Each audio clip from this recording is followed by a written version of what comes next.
Hello everyone, hello, how's it going, Today we have more Punishing Grey Raven. The game just had an update, but we are not caught up in content. We'll get there one day. What chapter they is released with? But today we're doing chapter 16. Super excited for this. I've been loving this game. I really am considering next week putting in like 2 days of this. And especially if this is also the same length as like last chapter, which was about like 6-ish hours. Do I think we could do that one go? Like two in the same week? Yeah, I can do that. This game sometimes do be rough on me, voice. If that's okay. Okay. 19. We can do that. Yeah, that's easy enough. We can finish this before the end of September. Let's go. And then we got some interludes. If we finish in a reasonable amount of time, we will pop in for some more interludes. I'm not sure of who we will be doing. We shall see. Oh god. But yes, my characters so far.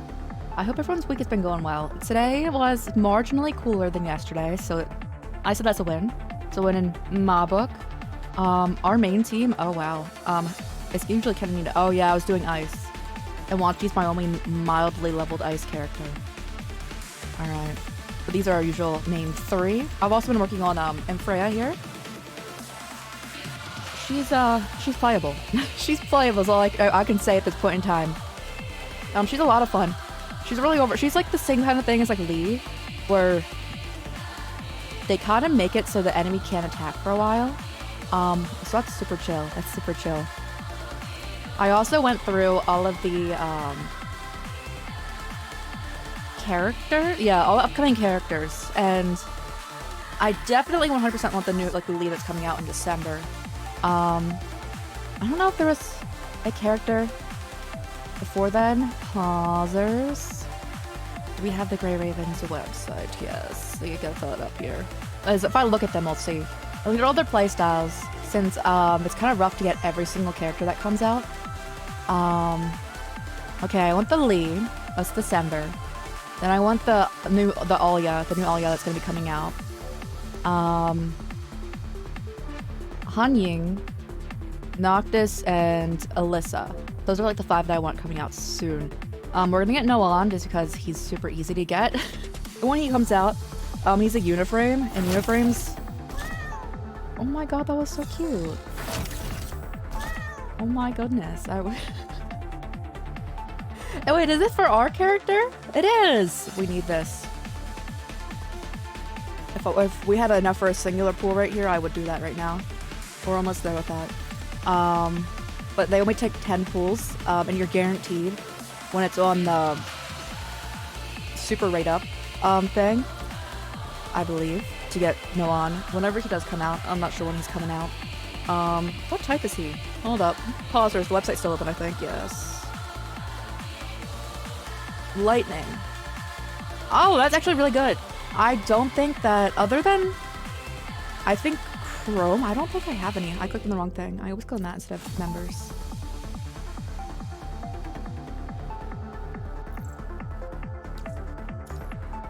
What can we do? These two. I want you guys. Why is he here? That's obtained?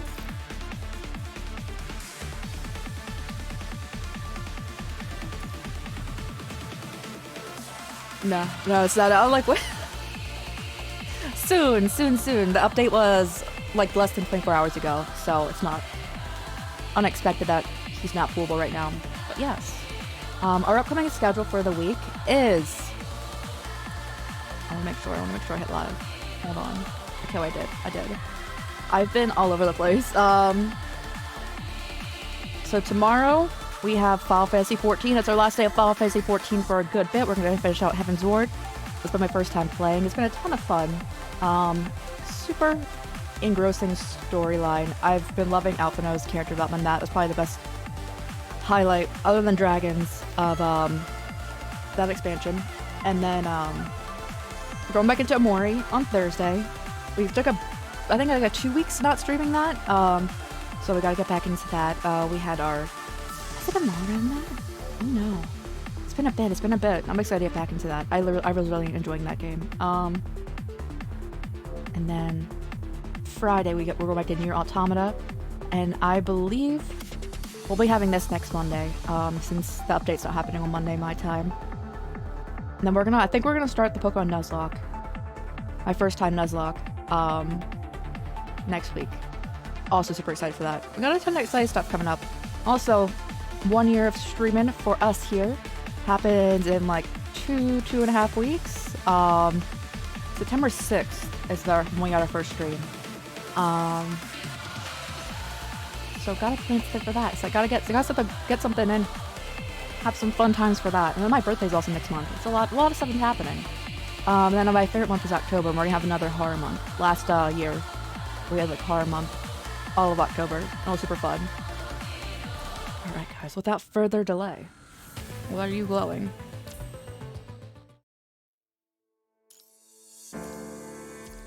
Good, it's gone. I already did the dailies things. Alright, let's go. The ever-beating... oh my god, wow. I think that's foretelling how my reading is gonna go today. So sorry that you guys have to listen to my amazing reading skills. It's, again, everyone's favorite thing. The Evernight beat. Yes. Let's get into it. The silence of the conference hall is broken by Hassan's footsteps. He makes his way to the other end of the long, cold desk and sits down, taking in the sight of this building with a history as old as Babylonia. The huge conference hall is only filled with a few people. Others are participating as holograms projected on their seats. The symbols of the judicial court and executive court control court, and their military army has made this spacious hall appear to be even more solemn. Pillars supporting the dome of the hall are all a record of the history in the form of numerous name engravings. They were the ones who helped make the world government possible. History can be tasted in the solemn air. The mark of the world government, which bears the hope of humanity, appears at the top of the room with dignity. Another world government conference is about to start.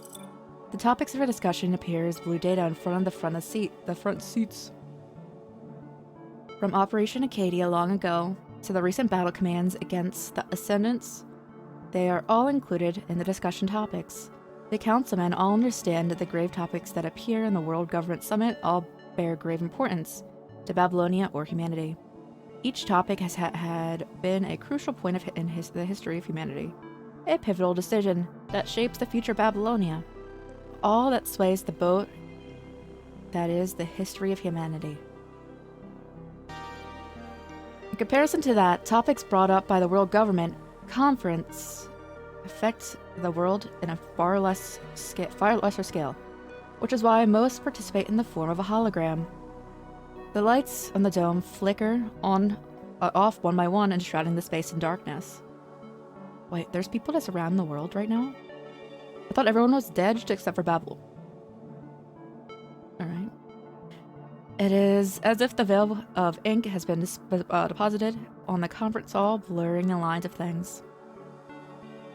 This dim space allows one to imagine themselves in the isolated island among the vast universe of darkness. Right after that, bits of light begin to illuminate the places like the stars. The stars, data projections that appear on the screen between the pillars, color the universe. These stars are the voices of the people. Citizens of the world government upload their thoughts and their on the personal terminals, which then converge in the huge data flow on Gestalt. Gestalt runs at full efficiency to you guys can see this, me just dragging my cursor under it, to extract important data from from this flow and summarize them into a complete display to project in the conference hall, allowing the councilmen to hear the people's voices. Sun stands wrapped in the light and announces the start of the conference. First on the agenda, recently... I was calling it A, wasn't I? I straight up was. Proposed amendments to a treaty signed in the past, demanding us to provide more helium-3. I'd like to know your thoughts on the matter. That was the That's the train that's moving on Earth still, and since it's moving at like a certain rate and has a certain amount of protection, it's avoiding the punishing virus. 92% of the people think that for the stability of humanity, we should agree to our allies' demand if we have enough resources to spare. However, 7% think the treaties are sacred. Agreeing to the amendments will diminish Babylonia's authority, and that if that happens once, there will be a second time. They would demand resources from us indefinitely, and we'd lose the upper hand. But don't forget, it's thanks to A that we will be able to resume our ground logistics and trades with the conversation area.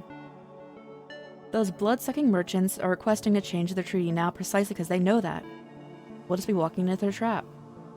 To summarize, the Control Court is not in favor of agreeing to A's request. A is an ally that can be negotiated with as long as the content is realistic. There will be another chance for discussion. A calm voice emits from behind the court's Control Court symbol.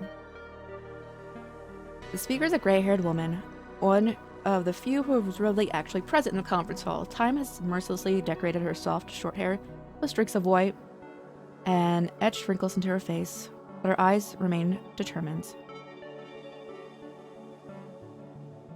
Those pair of eyes have witnessed countless storms of history of humanity, and it is exactly why she's endured all of that. It allows her to stay so vigilant. It may be exhausting to have to stay on the edge at all times. Oh my goodness. But she does it because she understands the duty of the Control Court. She understands the responsibility one has to bear as the person in charge of the court. She is the one who reins in those who stray and ensures the conference room does not endanger humanity. To sustain a friendly relationship while still being able to maintain authority, voting regarding Congresswoman Hilda's proposal begins now. Sen presses the green button in front of him. The screen between the pillars shows a huge gauge panel. After a few seconds, Gestalt displays the results. 97% are in favor of Hilda's proposal. 0.8 oppose and 2% abstain. The supporting rate is higher than the minimum requirements. The proposal is passed. Good. The Judicial Court will draft the new amendments and pass it on to the Control Court for filing. I'll sign it after the Diplomatic Court clears it. Moving on to the second topic of the day, Nicola's proposal to expand the army. That is the last of the topics for discussion. Any questions? The conference did not go on for long. The well-oiled machine operates at maximum capacity to lead humanity, going through discussions efficiently and solving problems in the way most appealing to the public. A hologram of the congressman lights up at Hassan's question. Mr. President, this isn't really a question regarding any topics discussed, but a personal question. About the return ceremony of us from Atlantis. Was it really necessary for it to be so lavish? A projection from the crowd appears in the middle of the conference hall. It shows a crowd cheering with joyous expressions. One can feel the atmosphere of the event just by watching. This one ceremony exhausted resources that could have sustained a small living area in Babylonia for 3 days. I don't see how it is logical to use up all of those resources just to celebrate a soldier completing their mission and reuniting with their team. They fought off the Ascendant Lamia and brought the hope of Atlantis back to Babylonia. It can be said that it was a historic moment in the advancement of science. A lot of citizens volunteer to participate in the ceremony, which naturally leads to more resources being exhausted. Adding that, we have also what we have achieved on land. Of course, people would want to celebrate the return of a hero. Ascend motions to the holographic crowd. The crowd dims, finally leaving only Graven visible. But it's been a while since we've paraded the whole team of constructs in front of the people. Wouldn't a whole team be harder to control compared to the undying Aloy? Yes, we know. But people are mentally strained from the constant war. They need something to rely on. They need hope. Hope is not something we can just make. It's something that exists because people wish for it. We are merely listening to what the people want. Even if it's something as trivial as hope. Hope has never been something trivial. Have you never read mythology, Congress Furman? Fermi? What does mythology have to do with this? Aren't you curious as why the heroes are written in similar ways, no matter the origin of the myths? I'm thinking. I don't know. I mean, like, there's always like a similar tone, but it's like probably the time that they were written in. Someone always loses their peaceful life and has to go through numerous trials before returning. Oh yeah. That's typically, yeah. Under the guise of a hero, it's just a normal human, but people regard them as a champion equal to the gods nonetheless. It's because heroes inspire people, hope in people. And when there's enough hope, you can lead the people. But if you destroy hope, you become the enemy of the people. Which is why hope is never trivial. It can be one of the most powerful weapons if used correctly. I will leave the rest of the explanation to Commander Nicola. As if on cue, Nicola looks up from the report in his hands. I'm sure everyone has noticed the frequent interferences Chrono has been causing recently. It was necessary to expose us to the public in order to end these unsavory exchanges between them. It is to protect Grey Raven as much as to serve as a warning to Chrono. The public's attention is best surveillance. Even Chrono cannot do as they please under this constant public attention. At least for now. Which is why we have prepared a special mission for the newly reunited Grey Raven in hopes of prolonging the temporary protection. As the councilman reacts by staying silent, Sen plasters his usual smile. He claps to indicate the end of the conference. The hologram flickers out, while the remaining councilmen filter out the hall. Soon only Hassan, Nicola, and Hilda are left. Chrono has eyes everywhere. There was no need to announce our objectives out loud for the whole world to see. It's fine. I'm certain Chrono already knows of this. And there's nothing they can do at the moment. It's been a while since the three of us had a chat. Private interactions can lead to unfair judgment. As the leader of the control court, I have to refrain from private meetings. But there are exceptions, such as when discussing something as unique as what is going on right now. Shall we get on with it then? So, what have the control court and the science council found out about the Omega file? Depending on the significance, we have to prepare for a large-scale world government conference. The conclusion is already on your terminals. I sent it through the encrypted channel a second ago. Oh? The sacred text? Antagonism? That's lovely. Oh, this guy. No. Hell no. Collins throws this thick stack of files into the air before lying on the black walnut table in the study, his arms and legs stretched out like a snow angel. The stuff we made with Luna's data is nothing but an empty shell. What are you gonna say? That thing won't help us evolve, not even one bit. Is that so? All the data entries from the reports I've seen have suggested that it's better than any frame in existence. Useless. With a sluggish tone, Collins sits up from the desk, loosening his tie and looking at the person reporting to him. I've never wanted another powerful construct. What I want is to get humanity to evolve closer to the Ascendants. Don't you get it? If a construct is an improvement of humans' flesh and bones, then Ascendants is the extraordinary leap of progress. In the possibility of evolution, the chance to free humanity from its limitations of the last few hundreds of millennia is hidden inside that agent. It is how we give humanity more leverage on this planet. No, in this universe. It's clearly not something we can decipher right now. Perhaps. But as long as we have Luna with us, we'll figure out a way to unlock this treasure trove. See, I've been meaning to ask you, are you not avoiding saying that name anymore? Not with you. After all, we're tentative partners during this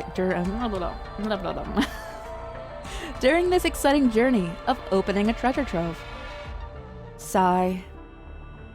What? You don't seem excited at all. Because this is not the time. Based on our eyes and ears in Parliament, our situation is quite dire currently. We won't be able to touch the Commandant for a while. That's fine.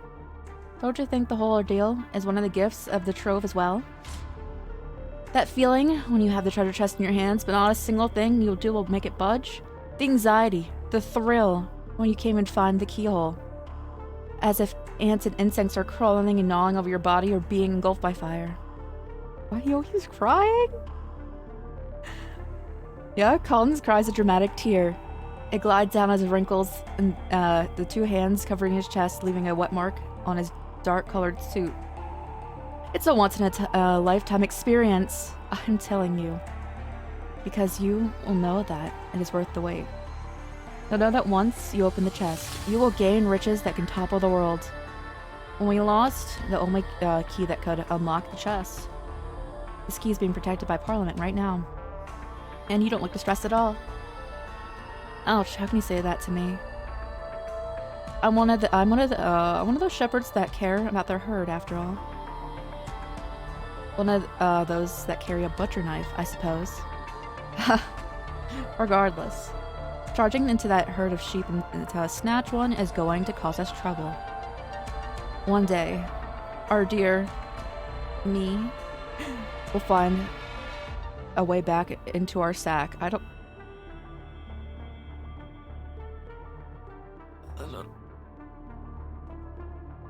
Alright. One day. Colin chews on his words. His gaze travels past Rebecca and into the distance. How about waiting for a day like that with a little class? Haha, of course. Collins takes his time to jump off the table, taking a bow in the way he thinks is elegant. I like how they added in the way he thinks is elegant before heading to the apartment on the side. A few moments later, he steps out with a new suit that looks identical to his old one. Do you only have one style of suit? And clothes are as cages of morality the humans lock themselves in. All it does to distinguish us from the monkeys in the zoo is making us look more civilized. Would you care about what your cage looks like? I can't agree with that. That's alright. I was just expressing my opinions, not looking for approval. Everyone expresses themselves with their eyes, their actions, their postures, as long as they live. I only choose to express myself with words. How about you? What do you think? What do I think about what? This floating treasure that Parliament is hiding. I'm still not sure what it is, but thanks to what you did, the Parliament has retrieved quite a number of things. Oh, loots! Collins closes his eyes. His figure gently taps at his temple. How dare you, Nikki? Now, I'm even more eager to see what you will reap. Oh, the anticipation. I'll leave it up to you, our dear socialite, the time we collect the fruit of their labor. Everything is at your disposal. Nothing is off the table. I'll wait for your good news. Collins laughs and pushes the door open and walks away, leaving Rebecca alone. She takes a look at the terminal Collins left on the desk, and the monitor keeps flickering and refreshes in the different confidential journals the Science Council submitted to Parliament. Seriously, he's still the same after all these years. Shaking her head, Rebecca wraps the terminal from the desk and departs. She's so pretty.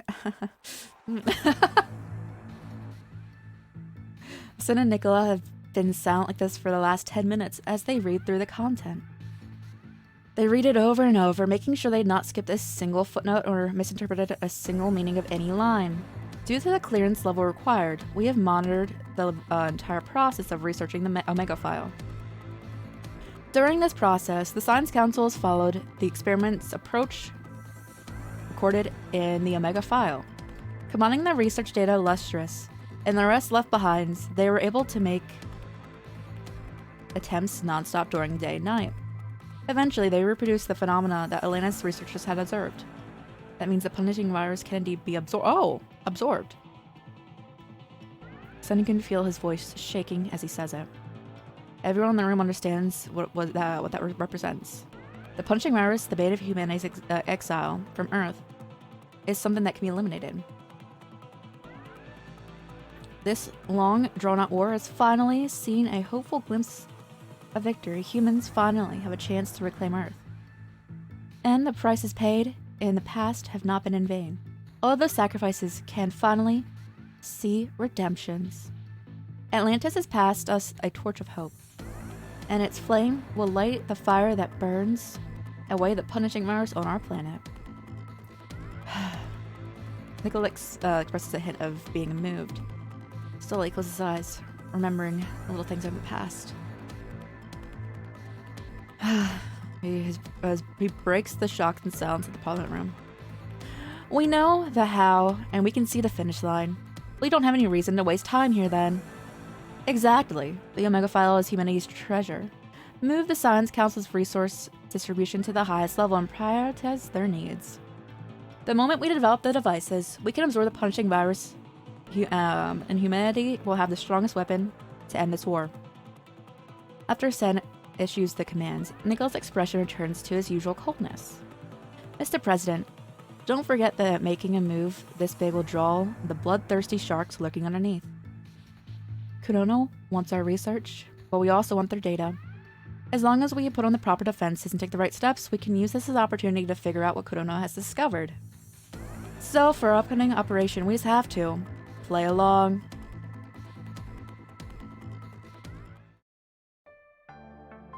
That's about it. The details have been sent to your terminal. I'm sorry to get you involved in our conflict. That's fine. I just have to make some adjustments to the encryption protocol. The coordinates of the Omega File will change every millisecond, and the data recorded inside it will be encrypted every minute. With all these encryptions overlapping one another, Kurono would have to decrypt tens of thousands of times a day just to learn what they want. If they do decrypt it, the virus implanted will trigger, and the data from the Kurono network will be sent to the data chips on my end. Asimov speaks fast. He codes faster. A series of coding commands appears on the monitor. You've got what you need. Asimov has not stopped typing even as he speaks. I can't do that. I can't do that. I can't do that? To him, nothing can interrupt his research for the Omega File. But in order to progress on the actual application of the Omega File, we need more punishing virus samples to study. I see.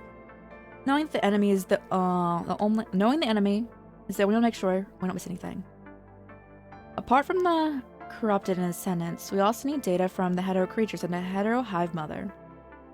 Given the polyphage is beyond salvaging, the hetero hive mother remains we got from the sewage are far more than enough.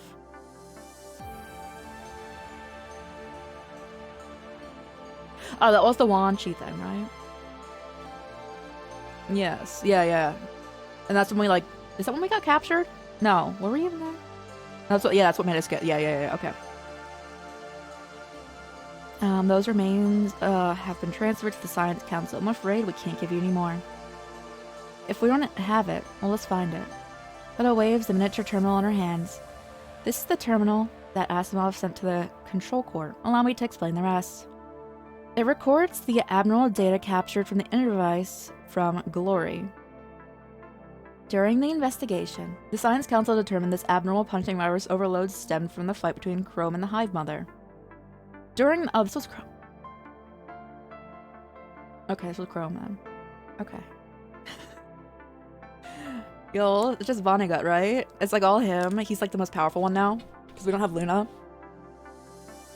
The Hive Mother maintained a faint connection with the entity beyond the sewage system that connects. That connection is the reason why Chrome's inner device is overloaded. A similar connection has existed between the polyphage and the Terragoda Queen.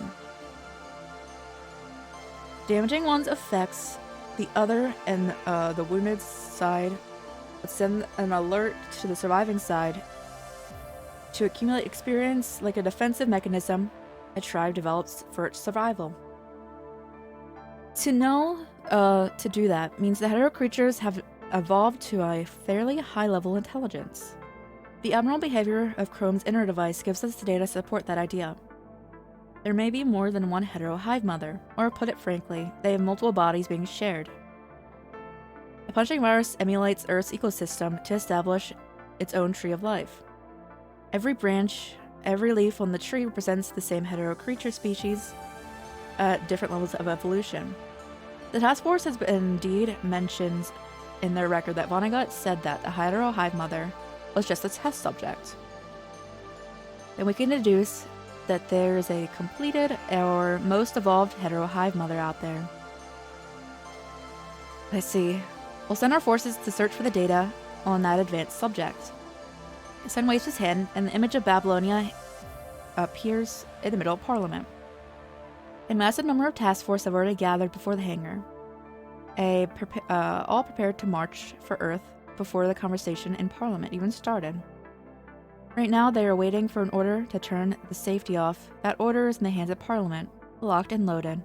As someone understands that this is the Parliament showing they have how much they have on how much they value.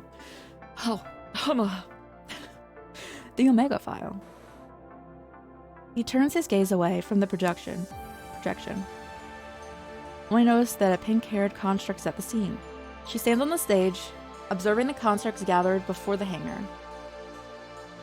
The icon on the control court of her body establishes her identity and the role she has there.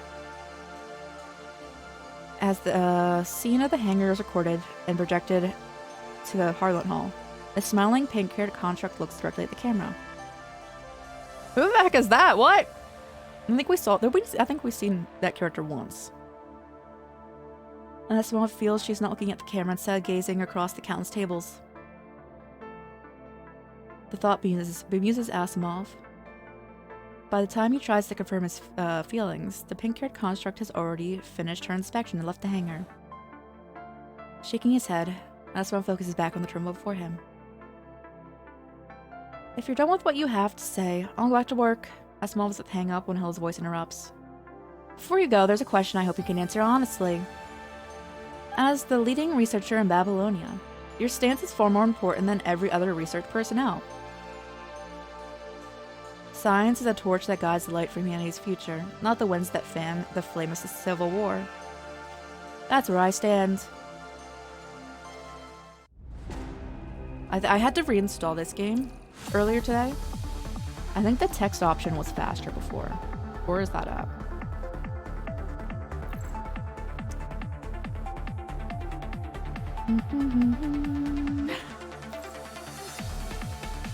Are you layout?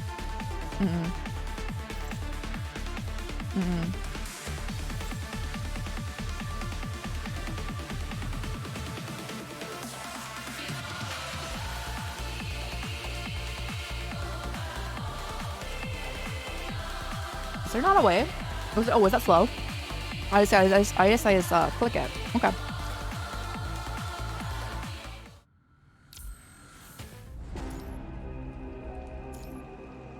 Oh, it's the squad! It's our squad. We've been separated from them for like a few chapters now. Babylonia's artificial sun is now set. Apart from some soldiers on patrol and the lively crowd in the markets, most people have fallen asleep. As for you, you were sitting in front of the desk inside the Graven break room. When reading through the logs, they've been arranged from left to right chronologically by Liv. Your fingertips flip over the pages, and another memories will reawaken in your minds. Sitting on the transport craft, returning from Atlantis, you received President Hassan's encrypted transmission. First of all, congratulations on completing the confidential special ops. Grey Raven can finally take a rest. Confidential special ops rest? That's right. You must be able to tell from reuniting with your team that Kodona's control of the Gravens has been dismantled by us. You've proven yourself with your actions, and it's only fair that we reward you with more than this empty words. When you're back on Babylonia, we will host the grandest welcome ceremony for you. It's not just to congratulate me, I suppose. You're smart? No, a pretty good time to do this. He smiles and nods. After the ceremony, Graven will no longer be an ordinary squad under the task force, but war heroes that make the impossible possible. The people who will follow you, they will look up to you. You have brought them a spark of hope for victory and overcome the desperate situations from time to time again. They will see every move the Gravens makes. And because of that, Kurona, can no longer take Grey Raven away from the people. Is that, why is this? Because people are looking for heroes for hopes that can bring the war to an end, and the Grey Ravens are perfect candidates. To carry out this, the Grey Raven's main mission in the coming days will be to boost morale in each fighting region to establish people's hope for victory. That is what the people want, and that's how we will protect you. You've not seen Vera and Cerberus for a long time. Are they fine? Vera was fine, but like the other two were in confinement. Apart from returning to Babylonia to hand in your mission logs, you and the Grey Raven have spent most of your time going from safe zone to safe zone among different areas on the surface, far away from the front line. It might be more free carrying the Parliament's mission and being forbidden to contact some people than being locked in a Konoha's cell. This overprotection has nonetheless grown wary on you. The Babylonian night is far from over, and you open the mission log on the desk to confirm the final details before submitting. As it opens, the recorded scenes play out before you. There's the twins! Oh god. Is this stealth? Do they want me to mildly stealth in this? Grey Raven mission log 5568. This is Grey Raven, we're here to assist you. I have vision on the conversation area defense force. Reinforcements, look, it's Grey Raven, they finally come. Grey Raven is here, time for the counterattack. Commandant, we arrived in the defense force locations, your orders please.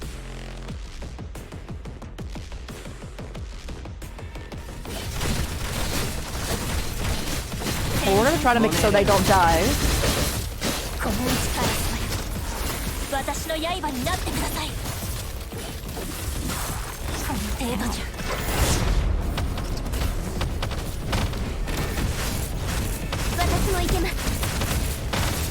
I hope that Liv gets a new frame soon, because I feel so bad that the other two have gotten at least one.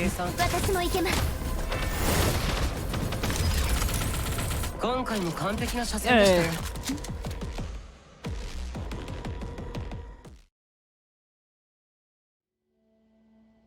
Moon is hanging high above the city. By the time your work to support the conversation area is over, defensive artillery runs silent in the city outskirt. Building repairs inside the conversation area are not over. People set up tents at the foot of the CPF, resting and dining by sporadic campfire and moonlight. You can hear the conversation of two soldiers in a nearby tent. They have kept their voices low enough to avoid the others, but you still manage to hear them. Why aren't you sleeping? Can't sleep. Something on your mind? Scavenger soldier sighs heavily after a long silence. Sigh, it feels unreal. Before you, Lot had saved me and took me here. My friend and I were wandering about. There was no tent, and not to mention a bed, just in the case of some cryptid showing up during our sleep and took us. We rested back to back, guns in our hands, hidden in a hole somewhere. Now there's a tent and food, and Babylonia is here to keep us safe. We're not relying on our junk equipment to protect ourselves. There's still a gun in my hands, and my friend couldn't last long enough to get help from Babylonia. I'm sorry. There's something to apologize for. Old Johnny and I both knew that we'd die at any moment. No despairing without dreaming. That's how we scavengers see it. But seeing as the conversation area is being rebuilt, hearing the news of other cities getting taken back, and receiving supplies from Babylonia, that's when I knew that the days of the living in fear were over. Safety and stability are back, and it's all just feels so unreal. Okay. So what's gonna definitely happen here because of this, everything's super happy. Everyone in these like large areas are gonna get wrecked. They're all gonna just completely wiped out, and there's not gonna be anything that we can do. And we're not gonna be like the symbol of hope. I understand. I used to be a soldier fighting in the front line as well. Barely got rescued from underneath a Grimburst scythe, and now I'm stationed way back here in the conversation area. The cries of my company when they died still echo in my ears. I can still feel their broken limbs on my fingertips. Enemies with overwhelming power easily took down my squad. Despair had shattered my will to fight. Last thing I saw before I'd blacked out was a Raven Wing descendant. But he still survived. Was that Gabriel? Oh no. Oh no. I found out afterwards that the squad managed to defeat the Ascendant and held the defensive line. Who were they? Grey Raven. That's what the report said. Are they the ones who were here earlier? That's right. They're still fighting on multiple battlefields even to this day. It's because of soldiers like them that I don't think humans are hopeless. I see. We were both crushed by despair, which is why the safety we're feeling right now is so unreal, I guess. Enough of the cheese stuff, we're alive. As long as we live, we have to carry out our companions' hopes and dreams and bring them to fruition. You're right. Don't you have some cards with you? If you can't sleep, how about a game? Sigh. Sure. Damn it, I can't even hold my cards steady. The old raspy voice of the scavenger sounds shaken. I'm going to bed, we'll play next time. Having said that, the scavenger does not seem to have fallen asleep. Given the rustling sounds you hear from the tent. Right, next time, both of us. Hear the quiet sobbing from the tent. His weeping adorns the silent night. You stand up and walk far away. You hear a lullaby. On and off on your way. Following the sound, you see Liv sitting next to a crowd, in a crowd next to a woman, humming along with her. The woman is teaching her how to sing the song. Between those two lies a familiar, kitten-like boy. The corners of his mouth still dotted with the crumbs of rations. Liv has covered him with a blanket in case he catches a cold. The woman teaches Liv as she carefully watches the sleeping boy, gently rubbing away the crumbs on his mouth. Liv, what's the situation? Liv gestures to you to be quiet. It seems the boy has fallen asleep. The woman carries a cup to you. This is the soup that some of the soup we made. I hope you won't mind. You find a yellow tinted broth inside. Behind them is a pot with barely enough soup cooked, but she still fills your cup to the brim. The sweetness of corn perfumes the air. Did you plant this? Yes, we planted them on the experimental farmland at the conversation area. A brought us the excellent seeds for the corn, and turning the impossible dream of growing crops possible. You take the cup from the woman and take a sip. The initial bitterness turns to sweet as the corn mixture passes your throat. Its fragrance filling your mouth. As the woman has said, this is something impossible to dream about in the past, with the harsh environment on the surface. There's something I want to say to you ever since leaving the no man's land. Please. Looking at you and Liv, the woman is getting emotional. Her lips are trembling before she eventually says the two words, "Thank you." You didn't mind how hostile we were when we first met, saving my grandson nonetheless, and bringing us to the conversation area. Even though we agreed to relocate here, we still didn't approve of everything Babylonia did. But after living here, we've realized something we didn't want to accept, that even though the world government had abandoned us once, doesn't mean that everyone there has given up on us. The conversation area, built one after another, are the best evidences. Old habits die hard. We scavengers have left no man's land behind. Perhaps it's time to start anew. After thanking you, the woman's words come out nonstop like a broken dam. My apologies, someone my age should be able to remain calm despite the changes. Turns out, I'm as sentimental as ever. She wipes away the tears from the corner of her eye, returning to her grandson's side. Still, the general smile is at the corner of her mouth, but it cannot hide the sorrow underneath. They finally have food on their plates and the roof above their heads. The only family they have left is each other. All of her other relatives, much like the other families on the surface, have been lost during the war with the punching virus. Liv reaches out and gently pats the woman on the back. The woman is no longer the defensive mother she once was, leaning her head on Liv's shoulders and drifting off into sleep. Seeing the woman and the child by her side, Liv looks at you and nods, indicating that you can leave this area to her. The temperature begins to decrease as the night continues. People gather in the tents in groups, soundly sleeping, accompanied by moonlight and a lullaby. It is midnight by the time you confirm that all of the recent mission logs. Garen's main mission is in the coming days to boost morale. Just like what the president had said, clearing corrupted, scouting, transferring supplies, simple, cumbersome, and focused work has become the major theme of recent days. Conversation areas are being built one after another behind the front lines. With the help of A, people are trading with each other. ARU is steadily being rebuilt. Lost bases in some areas are recovered by the Forsaken. With each of your recent missions, you can see the surface is on track of being reclaimed. You've also fulfilled your objectives perfectly, encouraging the men and women on the grounds as the Parliament hopes. Yeah, I found out afterwards that the squad had managed to defeat the Ascendant that had and held the front line. Who were they? Grey Riven. Aren't they ones who were here earlier? That's right, they're still fighting on the multiple battlefields. It's because of them that we're not hopeless. It's great to have the Grey Raven here. There's hope if Grey Raven's with us. Don't give up. Grey Raven's coming. That's a lot. That's a lot to be putting on, like, anyone's back, and there's only 4 of us. Similar phrases have been appearing around you. People's attention has also become another form of scrutiny, protecting as well as pressuring you. The mission logs before you are both approvals and bounds of the Grey Raven.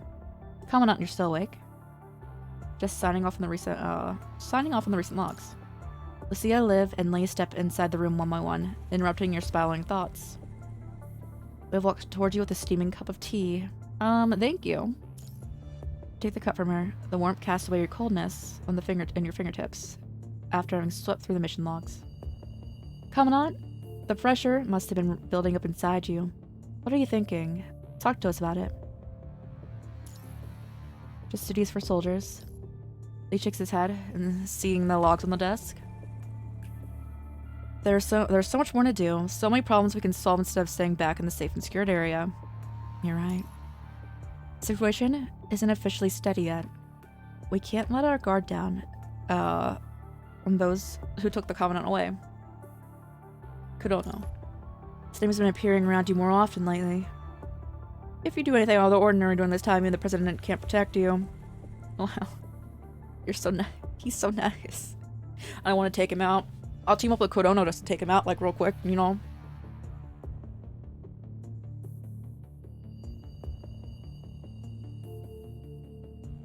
President said and the others have realized that the danger you could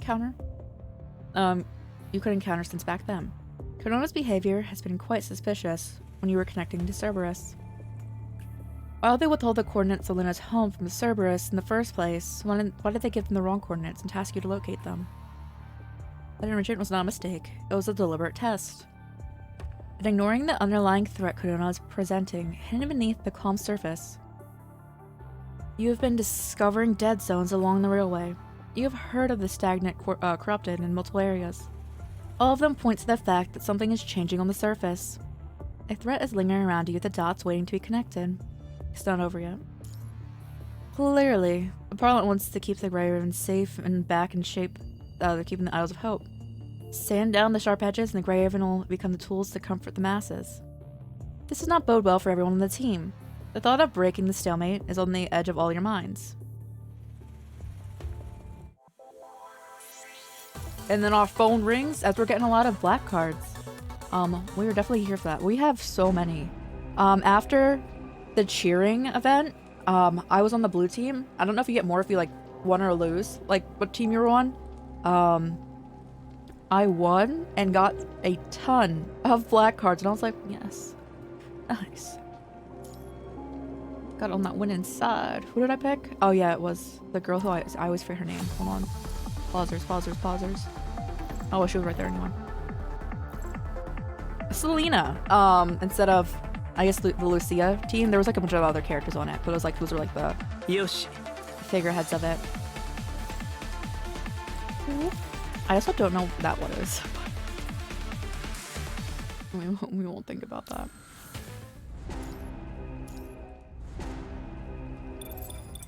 Chrome? Let's hear him out, Commandant. Sorry to disturb you at this hour. That's fine. You know what kind of busy work I'm doing.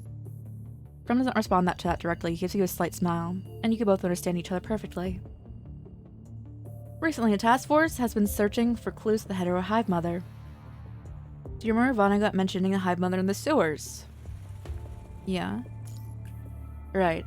After that, last moment I confirmed one thing after exchanging data, which is that among the hetero hive mother's existence of being advanced, hidden somewhere beneath Earth, waiting to be hatched. The several hive mothers in the task force found so far not as they're developed as the one underneath City 75, some of them haven't even developed a functional heart. This discovery has also confirmed the idea that these same hetero creatures will multiply into multiple beings. Based on the polyphage and the hetero hive mother in the sewers, ascendants can have a pivotal role in helping the hetero creatures grow. That undiscovered advanced subject that Vonnegut is aiding its growth, so its level of completion must be second to none, which makes locating it a time-sensitive task. There are 3 reasons I'm looking for you now. First, a specialized frame. Indeed, we defeated the hetero hive mother with my glory frame, which means Lucia with her specialized frame is also capable of defeating the same enemy type. Second, the punching virus overloading. That's right, since the hive mother will overload inner devices with a punishing virus, we require a commandant on the scene to stabilize the constructs to prevent infection. And the one who has multiple experiences fighting the ascendants and powerful hetero creatures, as well as having connected to the corrupted by biology without being infected, is the perfect candidate. So you know about what happened in City 75? Yes, I do. Took advantage of my father's position. Chrome answers directly. You can tell he has no intention to use the information against you by how sincere he is. Yes, okay. Third, Craven's on the front line and is the best encouragement for the army. Exactly. The front line is dangerous for sure. But removing threats on the fiercest battlefield will score Graven another major achievement, further stoking the flame of hope. This also matches what Parliament wants for the team. There's a 4th reason. I know I couldn't hide anything from you. Is your frame really alright? It is, and thanks to the experience, we managed to record the abnormal data and confirm our hypothesis of evolution. But the Science Council can't rule out that the overload will do further damage to the glory frame, which is why Strikehawk has had to stay in Babylonia to help with the research of the hetero hive mother instead of working on the battlefield. What about Kamu? He's having a great time. A Kamu who works alone away from Strikehawk is deemed too dangerous. Given his uniqueness, he'll be staying with us and assisting the Science Council on their research. Oh my goodness, he's gonna start like breaking things in there. I see. Conclusion. I feel like Raven is our best option when it comes to the missions that concern the advanced subjects. Grim stresses his voice when he says Grey Raven is our best option. Thanks. No worries. I'll wait for you in Asimov's lab. Of course. Asimov's laboratory is way messier compared to the last time you were here. Different folders and machines are scattered in the space, making it difficult for you to find a place to stand. Asimov, oh my goodness. So he's like going in. Good for him. good for him, yo. He's living the way he wants to live, you know? Asimov is focusing on the reports in his hands, quickly tapping on the keyboard when he thinks of something before returning to the papers. A researcher is standing by the side, looking at Chrome and you by the door. Please come in. Chrome and us. Turn left for 30 degrees and take 2 steps forward. That is the area Mr. Asimov has provided for you to stand. Where are the others? You left after delivering the reports. You two are the last ones. First, allow me to explain the current situation. The Science Council's current research requires a large amount of punishing virus samples. With sufficient samples, the research progress could be advanced by 40%. But not any samples. The higher the strength of the sample, the more accurate the data could be. Among the corrupted, hetero creatures and descendants and hetero creatures are best suited to study, given that it evolved from the punishing virus itself. Among the hetero creatures, highly developed entities like the polyphage, siren, and the hetero hive mother are the most ideal samples. Chrome has already told you about the advanced hetero hive mother. Currently, we have discovered and destroyed several hive mothers that can be developed naturally, but their completion rate cannot be compared to the one found in the sewers. So we hypothesize that the hetero hive mother, aided by Vonnegut, is most likely the purest being made by the punching virus.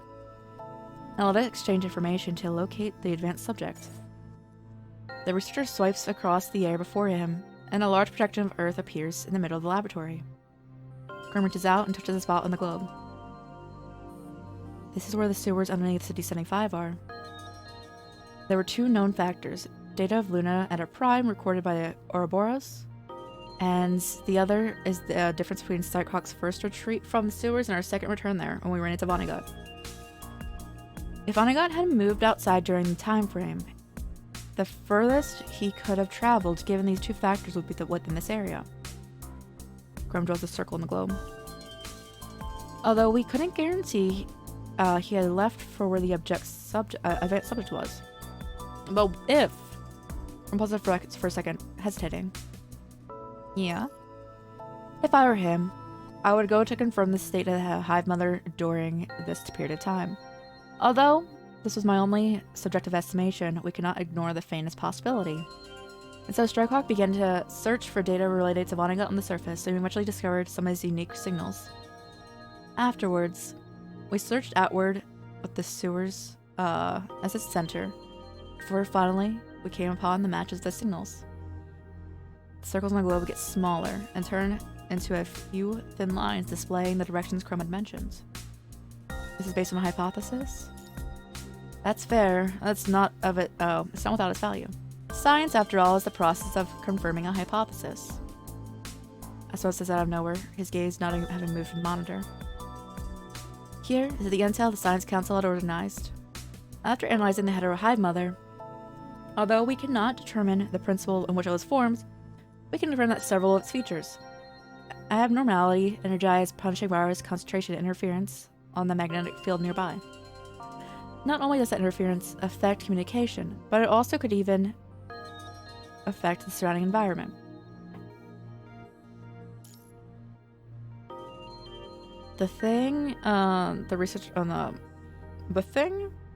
Things the researcher is listing match the anomalies you've been encountering on the surface. If we can discover the exact coordinates of these anomalies, we can also narrow down the possibilities of the locations of the completed Hive Mother. Right, we just need to have a task force find those coordinates. I think I know something about the coordinates. As Croman, the researcher, look on you, bewildered. You mark out the different anomalies you have learned through your different missions on the globe. The words have connected the dots among the different anomalies. No wonder I felt like I was missing something.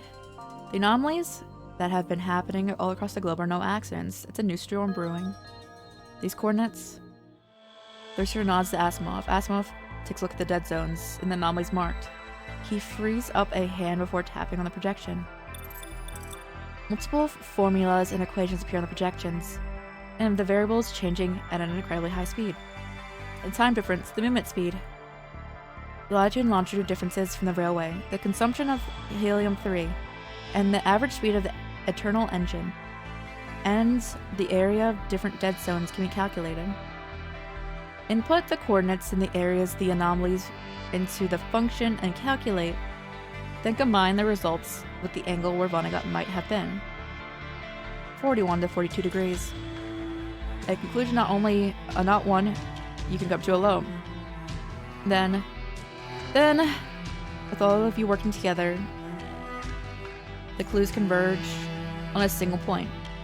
This is where the advanced subject could be. And so it stops tapping on the projection and points to the one point on the globe. Yo, we're finding the One Piece? As a revitalization of the conversation area. We reclaimed 43% of the cities lost during the post-pandemic age.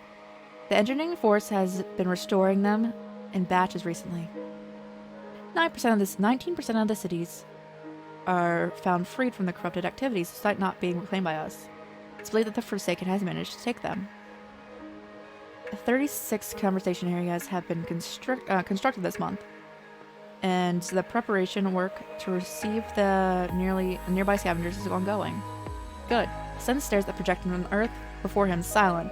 More dots have lit up, meaning more conversation areas have been built. Babylonia's support has formed a network, linking different areas to it, connecting humanity again.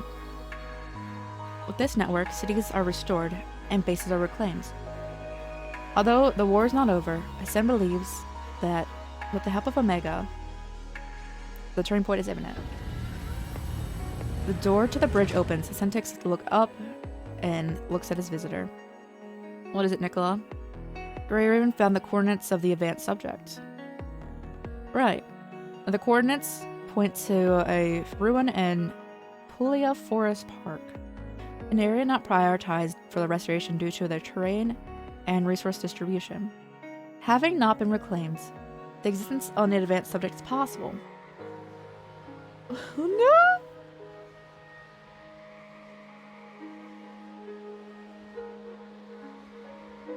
Okay. Woodcock is the closest to the forest park, so they have been sent there to confirm. That's why you agree with the Grey Raven's application to move back to the front line? No, not just that. Sen sends over a video file to Nicola as he speaks. Nicola texts on the file. So where the advanced subject is. Right. Leave no stone unturned. I'll immediately send people these coordinates that you've discovered to confirm the intel. But the operation to retrieve the subject afterwards. Present hesitation is not without its reasons. Discovering the coordinates is only the first step. Even if they do locate the advanced subject there, defeating it and collecting samples is a problem. Which is why you and Chrome have agreed that the Grey Raven needs to be there. Therefore, Grey Raven is requesting to join this mission. To be back on the front line. What makes you say so? Grey Raven is essential to the fight with the hetero hive mother. Relaying 4 reasons that have been discussed between you and Chrome. You find him standing there, quietly listening. If you can stand before me, asking to be back on the front line, then you must have understood the risk of doing so. Yes. Indeed, right now Grey Raven is crucial to defeating the hetero hive mother.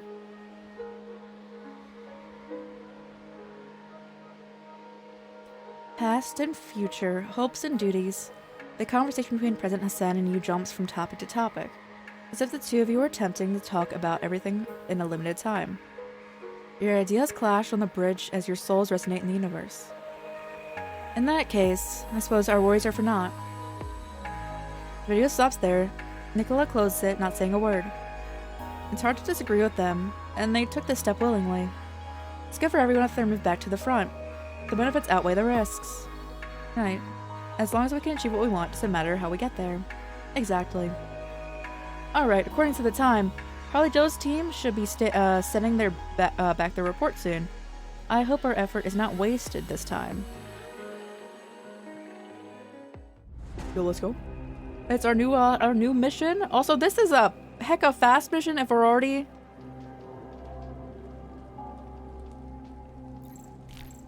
$15, okay. Oh my goodness. I just can't believe they brought in like the place called Woodcock. Rapid footsteps approach from beyond the door. The retinal scanner outside announces the name of the visitors. The door opens and Hilda enters the bridge, standing before Sen and Nicola. How did it go? Did we find it? All data suggests the hetero hive mother is located inside CPF 40, at the center of Puglia Park ruins, or what used to be CPF 40. What used to be? That's right. It's better to see yourselves. With that, Hilda sends a report to across the desk and a warning on the cover. The last report with the warning tag was a report related to Luna. Sen opens the file, and the visuals of the Puglia Forest Park ruins are projected before him. Is that where Roland went? No, okay, no. Because it was like super like woodsy where he went, but a lot of stuff is woodsy right now because the earth is healing.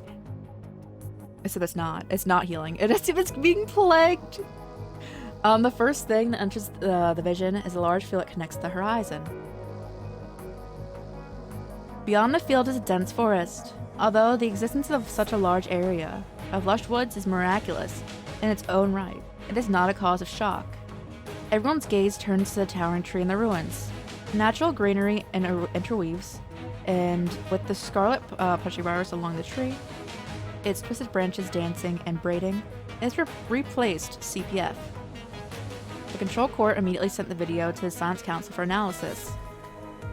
Their findings suggest that those things enveloping CPF-40 are made of hetero creatures mimicking plants in the forest park. They have recently invaded there. Since there was interference inside the forest, the following video was recorded by the Woodcock Commandant, Harley Joe. A woodcock slowly approaches CPF-40 after submitting the visuals. Their initial investigation has now run into many obstacles, but as they go further into the forest, strange things begin to happen. Teams that enter the forest from different entry points have reported to the discoveries of campfires, human footprints, and scavenger clothing. Why would scavengers be near a CPF that's not reclaimed? Hey Secret, how's it going? How's it going? Have you been? We're currently on chapter 16. We do not know yet. We have found human activities inside the forest park, some of which are fairly new. Meaning there is a group of scavengers who entered the park recently before it was invaded by the hetero hive mother. But that's not our key problem. Following the tracks of human activities, several figures covered in scavenger capes appear before the squad.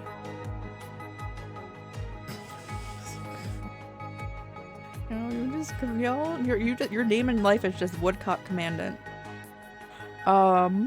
This area is dangerous. Please stay where you are. We're coming to get you out of there. The Woodcock Commandant shouts to the figures, but they don't respond. The constructs next to him look at each other, then raise their weapons and cautiously approach the figures. Only when the constructs arrive before the figures do they realize the truth. They're not humans, but they're humanoid monsters. Rather than being worn, their capes are loosely hung on their humanoid withered bodies. The humanoids slowly turn around, their strangely shaped feet crushing the bones on the ground, making an eerie squeaking noise. The red orbs in their chests are like hearts pulsing intensely, the thin bones enveloping them. However, they are not strong enough to withstand the strong pulsations. Pieces of the bones shatter from the vibration, falling off their bodies onto the ground, crushed by their feet. New bone structures immediately grow from the orbs, covering them once more, before breaking or growing. Oh, that's a lot. Behind them hung a smooth, translucent string, within which lies the intricate vines and nerves like an oh no. These figures attached to the cords are like newborn babies, moving about stiffly with their deafening cries. It is the most horrifying thing. Why? I would be piecing out of there. I would be like, You sent me there as a construct, I'd be like, no. No doubt are they hetero creatures. Science Council is calling them heterosapiens now. The arrival of heterosapiens signals the grave danger. Hetero creatures' evolution mimicking Earth's ecosystem has reached the point of Homo sapiens. Evidence shows that they're evolving much faster than we imagined. It took millions of years for apes and humans to evolve into separate species. Comparatively speaking, the hetero creatures spent less than a blink of an eye. Our enemies have turned them from beasts into humanoids in a flash. What will they become next? That is a horrifying but honest question. With how fast they are evolving, no one can predict how the enemies will present themselves. As the three turn silent, the chilling video continues. The heterosapiens extend their rotten fingers from underneath the capes and point towards the the constructs before them. Their mouths open and close cumbersomely, making strange, twisted noises. This area is dangerous. Stay where you're at. We're coming to get you out of there. This area is dangerous. Please stay where you're at. We're coming to get you out. Despite their distorted voices, the heterosapiens have easily mastered language skills that human toddlers would take years to learn. Scarlet particles emit from beneath their capes. The construct's inward devices blare out a piercing alarm. Several of their soldiers cannot withstand the shock of what happens in front of their eyes. As they stumble back and almost drop their weapons. But the training quickly kicks in, and they immediately retain their composure, regardless of how strangely the enemies act. It's not changed the fact they're hostile to humanity. Attack! The commandant orders the team to attack, and they immediately open fire. Bullets lodge into the heterosapiens' bodies, but they remain undeterred, charging into the firing line, unfazed by the shattered bones as if taking a stroll in the storm. Like a flood, heterosapiens rush from every direction to the forest park, rushing the Woodcock defensive line. Yeah, that's Wounds begin to appear on the soldiers' frames, and the muzzle flashes begin to decrease in numbers. I just want to know why they named someone that. I just want to know. It's fine. Woodcock's dead. Oh no, Woodcock's not dead. Confronting the massive numbers of the enemies, Woodcock has no option but to retreat. The video ends with a frozen frame on the hurried retreat of Woodcock. Sun closes the report, rubbing his temples. Luckily, it's not too late. Heterosapiens have only appeared from around CPF 40. Intel on them has been synchronized on all grounds. The Science Council is further analyzing the footage, hoping to understand the Heterosapiens more. What's important is that what we decide next. We still have time to face the Hetero Hive Mother after defeating the Heterosapiens. To get a sample of the event subject, we'll pay a hefty price. Which is why the Control Court believes we should make use of the arsenal during this operation. But in doing so, we have to retrieve a sample from the advanced subject. Without a sample, progress on the megafile would fall behind by at least 40%. That is not too long when the situation on the surface can shift at a moment's notice. That's right, the arsenal can only be used in the worst case scenario. Megafile is an important thing. It's worth the risk. Send out a task force to defeat the Hetero Hive Mother and retrieve our samples. As Graven has expected, they will be instrumental in this mission. Now that we need other participants, who do we have in mind? Sun looks to Nicola, who pauses for a second before speaking a name. Hans. His strength is crucial to this operation. If Graven, with their specialized frames, is to assault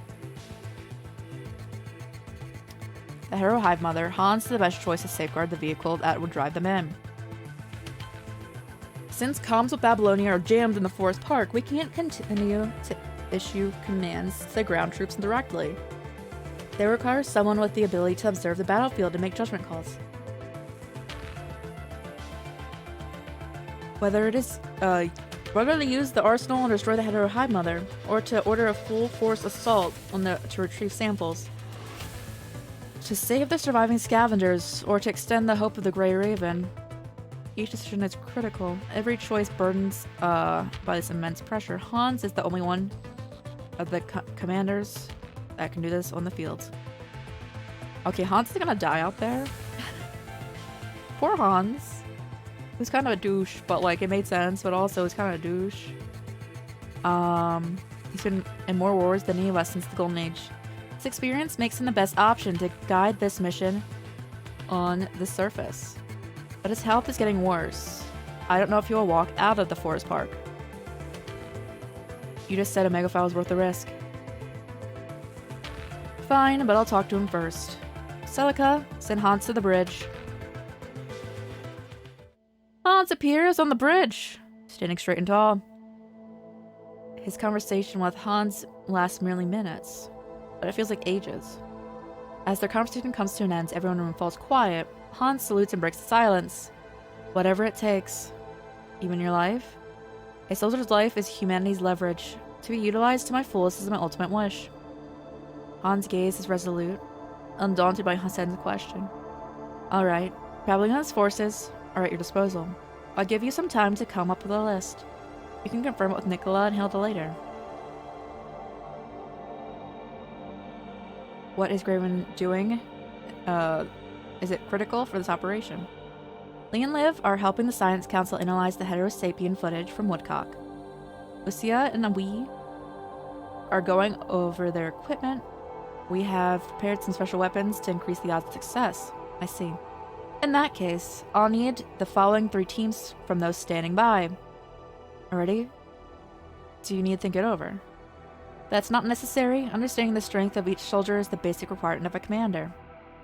First, Woodcock, led by Harley Joe, He was the first on the scene and thus understands the park the most.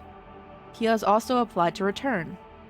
And Harley Joe's achievement in communications means he might be able to solve the interference inside the park. Considering his team was hurt, I want to assign contract from other squads to him as a temporary team. The second squad is Agret, led by Vanessa. Her efficiency can be buys valuable time. Is Agret what Liv was on before? I forget. I need to look. I think Agret was like the really like. Is that the one with like the stripping? I'm stripping.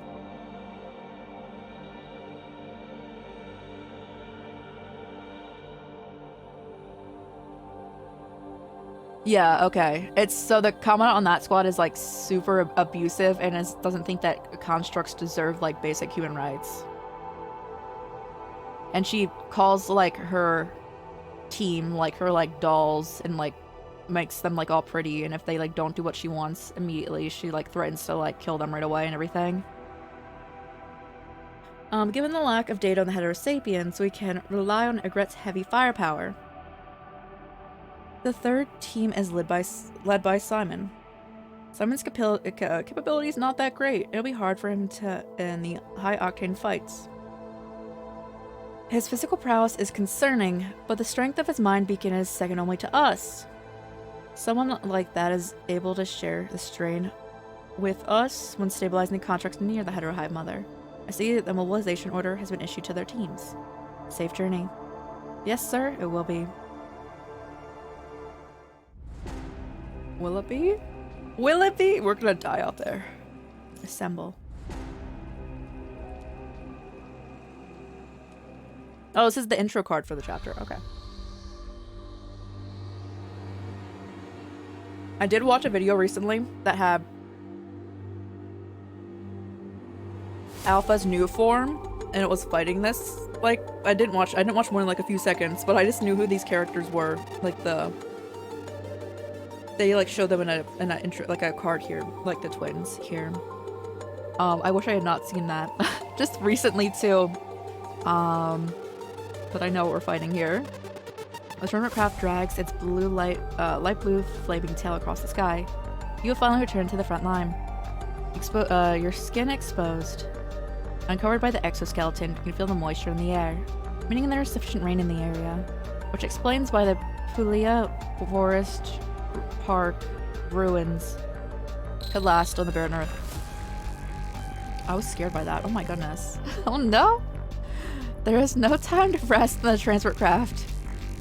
Orders are issued for everyone to gather. Hans, like an unyielding oak, stands in the middle of the field watching the construct before him, like with the eyes of a hawk. Soldiers! Hans is not very loud, but his voice is firm and reaches every one of your ears. I'm sure you've read the briefs. I'm Hans, commander on the ground forces in the mission. No matter your valor in the past, your job now is to follow orders. My judgment takes precedence in the most unexpected scenarios. Understood? Yeah, understood. Understood. After the familiar introduction, Hans cuts straight to the chase. I won't repeat how important this operation is. Based on Woodcock's initial reconnaissance, the advanced Hetero Hive Mother is located inside the yet reclaimed CPF-40 at the center of the Pulia Forest Park ruins. That's one single team could not continue their investigation on a threat of the Heterosapiens, so it is your duty now as elite commandants. We have two objectives. Constructs passed between a bit domain node. Holding the bit domain node once more, you cannot remember the fight with Wanshi against Siren. Time to throw rewind back. The moment Selena and your eyes met. First! Your haze is interrupted by Hans' voice. With his hands behind him, Hans looks at the CPF-40 in the center of the park ruins. Locate and defeat the Hetero Hive Mother that is hiding inside CPF-40, and allow Grey Raven with their specialized frame to retrieve samples. When I decide it's no longer feasible to retrieve samples, or the mission to retrieve them has failed, I'll issue the commands to install the bit domain nodes. Second, to save as many of the surviving scavengers on our way out as possible. Hans pauses when he says it. Of course, that is the best case scenario. You've read the intel on the Heterosapiens. Don't you remember what their appearances imply? The punishing virus has evolved beyond our understanding in the blink of an eye. Who knows how they will change after we enter the forest park? The situation is beyond our control, and neither our objective is feasible. We will prioritize installing nodes in order to guide the arsenal. If not, Babylonia will carry out a broad orbital strike with the arsenal on the park ruins. Everything in the park, whether it's the Hetero Hive Mother, scavengers, or us, will turn to dust. As soldiers, we can't rely on miracles. Everyone must be prepared for the worst case scenario. Yes, sir? All teams, start preparing to get to know each other. The mission starts in 10 minutes. Yo, I'm gonna go die out there. Can I pick? Gosh dang it. It's okay. I'm just gonna use Lee. That's the only character here I know I'm like super good with, you know. It's not even super good, but like, it's playable. Although Hans has given everyone 10 minutes to get ready and get to know one another, the oppressive around the camp has been hard for any of you to begin introducing yourselves. Each of you knows what the enemy you face, A single mistake now preparing your equipment can mean losing your life. Lucia takes Lee and Liv to the edge of the forest to scout. You sit on a rock in the distance. At that moment, you feel a sense of pressure coming from the side of your neck. You dodge back slightly, and a comet knife slides along your neck, just missing it. Oh, I'm gonna retaliate? I'm gonna stab someone in the neck? Before you can see the face of your assailant, your body reacts instinctively. One of your hands strike the wrist that holds the combat knife, disarming him. Your feet slip across his legs as he stands there in shock. Huh? You try to stand up before you can. You grab both of his hands and press him down. I give up, I give up! The combat knife is not sharp and the chief's reaction speed is indeed as fast as Simon said. Simon? The man's voice rises from underneath you. That is when you notice he is also wearing a uniform. Spit, spit. He turns around and tries to spit on out the mud and grass he swallowed. That's when you finally see his face. He is none other than Harley Joe, the woodcock commandant you saw in the video footage. This is the first time we meet, yeah? I told you what happened if you did that. Are you just a fool? It's rare to get an opportunity to train with the chief one-on-one. You hear a female voice nearby. The mechanical arms behind her back lifting along with her two arms. Those arms might be mechanical, but instead of looking rugged, they are gracefully performed. They just perform and give a gesture like real arms. I like how there was a face there for a brief second before it loaded in, like the mask. I give up. Can you let the fool go? Okay. As you move away from the man, the woman extends a mechanical arm to grab his uniform and lifts him up. I'm Yata from Scarab. My commandant being Valeria? I've been assigned as a temporary squad member working with Harley Joe. Harley Joe is the name of this fool. Yata points at him as she speaks. Come on, can you say my name right? I can't. Fool fits you more. Fine, nicknames are a sign of trust. I'll consider that as you accepting me as your temporary commandant. So why are you here? I can really breathe with how oppressive the camp feels. If the commander is giving us time, I'm gonna use it. Let me introduce myself properly. I'm Harley Joe, commandant from your year, like Simon. I'm me. Hi. Yeah, I know. Simon didn't stop talking about you. Harley Joe wipes off the dirt on him and walks towards you. Yata walks to the side and observing the surroundings. I suppose you must have seen the footage of Woodcock.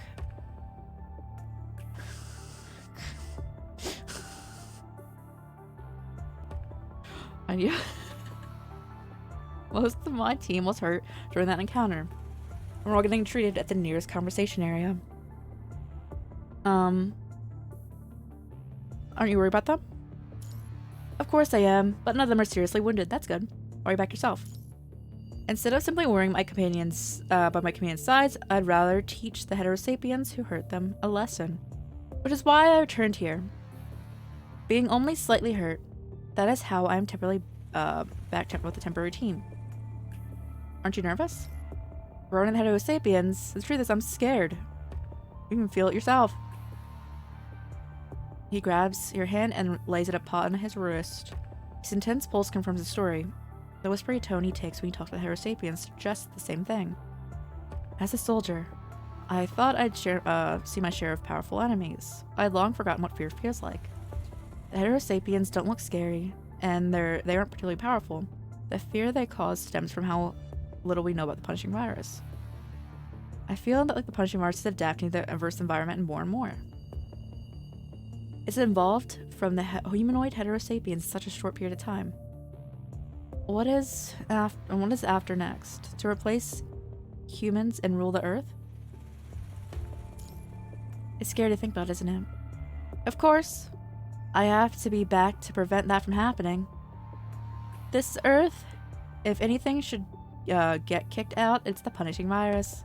Not to mention that conquering our fear, defeating the enemy, and acquiring victory is what soldiers do.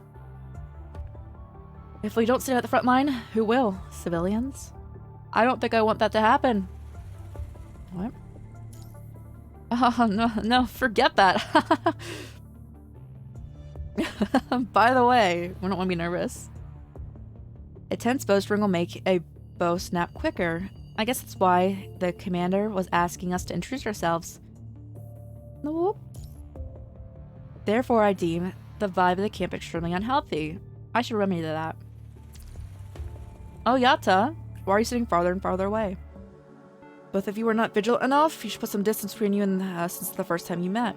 Not chatting the way you did. Where's Simon? Are you looking for me? You Simon's voice when at the mention of him. You see him leaning on the contract next to him, wiping the corner of his mouth. Harley Joe immediately walks up and holds him steady. Simon, are you okay? Not used to the transport craft. You looked fine when we were gathered here earlier. Because Hans looks so scary.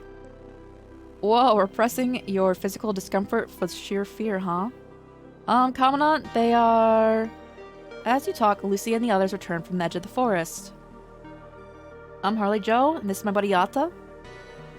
Don't say that. We're not close. She's a temporary squad member.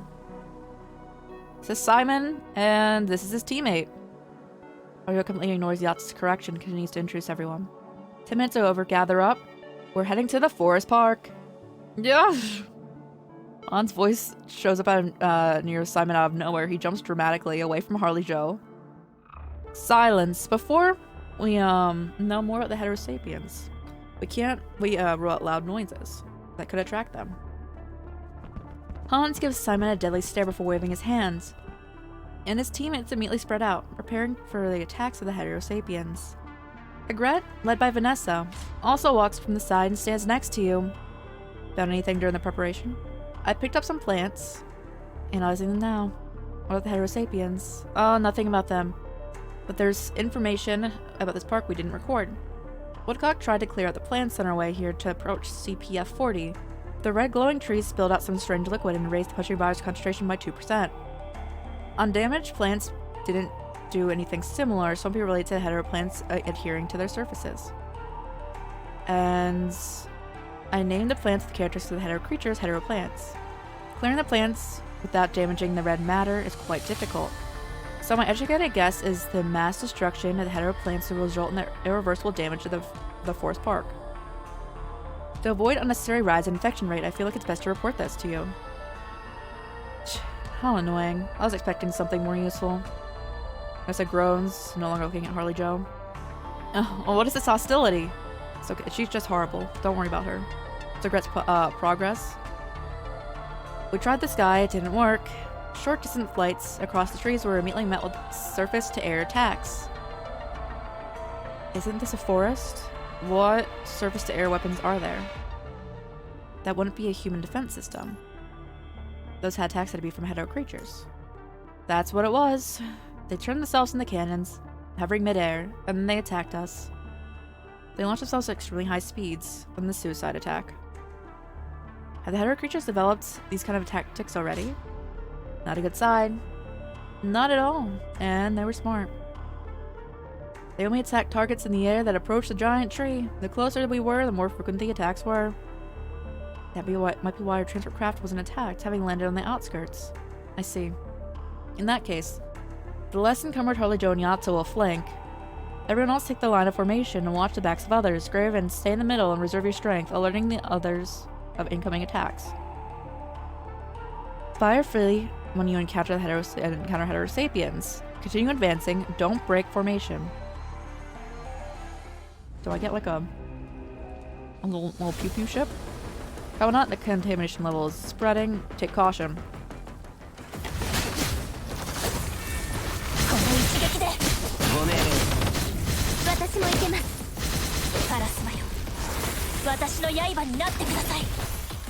I actually feel like this plays like Chanyu. Alright. This is like a deluxe Chanyu play style. Where are we going? Not that way. That's not the way. Hey Yato, how's it going? How's it going? Have you been? How were your tests? You were having tests, right?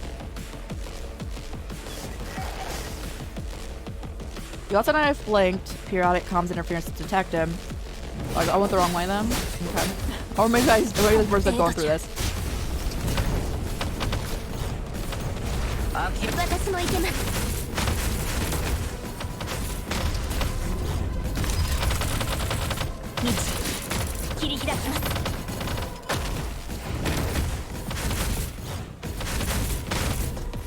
If this is in any way me not supposed to be getting lost,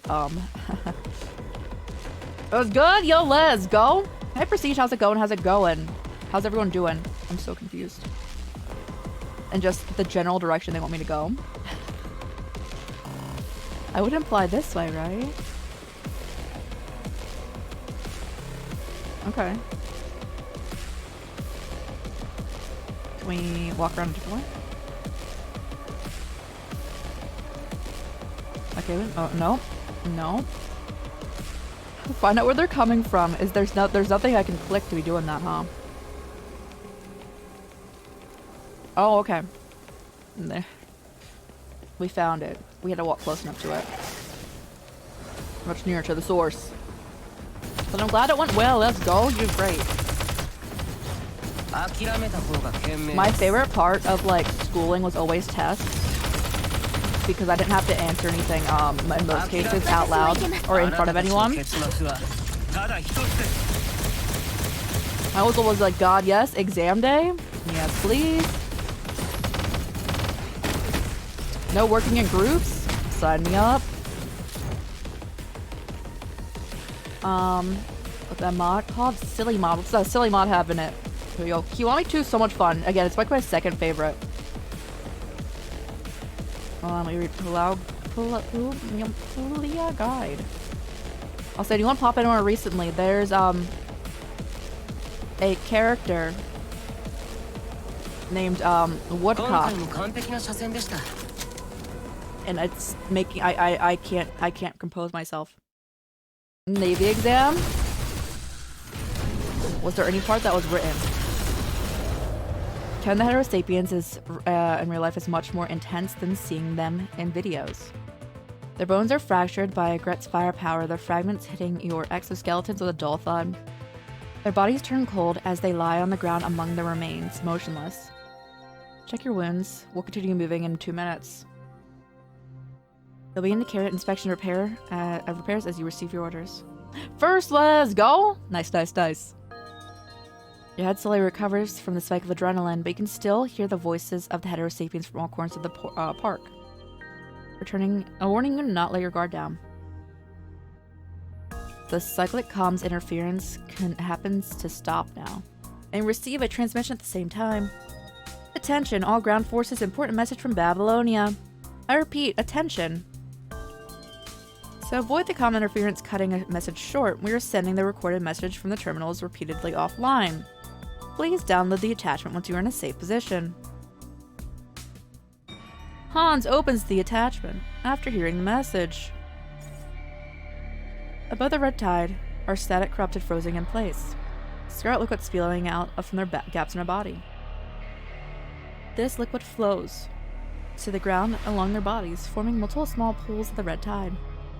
Afterward, the red tide devour those corrupted before Heterosapiens crawl from the crimson liquid. The Heterosapiens originally thought to only appear from the forest, arise from the red tides. They step away from the tide and attack everything in their way. End's reaction from one of attacked is unfamiliar. This is the red tide. In the footage, the victims' bodies break up after being attacked by the heterosapiens, falling to the ground before dissolving and reforming by the heterosapiens' strikes. Regardless if they are mechanoids or humans. Silly Mod is an Among Us. It has an Among Us cute action.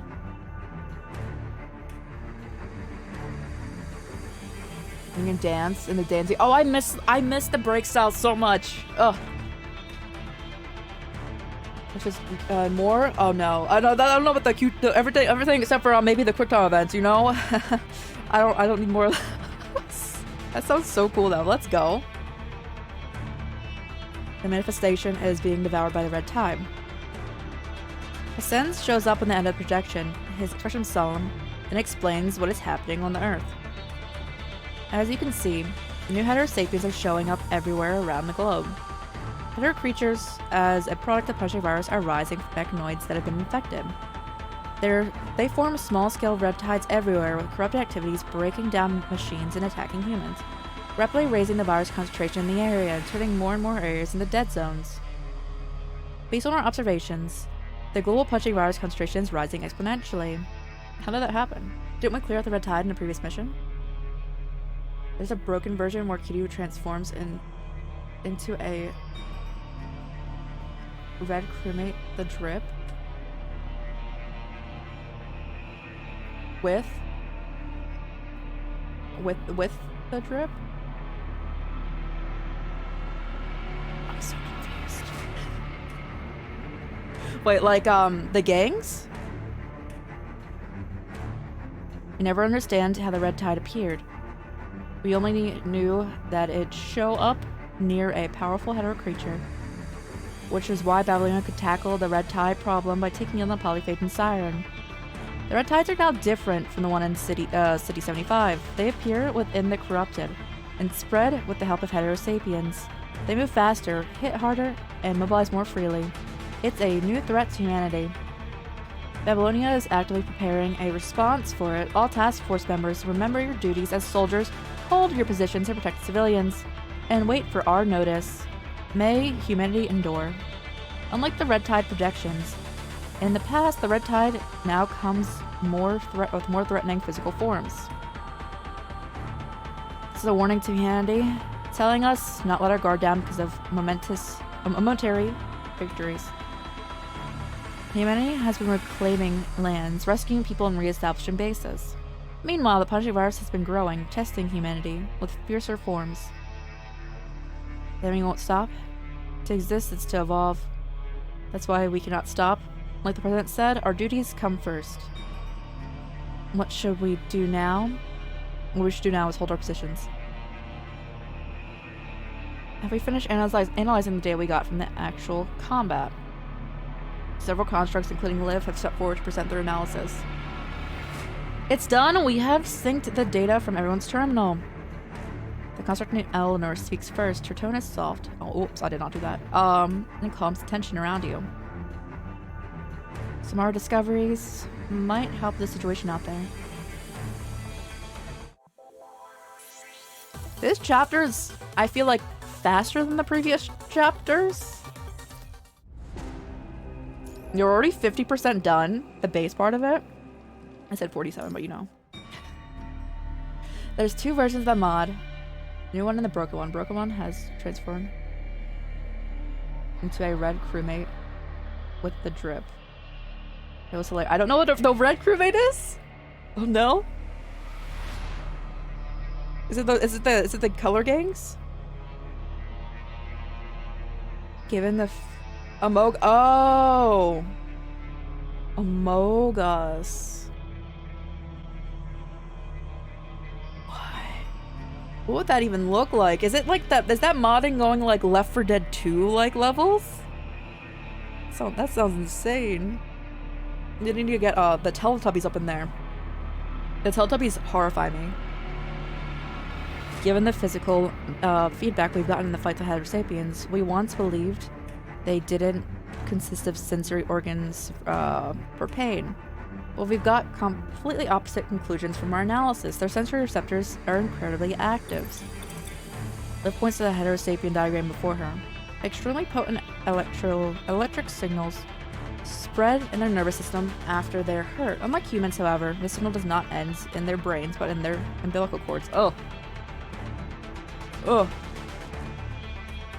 Ugh. Okay. They're uploading signals. I just find birth so gross. That's no. You're right. Although they have developed humanoid forms, the heterosapiens have yet to develop a human-like society. They still maintain an insect-like hive mind. The heterosapiens from receiving ends of the nervous system that is set through the forest park, uploading stimuli from the outside world and letting the central system process the information. Like a spiderweb. The closer we are to the CPF, the more heterosapiens there are, like insects protecting the queen. Hives uploading signals. I see. That is why Liv said we might be able to help with the situation out there. Right, heterosapiens show up in groups. People coming in more recently, we're currently fighting. So we've like anything that we fight in this from the punishing virus, which is the virus that killed off most of Earth. It has like the hetero prefix because they're developing very quickly. As if they're like actual like life forms, and the heterosapiens are humanoid versions of the punishing virus, just kind of like existing, not taking over anyone's body, not taking over like machines. The new mod had Kiryu holding an Among Us crewmate as a one the imposter is sus moment, and the broken one is a giant crewmate with some nice. Isn't it so wild to think about like how Among Us, all of them are giant, like those are like people-sized like characters, even though they look so like small in there. They look like little guys, you know? They look like a tiny plush. Like the ones you can like buy, yo. It's a plush though, yo. I want the plush. I want it. But also I don't, because they're not really the best quality. They don't feel soft. If I'm gonna get that plush, I want it to be incredibly soft, you know? Their signals won't be uploaded until they have been gathered and organized. Before those signals are uploaded, the heterosapiens are sharing their senses. If we dislodge the umbilical cords that are used for uploading their senses, they will have to experience those stimuli themselves. Failing to handle the input, and their frail bodies will break. They'll be hindered, if not paralyzed. So can we like feed her, Vanessa, to the hetero creatures? Just like asking, you know? You know. If she like tripped and fell into like a like vat of like punishing virus.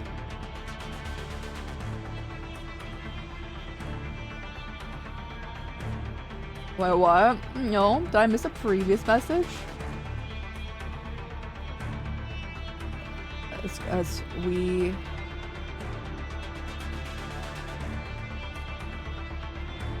What? Right, they're extremely sensitive to their organs become their biggest weakness. Which means breaking one will cause a chain reaction. A domino effect. Push one and they all fall. Kind of an effective and elegant tactic.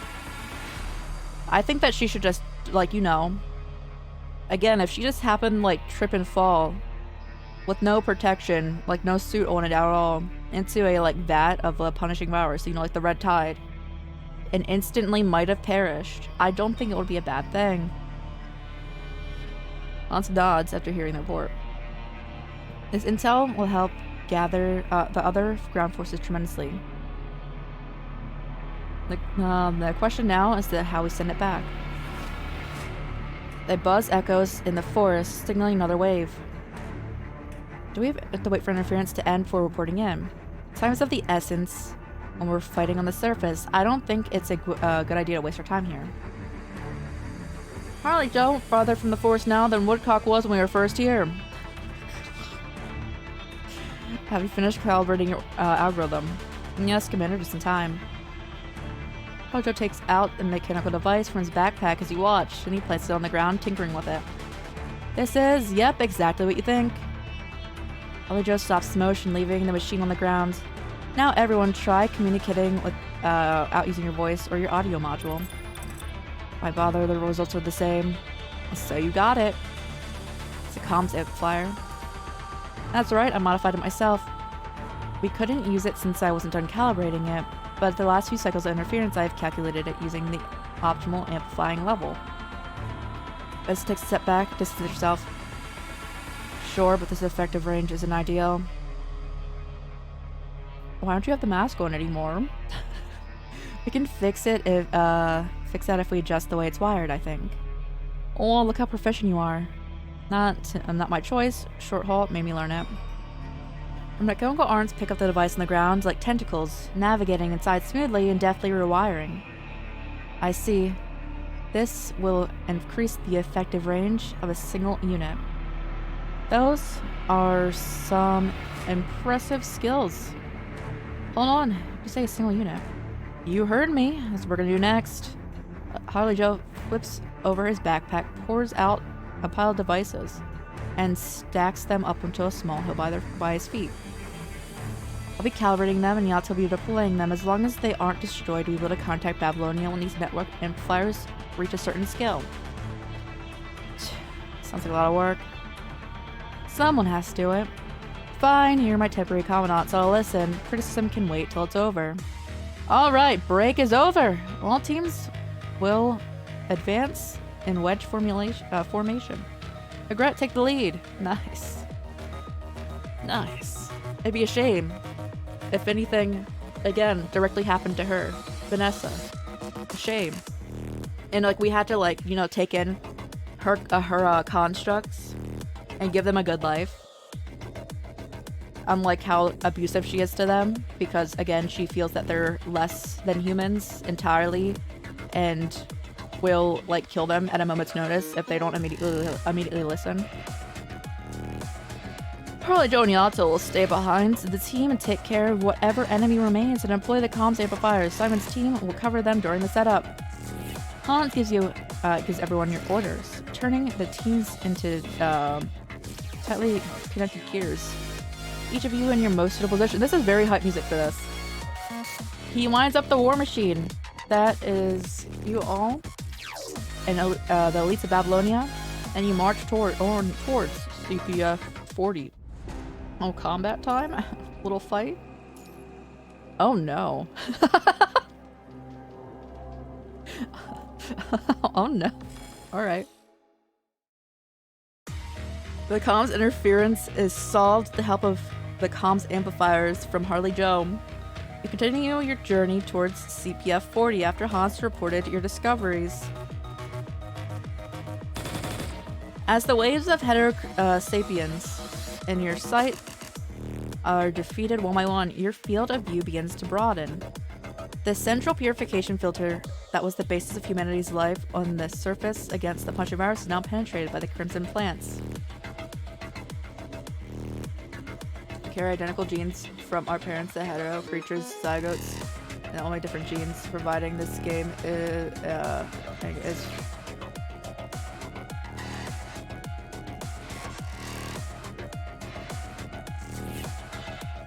like their naming? Oh yeah, that one's just basing it off of the hetero that they're doing, which is, yeah, that's the way the hetero creatures are formed. It's the punching virus mixing with things that are already here, so it's the hetero, yeah. Although the hetero sapiens, I don't know how they're... The hetero sapiens are pretty much just taking the name that we had already been using for other things that we're making off of that. Oh no, that's all good. But yeah, so like the hetero creatures were like potentially like animal-like things, you know, or like, you know, other things that weren't with thought, I guess, in a lot of cases. And like there was like machines that were just machines that were infected by the punishing virus. But yeah. The central purification filter is the base of humanity's life. On the surface of the punishing virus is not penetrated by the... Yes, okay. We're finally here. More heterosapiens on our flank. Much more of these boring folks do we have to kill. Hold the line, we can't barge into CPF 40 yet.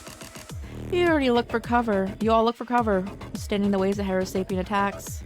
Our initial scan shows that CPF is still running low on power. Parts of the centrifuge module are at its base are down. The pushing virus concentration inside the tower is steadily rising. Some of the passages inside have blocked the plants formed by the hetero creatures. It seems we have to keep scanning even after we're inside. Any scavengers? I'm sorry, we haven't found any. On stares at 40 before him and thinks for a second before speaking.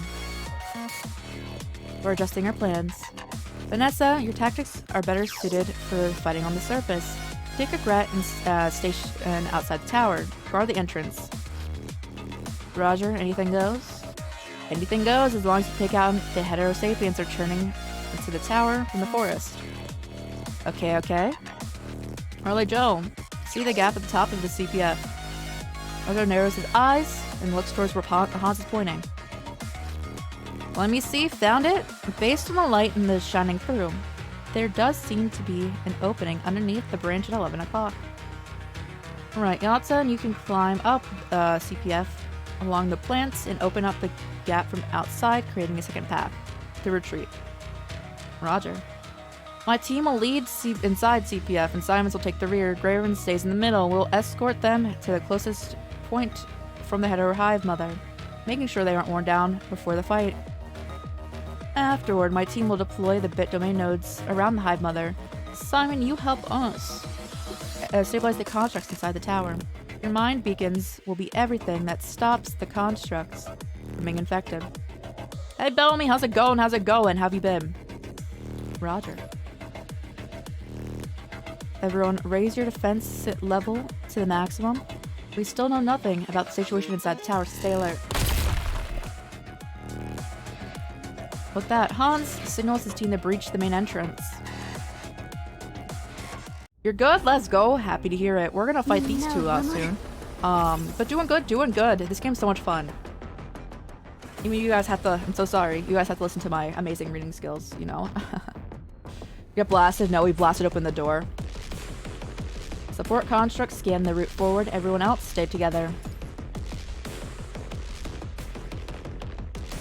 Hydrate, thank ya.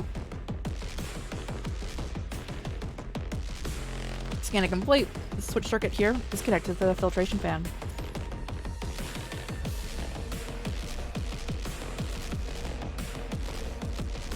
I was straight up about to walk up into that.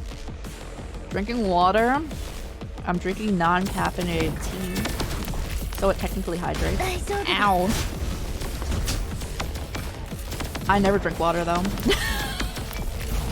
Or like plain water. I don't like plain water. I'm one of those people. Festive? What's today? Wait.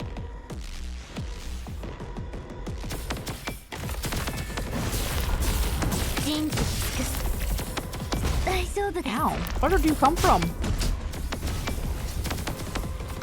What do you like to drink? Anything that's not carbonated or water.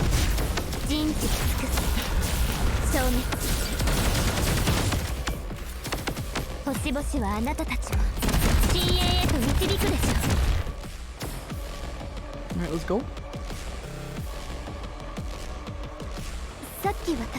Who set up like the nice like tree display? Really? Yeah, no, we've talked about this before. the no carbonation thing. Yeah, I don't know. I don't like the Fias. Oh god, it's the twins. Alcohol? Oh, I don't drink alcohol. Can I? Let me add people if we're gonna be fighting them.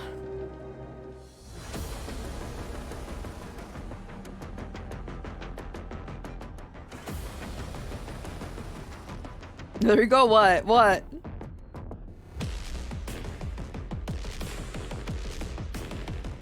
Watch out, everyone. It's difficult to come back if you fall here. Same applies to the enemies. Correct.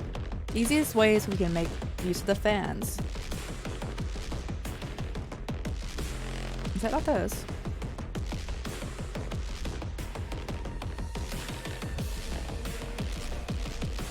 Alright.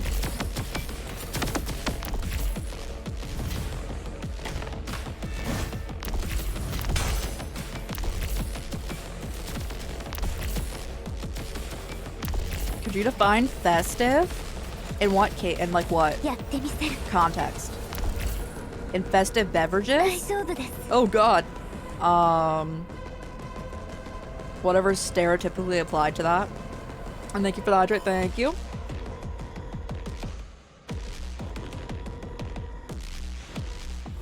So a lot of cases I think that alcohol is really popular, right?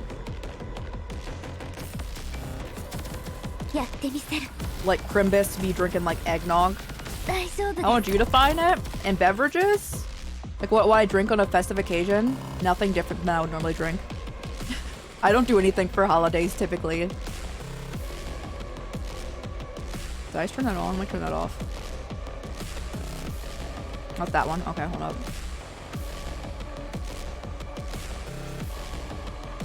Where's that?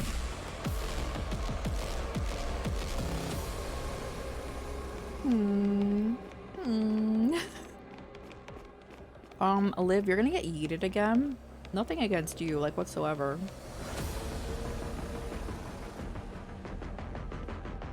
If only you could, like, crouch, you know.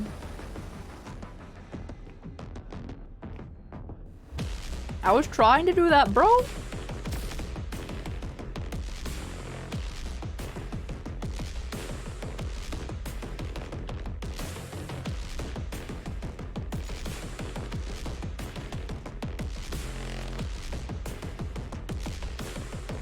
No water, no carbonated drinks, or no alcohol. Yeah. I drink a lot of tea. I drink coffee. I drink flavored water. I drink juice. I like smoothies. I like boba, even though that's also entirely... Zach, I am perfect. A perfect tea monster. Skin and complete. What's everyone's favorite beverages of choice? Skin and complete. We can head upwards and leave now. My favorite thing to drink is probably tea.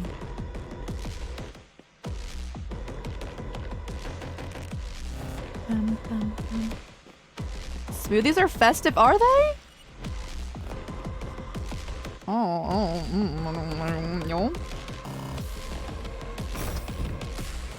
Especially on a Wednesday afternoon.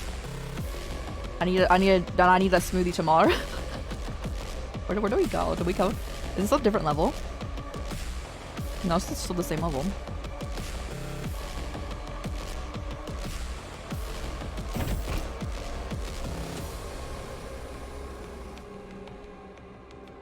Wait.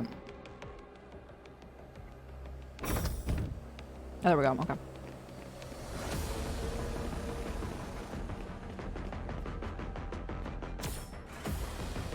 Probably juice. Yeah, I love juice. I like always drink like a cup of juice. I've been drinking a lot of like orange juice. I drink it sometimes. Yeah, I mainly drink coffee for the caffeine. I don't sleep. I actually get Five Guys the other day. It was pretty good. I don't dairy. I've had dairy-free milkshakes. They'd be pretty good. They're pretty good. I don't think I've actually ever eaten at Five Guys. I'll try to find it blocked. Maybe we can turn it.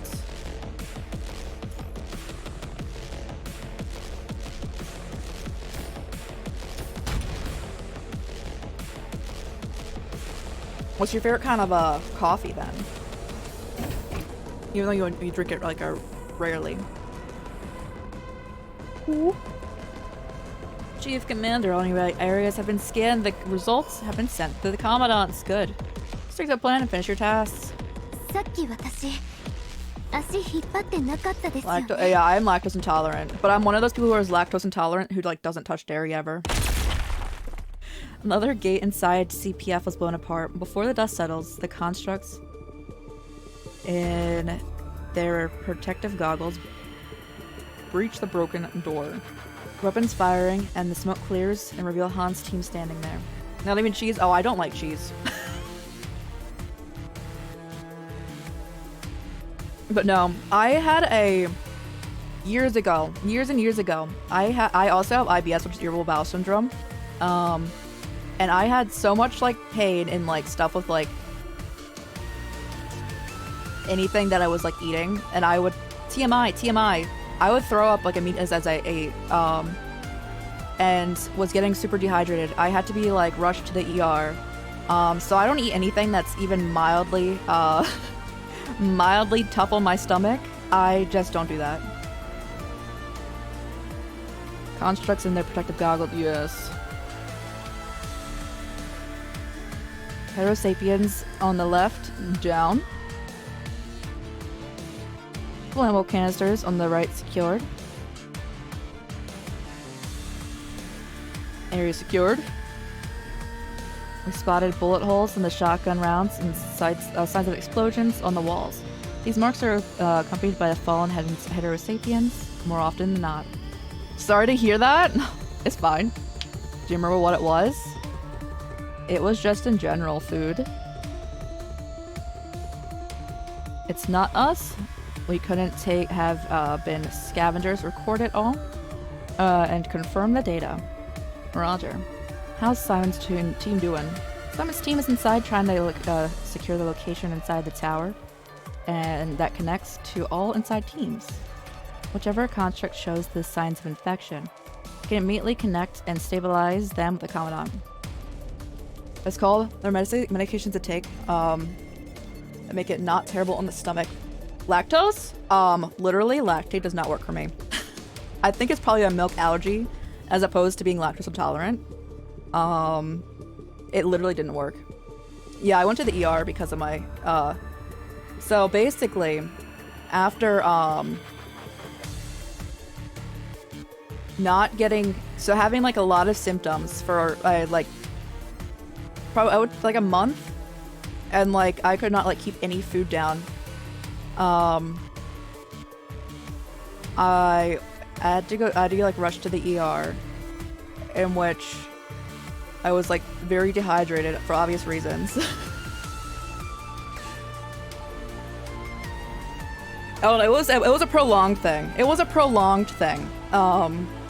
It wasn't just like, oh, one day I had something and I was like, all right, peacing out. Someone did the hug. Thank you for the hug. When was the last time I hugged someone? I don't. With this, all constructs inside the tower have yet to show any sign of infection. All anomalies regarding the inverter devices have resolved the moment they arise.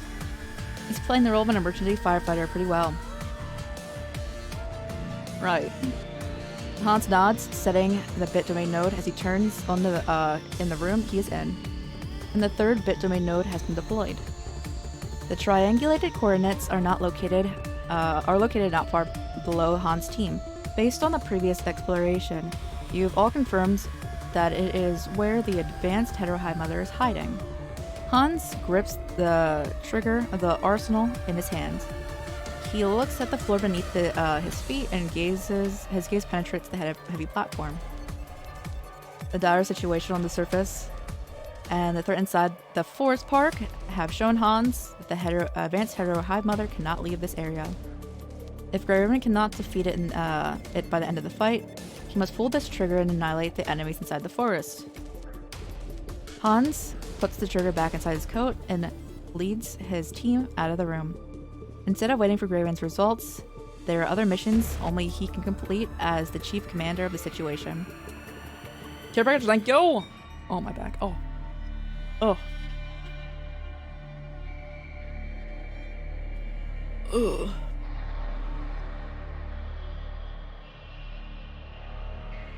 Yeah, but you know what's really cool about nowadays? There's so many things that are like just like dairy alternatives. So it doesn't even need to be like lactose free, you know? I just have my entire... I've been having that soy milk. I love soy milk. I'm a soy boy. How it worked? Another one? Yo, thank you, thank you. Did it glitch through there?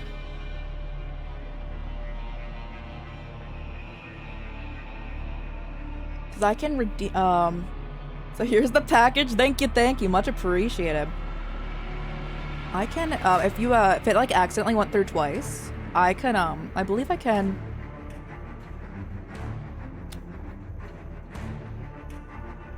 How do I do that? Refund. How do I refund? Pause. Manage requests.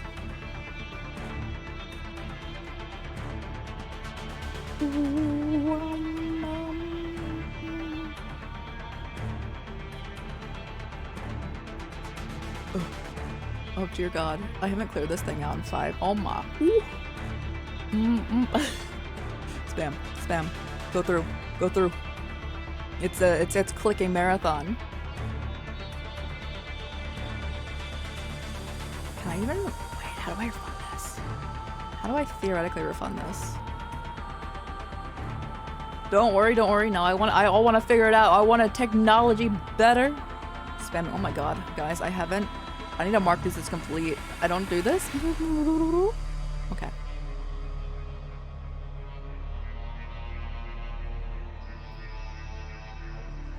How do you refund it? I'm so confused. How do you refund?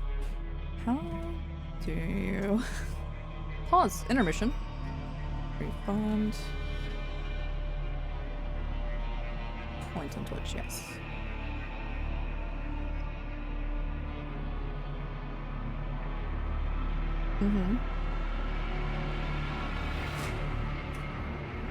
That is the worst formatted thing I've ever seen in my life. What I just clicked on. How to refund, yes.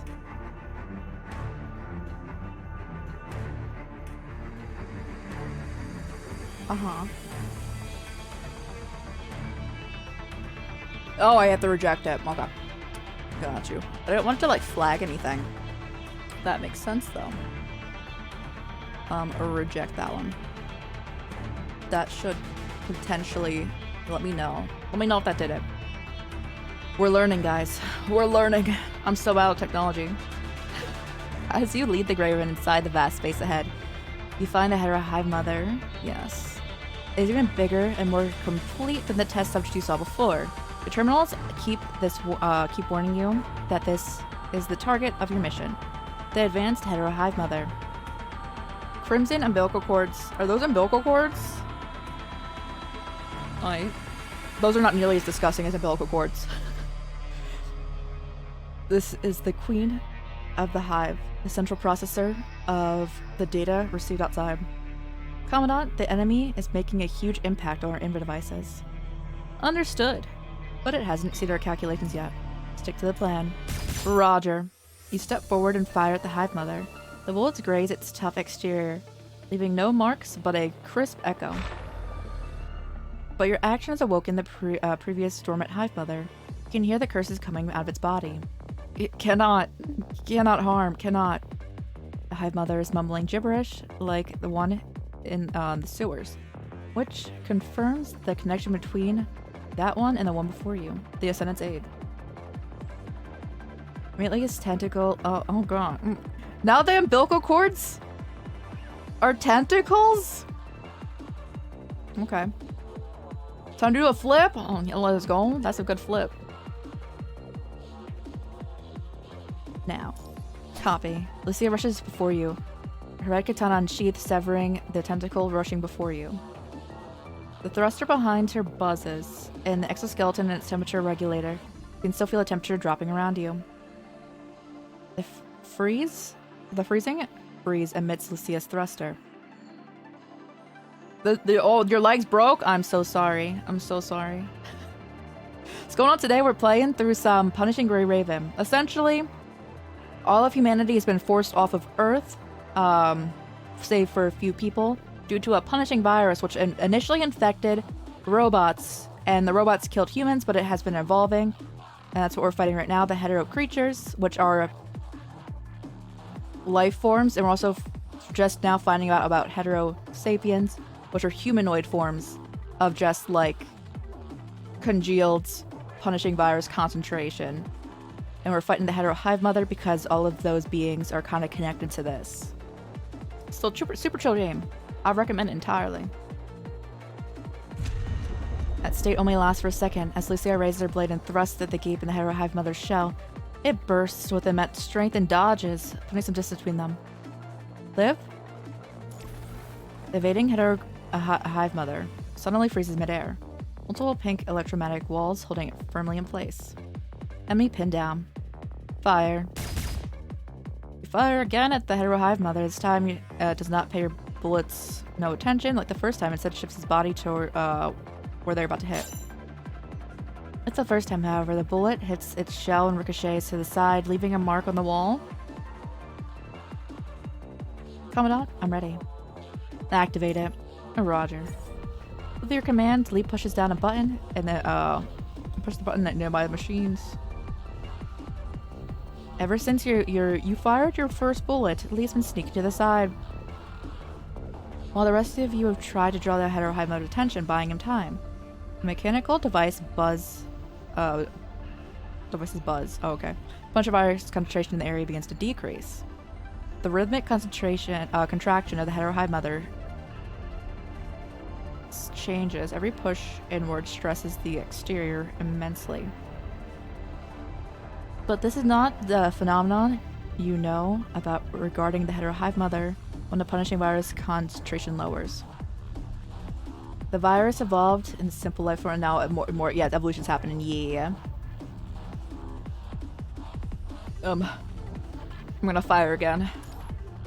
Your doubt lingers for a moment. The window of opportunity the Grey Ravens have created must be seized, so you hold down your trigger, aiming at not the shells, but the countless umbilical cords above. They snap one after another, these wires that upload the information. The broken ends of the cords start to wilt and pale. The scarlet liquid cannot hold its own weight, and it spills from the broken cords, dripping over the hetero hive mother before flowing under the ground. That's... You notice a hint of black liquid with the redness. Coming not from the broken umbilical cords, but from the shells retracting shells of the hetero hive mother. No. Lucia leaps forward, encompassing the hetero hive mother with her unbroken tidal-like strikes. Within the glistening reflections, a hetero hive mother curls up on the ground, this in a strange position. Its shells trembling from the blade in its retraction, as if they were going to be peeled away from the pressure. Still, it is lowering its center of gravity, making sure the part underneath the shells do not get hit by Lucia. Raven has carried out your plan, removing the hive mother from its nutrients, seizing its access to the outside world, and pinning it down. It is just a matter of time before you defeat it. Despite the scale of victory tipping your way, you still cannot shake the uneasiness that has been falling over you since you entered. Accessing information out from the outside world about the hetero sapiens, collecting more punishing virus than it needs.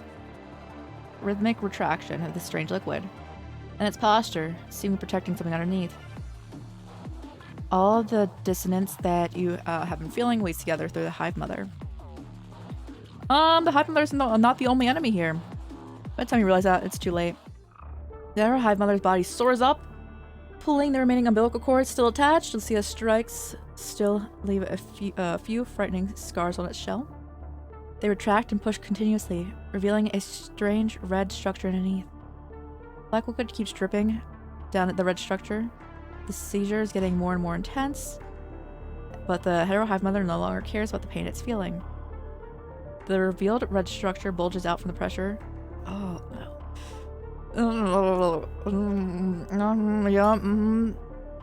Your guess is only half correct. There's indeed more than one enemy from the very beginning. The hetero hive mother has been hiding something else. Children ready to be born. This is so disgusting. This is literally like nauseating.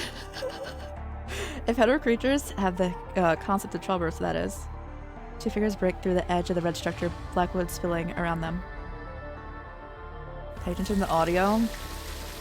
Do I have to? This is I will. The last drop of liquid emptied. The two figures dropped to the ground. It's a little cursed. Oh, I find, again, the concept of, like, childbirth and, like, birth absolutely just disgusting. I'm like, ugh. After a seemingly given birth, the weakened hetero hive mother is hung midair. My children. Everyone grabs hold of their weapons instinctively, and the tremendous pressure makes it difficult to breathe. If the Hetero sapiens were imitating humans after the red tide devoured them, similar to projections, then the two before you have transcended imitation. They are crafted and polished, the perfect human-like products. Their eyes hollowed and sweep the gray ravens. But you do not feel them focusing on you at all. Their gazes pierce the crowd and extend toward the species you belong to, humanity. Stenois. Nostrofinal? For no. It's not our final destination. Rest, my friend. For some reason, their voices feel oddly familiar to you. As if they were not the ones speaking, but someone else.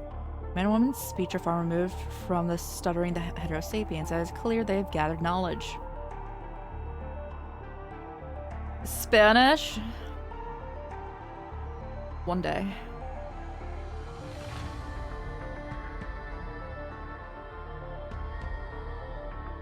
When it's... Oh, I don't know. I just still find that disgusting.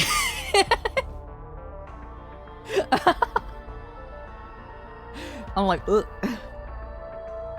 Their blank expressions tell you that they're still mimicking phrases.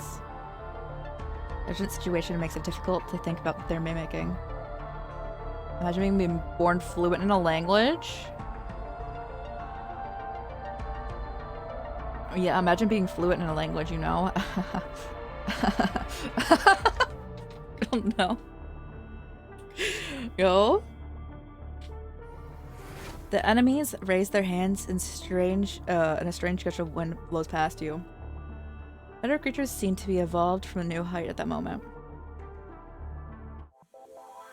I'm so glad I didn't need to fight them as just to live. That would have been a little rough, you know? Please don't. Please don't! Since the twins appeared before you, the Hetero sapiens have been growling deafeningly, while the Hetero plants tip their branches and leaves towards the ground. A celebration, as well as a showing of submission. The sharpest blade might slay a dragon, but it is not will not stop a calamity. Standing before the most perfect creation to punish fires. The mightiest squad pales in comparison. Oh, the Aged? Welcome back. Cough. A powerful blow slams you onto the wall, and you cannot help but cough with your lungs pressed. Ugh. You look down at Liv in your arms, who managed to evade the strikes. Even with Simon helping you stabilize the constructs, you were at your limit, keeping the 3 gray ravens from getting infected. Move. Damn. Cold sweat begins to form underneath their artificial skins. The impact on their minds has made even standing difficult, as the 3 have to steady themselves with whatever they have nearby. Being in the same room as the Hetero hive mother and the twins, the Graven Inver devices are getting hit twice as hard. With that, Lee, Liv, and Lucia with her specialized frame are all briefly immobilized. As the Ravens struggle to counter the strikes of the frame's accumulated wounds, Liv finally figures out how the enemies are attacking them. As you pull her away, she quickly tells you how the enemies are attacking you without moving at all. The black cylindrical pellet is the true face of the high-speed flying attack. In the blink of an eye, Liv has managed to catch this pellet, and it was the bullet that you had fired. Oh, they're firing back the bullets. Okay. No. Thing's not a bullet. It is an instance that's imitating your attack. Oh, okay. From her analysis, the damage dealt from this attack is far beyond that of a bullet. Twins can speak clearly. It does not mean that they're... Oh, wow. Does that mean, y'all? Does that mean that they are beings capable of communicating with speech? Because since their birth, all of you can feel their hostility intuitively. They feel angry. It is clear they're angry because you've hurt their mother, the Hetero Hive mother. You can see that Lee is leaning on the broken machine devices and shooting, while Lucia is kneeling nearby, supported by her blade. Help live up. You uplift Stan so she can lean on the wall and steady herself. They look entirely different than their art. Like, they're like display art. The eyes of the twins are still hollow, but their hostility means you cannot let your guard down for a second. Right now, their gazes pause on Lucia and Lee, and several bullets start hovering near them. You have to make a choice now. Hold what? Hi, Lee. Save Lee. I'm so sorry, Lucia. You focus your power on the exoskeleton of your legs and dash towards Lee. The initial speed of that mimic the bullets from the twins is not high enough. If you ignore the side effects and push your exoskeleton, you might be able to do something. The leg motors crack with the warning of overloading. The bullets graze your back, and you manage to wrest Lily's side for at the last moment, pulling him away. Use this. Lee immediately understands your objective and passes you his gun. Got that pew pew? Saving his gun, you immediately fire towards Lucia. Your shot hits the katana Lucia is leaning on, making her fall to the ground, but a bullet evades her. The side effects beginning to kick in. Your legs go limp, sending you and Lee tumbling down. After rolling for a few meters, you finally steady yourself with the defense system of the exoskeleton. You got that pew pew? You open fire on the twins, but all your bullets are blocked before they can even reach. The weakened Hetero Hive mother stands in your way. It is limping inside the pool of red and black liquid on the ground. The shells broken off from the pain of birth scattering around. His body slowly rises. The red structure that gave birth to the twins is still bearing the clear scar. Black liquid spills out from there occasionally. Even when it is weakened, it still raises its tentacle high, guarding the twins. You will not be allowed to hurt my children. Your mind suddenly begins to get hazy. Like, oh my goodness! Thank you for the 100 cheer. Thank you so much. Thank you. Much appreciated. I'm so good. Sizzy? Yo, thank you so much. Yo, thank you so much. Thank you so much. Yeah, it is ew. I'm just like, ugh. The actual, like, yo? They're strong. That's fine. I just want to leave this room, you know? But I think we should have used the arsenal and attack it, you know? You look down and see one of the Hetero Hive mother's tentacles piercing through your flank. An instinct from a mother. No. Come on! The twins assembly try to attack those who attacked the Hetero Hive mother. The Hetero Hive mother instantly strikes at those who want to hurt the twins. You put down your lips, then blood spills from your wound. Pain has snapped you awake. Yo, let's go! Thank you so much, thank you! My favorite emote on Twitch, other than our own here, is the laughing one. I just love it so much, it makes me so happy. I'm gonna reach out and touch Faith. You use one hand to hold the tentacle, while your other hand ejects the magazine from your pistol. Cough. Use your mouth, you draw a new magazine from the stripe over your shoulder before swiftly reloading. An emergency. Tactical reloading action learned from Lee. Lean in and use your right hand to press the pistol against the tentacle. The Hive Mother does not react, clearly not considering your shot's a threat. And at that is the moment you're waiting for. Pull that trigger. The pistol roars, the pungent smell of explosives fills your nostrils. The Hetero Hive Mother's tentacles breaks from your shot. Your first shot was a misdirection, tricking the Hive Mother into thinking that your bullet did not hurt. Even though the situation is spiraled out of your control, your initial misdirection has provided you an opportunity to turn things around. You used your remaining strength to change to experimental bullets the Parliament gave you before leaving. And now, given the enemy's limited movement, you managed to take the chance to fire the Hetero Hive Mother at a closer distance. Heavily wounded, the Hetero Hive Mother screeches and retreats while the twins rush towards its side. In the last few moments, before you fall unconscious, you hear the thunderous explosion.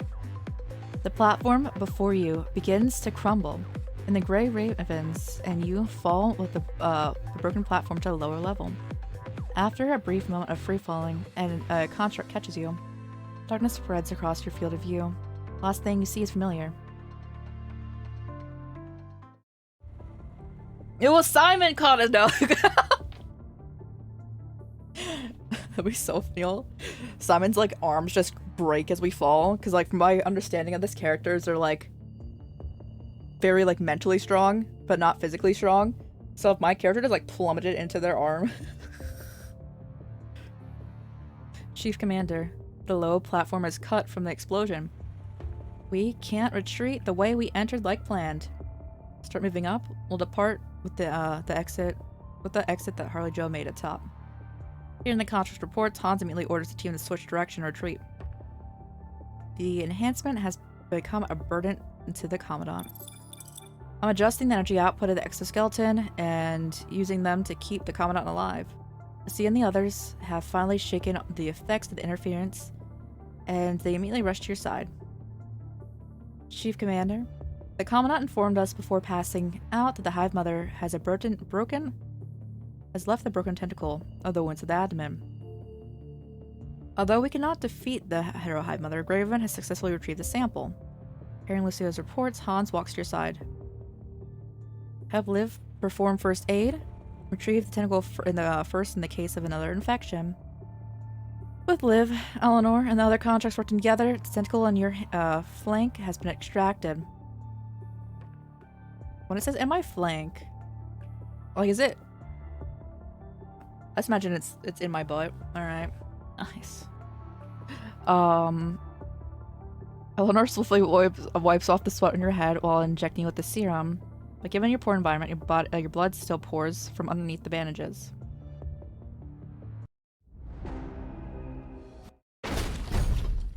Oh, hey guys.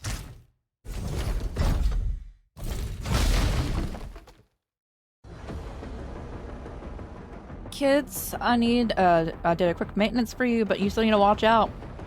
Thanks. We're fine. Let's move and meet with Harley Joe. Commandant, please hang in there. Is this timed?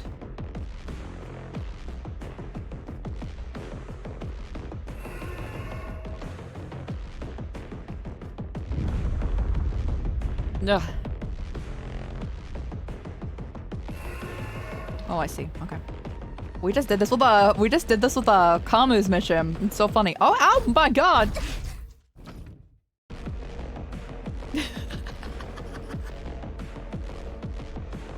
This is a horror movie. I didn't know it was right behind us. This is so funny. Can we get hit by rocks then? I feel like rocks might be more preferable to what just happened right there.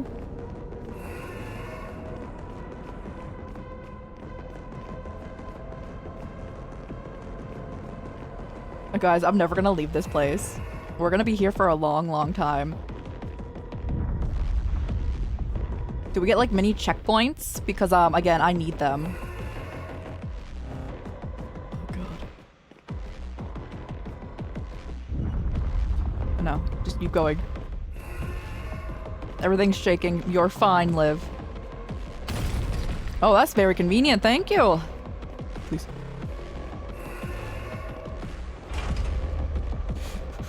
Oh god, the control right here. Oh, you need to hold right there for whatever reason. Okay. Elevator is fixed, but it'll only take us on to discard all unnecessary loot. Alright. Throw Hans. Elevator's lost power. All necessary load has been discarded. Alright, stick to the plan and break away.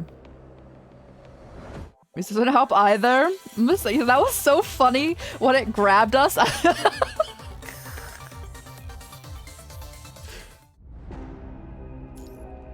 I'm like, this is just like when we were Kamu and then we got killed. Don't look back. I did look back a few times after we got caught that one time. I didn't look back. I didn't look back when we got caught. Liv just got, she probably got like her head bit off right there. Is this implying that Liv is getting the new frame right here? Because yeah, I just wanted, for the longest time, I wanted her to have like a new frame. Oh god. You're not. You're not. You're gonna die in here. Oh my dear god.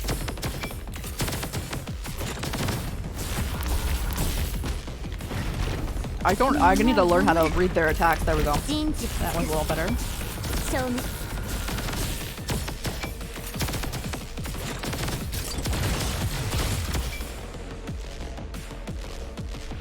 Watch out, the turbulent energy sources can immediately destroy anything they touch. Oh no, you're gonna die in here.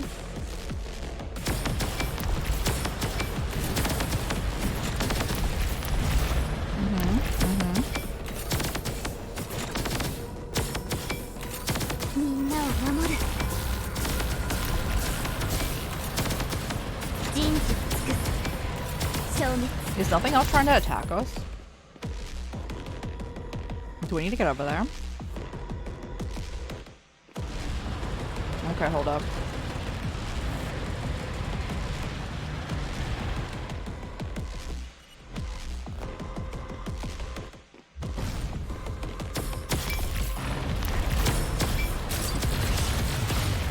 Okay, well, please. Oh my goodness, I didn't realize we were pinched that close.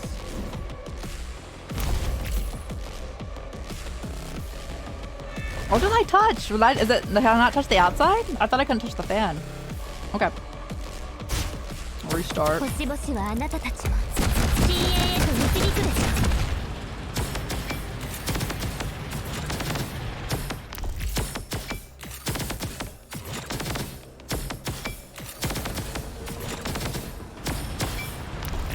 Okay.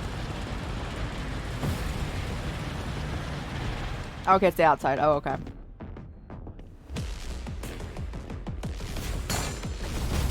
Ow. Bro.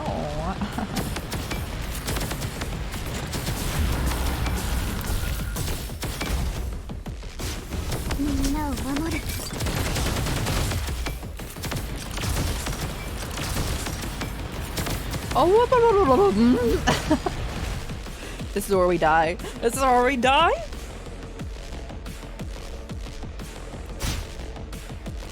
When no longer affects you? Wow, they said here you go. Nice.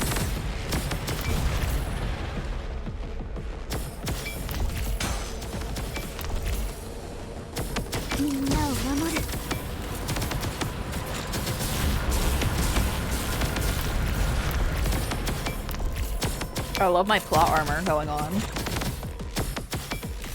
You look like really sad when I die again.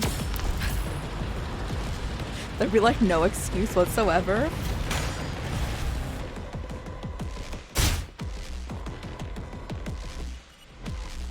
I'm just gonna stand right here. This seems very advantageous for myself.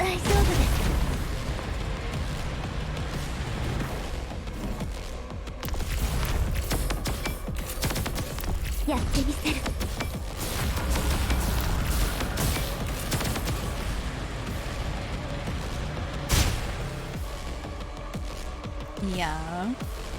Nice. I've never experienced a more thorough plot armor than this.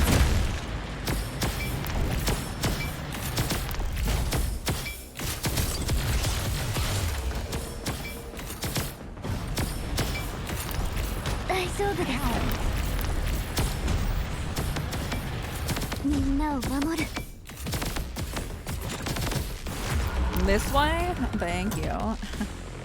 That was a perfect run, guys. Didn't take any damage. Used the wind perfectly to our advantage. After studying this situation inside the tower, Holly, Joe, and Yacht have extended the extraction points further and inward, finally reuniting with all of you just now. Following Holly, Joe, and Yacht, everyone inside retreats according to the extraction points they've established. The Sea of the Heterosapiens remain around the area. The enemy's howls rise from the tower. Despite the retreat being incomplete, Hans knows that he can wait no longer.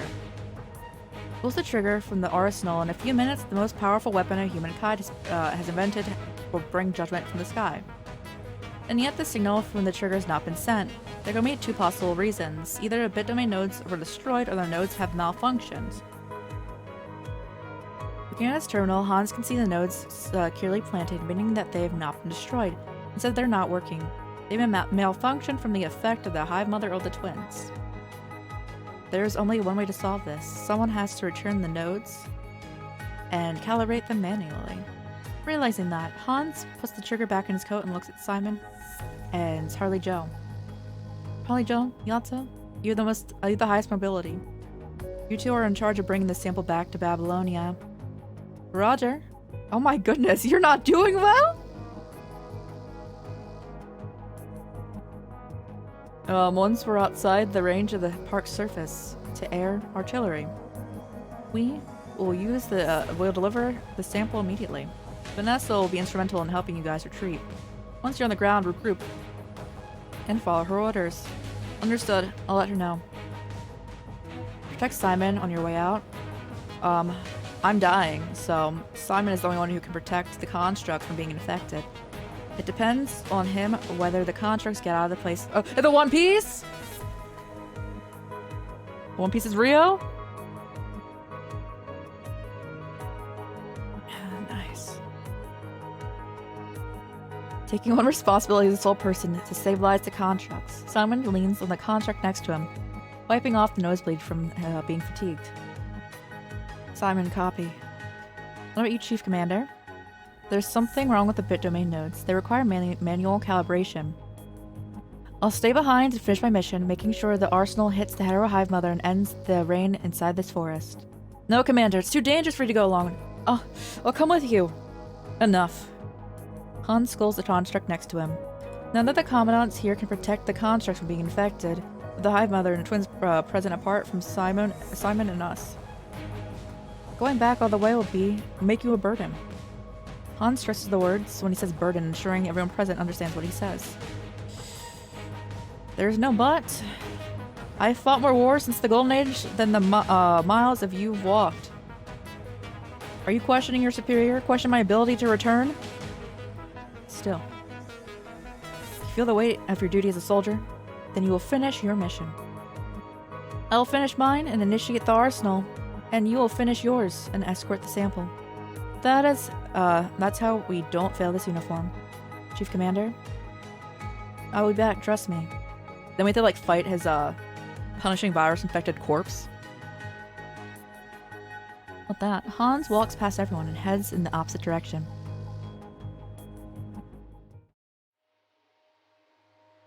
Walking alone, Hans no longer has to face the heterosapiens, most of whom have drawn to other locations due to their previous fight.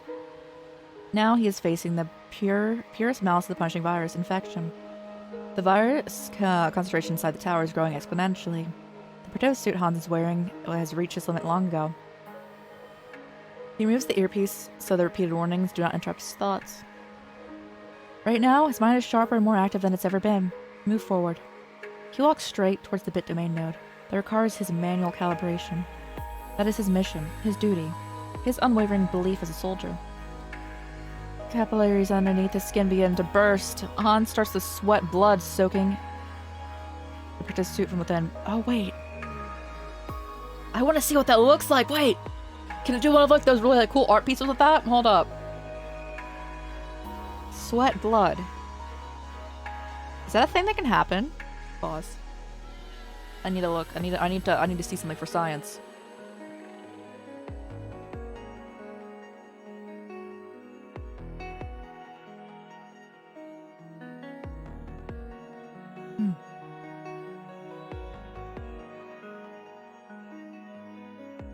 That looks so cool.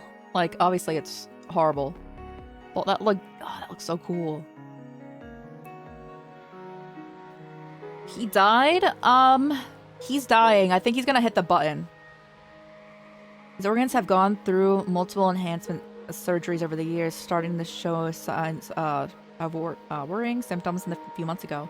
Now the symptoms are getting worse. With that pain that can topple the toughest giants, Hans keeps himself awake. He wipes the blood seeping from the corner of his eyes with his hand so that his vision is not obstructed. As a habit, he wipes his hand on the past the corner of his mouth after that. Even when he hates to admit it, the rise of the corner of his mouth reveals the joy Hans is feeling right now. He knows exactly why he's so ecstatic, because as a soldier, he's not lying in a hospital bed somewhere in Babylonia with tooths plugging into his body as he experiences the last moments of his life. Instead, he is spilling his last drop of blood on the battlefield, fighting to meet his end. His body will not be properly preserved in the coffin, covered in flowers and adornments, waiting to be revered and praised. No, he will lie on the front line, all alone, no medals to tell his story, save for the one on his chest, blossoming flower dried from his own blood. That is the best honor he can ever get. Hans has never questioned his initial choices in the countless nights after the great evacuation. He will not and cannot doubt this moment his life will be a sham. That would be him betraying his past and failing humanity. Having survived, he has to spend his life to its fullest. He must make it worth it. Cough. As he walks, Hans suddenly feels his foot give way. His right leg has gone limp from the infection and exhausting fights, and so he uses his rifle as a crutch, hobbling forward. Whatever it takes. Even your life? As a soldier's life is humanity's leverage. To utilize it is my fullest, to its fullest, my ultimate wish.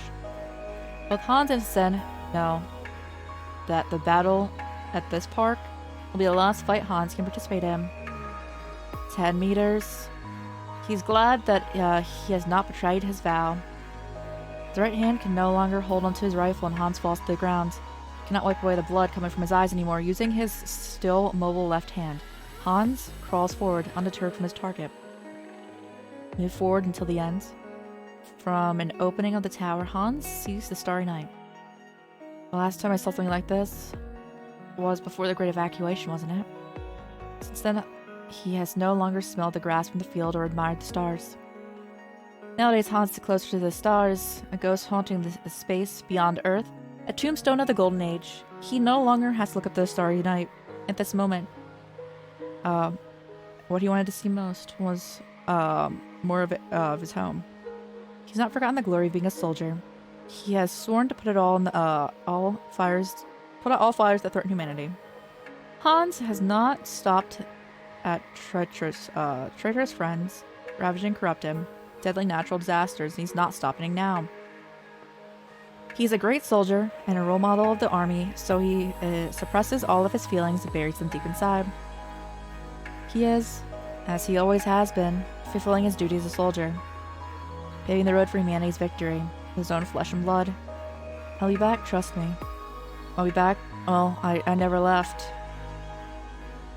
Roger Yeltsin and I will assemble the portable rocket. Once we're outside the range of the park's surface-to-air artillery, we will use it to deliver this sample immediately. Simon, copy. Whether it is Harley Joe, Simon, or the dying us who risked death to retrieve the sample, Hans can feel the same spark. The will to move forward, passing from soldier to soldier. The soldier might fall, but the passage does not stop. Hans' fingers can feel the exterior of the bit domain node. He reaches out, finally opening the manual calibration module. If someone opens Hans' protective suit now, they would be surprised to see him still moving. His body's already begun to rot away from the infection. His organs have stopped working. The heterohive mother must be destroyed here. It cannot threaten the generations to come after. Hans thinks as he finishes the calibration. With the last ounce of strength, he presses the trigger of the arsenal. The activation signal sounds so out of place among the noises in the tower, but it is the most beautiful melody Hans ever heard, grander than any symphony or orchestra. After many years and countless battlefields, Hans knows that it's his duty, as a soldier, and it has finally come to an end.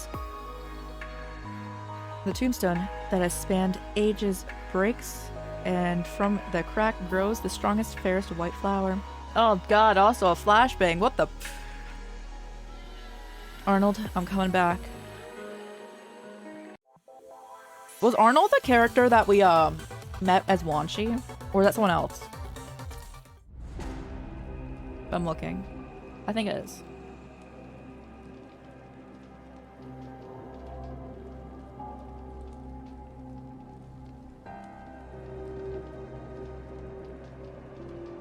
Yes. Yeah. Oh god, I stripped that time. I'm so sorry. Remembering his old comrade is so sweet. His old comrade wasn't a douche ever, though. Like, I understand, like, because he was, like, doing it all for humanity. But it was so, like, Arnold was like, I'm gonna, like, chill out here. Like, I don't want to be, like, doing stuff that I don't really deem, like, something follow, like, my moral code. So he, like, legit just pieced out and, like, lived in a city and with his, like, little, like, robot buddy. And I love that so much. Arnold was so nice. Who was Arnold, though? Arnold, you meet as Wanshi. When did we meet one? Was it in an extra chapter or was it in, like, a main thing?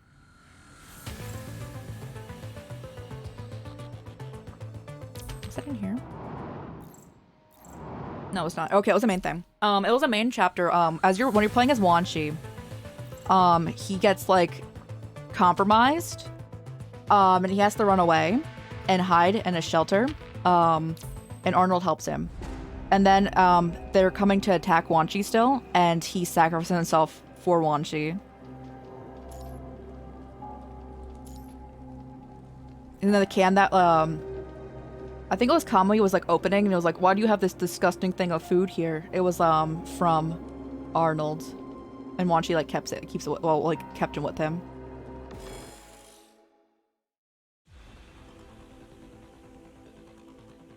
Run, keep running. Harley Joe and the others have returned to the ground and are speeding through the forest with the Gret leading the way. The area surrounding CPF 40 is aflame in a Gret's bombardment, stopping the Heterosapiens from catching up. Still, countless Heterosapiens are coming after them from the corners of the Forest Park ruins. Can you describe him? I'll bring up a picture of him. I'm gonna open close tab.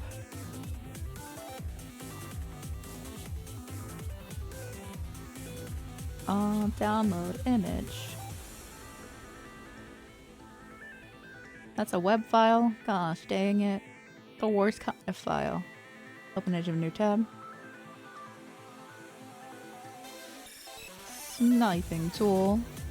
It's not even a sniping tool, it's a snipping tool. I just say that. Everything probably just froze. It's fine. We're going through it right now. I'm going through my steps.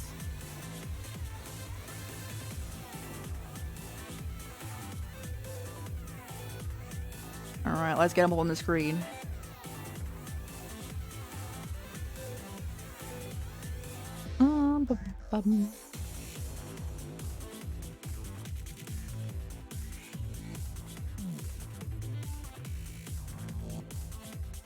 This is Arnold.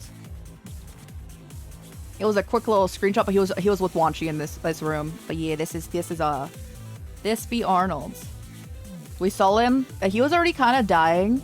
When when he helped out Wanshi.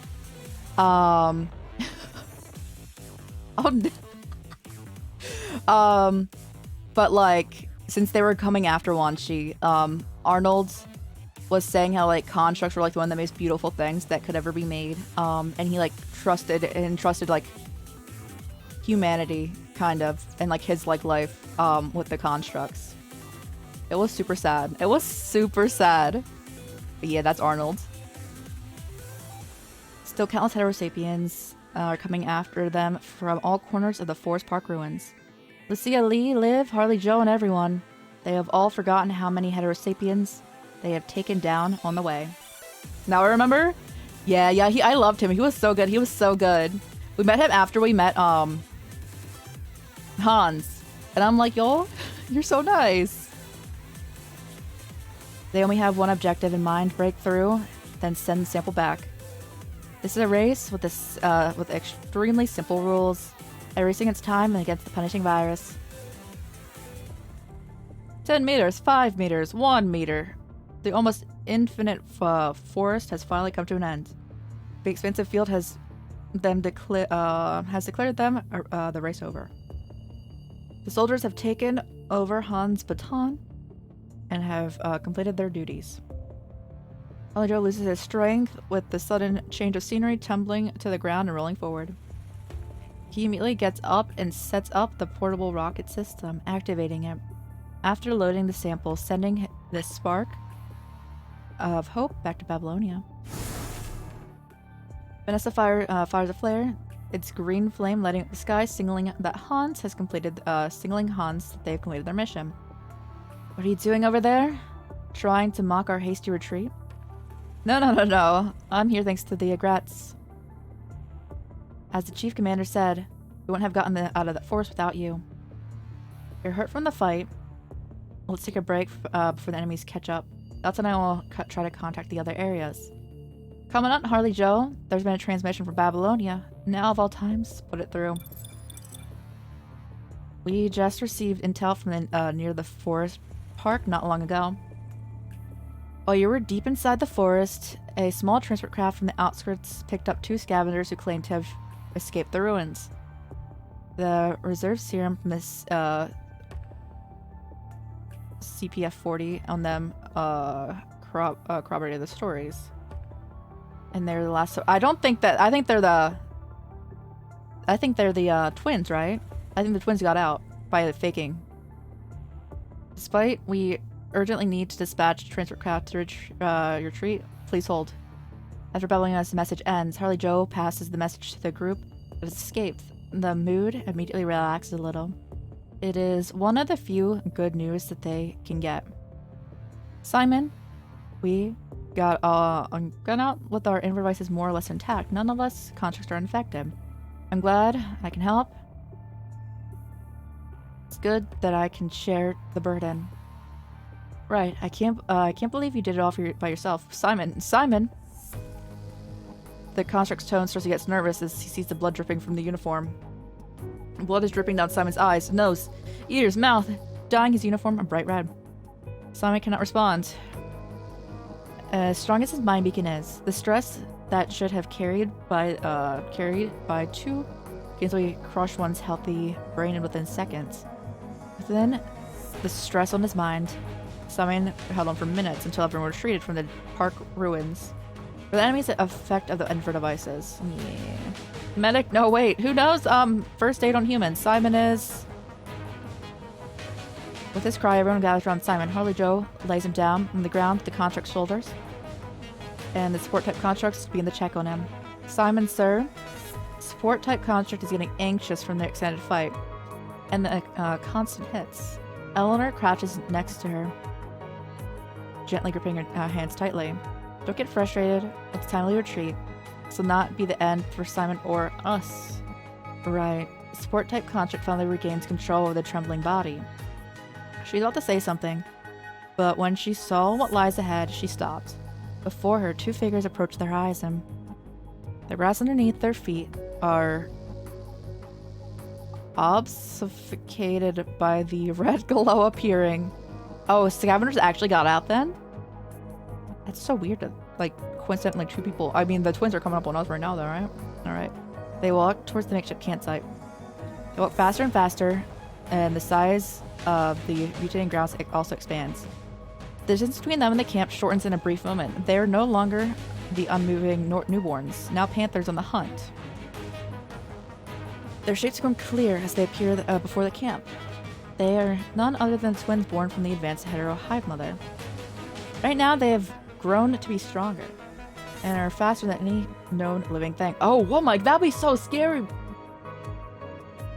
know, you see like 2 people running faster than like a cheetah. As Turtle's guardians are pursuers, they will avenge their territory that has been invaded and violated. I see they aren't gonna let go of the people who took a chunk out of their mommy. Harley Joe slaps himself in the face, replacing his usual glee with a solemn expression. We're on a timer here. Simon's and the Chief's wounds are worrying. I was supposed to prioritize, we should prioritize fending off the enemy. Raven's and Simon's squad, will you lend me your strength? Lucia and the others do not answer. Instead, they clutch their weapons and stand in front of the fence with Harley Joe. Alright. Words are redundant right now. Oh yeah, the hype music? Alright. Regardless of the doom that awaits us, there's only one thing that can be done. More and more contracts prepare their weapons and stand on the front line. Asa stares at the twins, her mechanical arms begin to turn translucent. Lifting herself up with her tentacle-like robotic arms, she merges into the environment until only the shimmering red light of her mask remains. It's up to us now. Simon. Just a few more seconds. Just a few. All the heterosapiens inside the forest are out in force. The roars shake the entire forest. Meanwhile, the twins stand before them, suddenly declaring humanity's demise. Her eyes. Oh, Yatta's? Yeah, Yatta's pretty chill. The war between humanity and the Punch virus begins anew, here and now.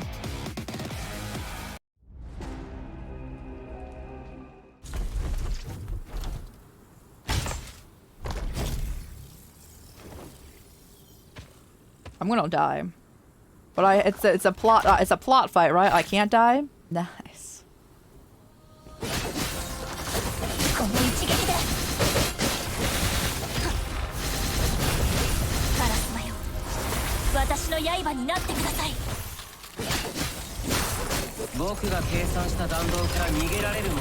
Oh my god, what was that? Oh my dear god. No.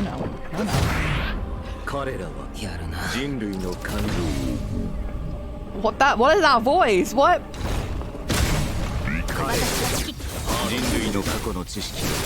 They're using some unfair powers right now.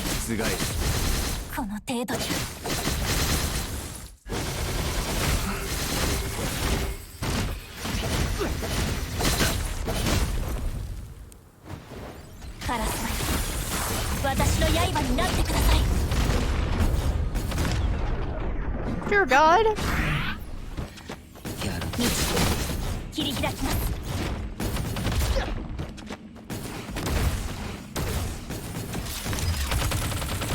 Oh my god, I don't want to stay far away. Why are they so tall? Hold up.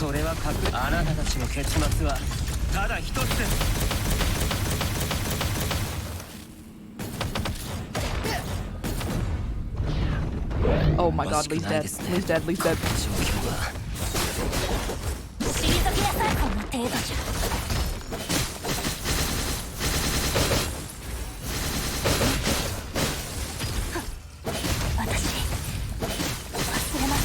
Okay, yeah, let's go.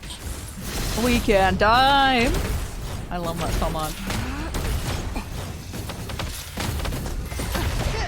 One day I'll find a Lucia that I actually like playing as. Because I don't have that at this point in time. The twins will torture Liv. We can't let that happen. Liv currently is still my best girl in this game.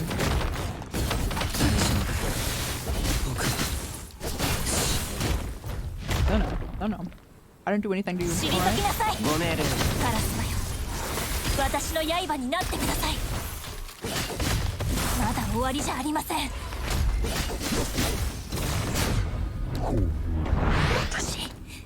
Dear God. They're wrecking me. They're wrecking my entire day.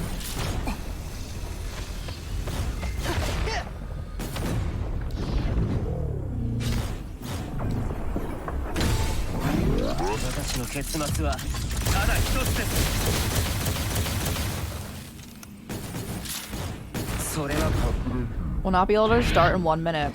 And we gotta kill them in 1 minute because I need that restart!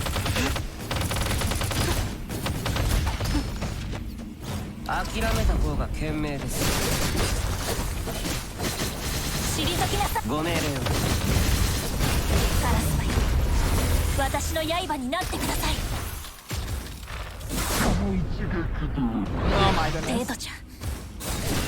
How do they initiate their time slow thing?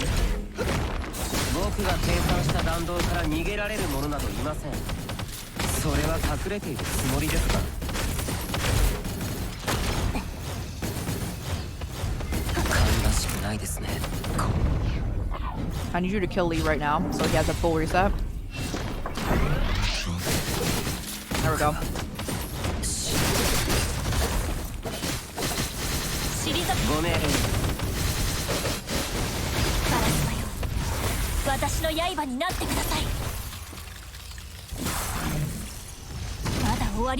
Dear God.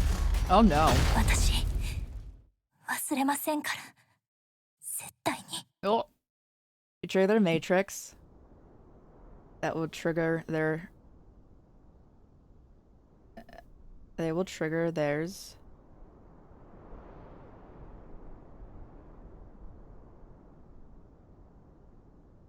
Oh, okay, they're dead. It's fine. Copium, y'all. It's fine. There's better characters. In the dream, there were many blurry figures and loud noises.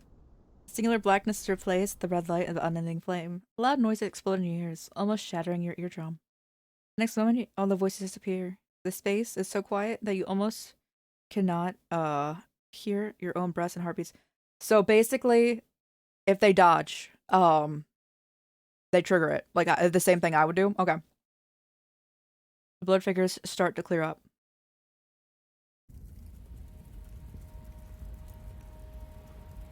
You can actually get the. Oh, I actually thought we died. I didn't think that was actually supposed to be a thing. Oh, I figured you could kill them. Is that what Matrix is? Again, I've never seen a Matrix anything, guys. I don't know what Matrix is other than the green coating. There's Simon, Hans, and the constructs that have taken part in the missions of the Pulley Forest, and the many constructs that you could not save in the past. They are saying something you cannot hear right now. They salute you, and at the end of all endings, before fading into darkness. The darkness removes you from your senses of space, but you still feel a nausea from getting a concussion. Everything appears in darkness. Pink light glistens in the dark, slowly approaching, stopping right before you. Yet it lasts so briefly, so fleeting that you were wondering if you were under an illusion. There is nothing after that glow. Everything begins to be devoured.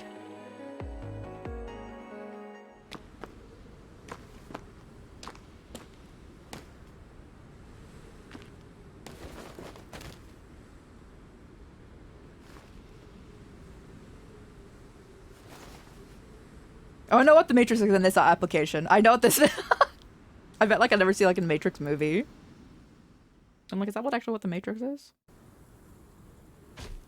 Oh, fine.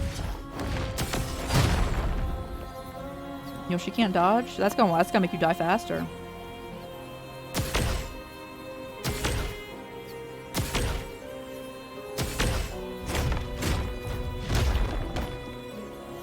It can't end like this. This is when she gets her power up. Go Super Saiyan.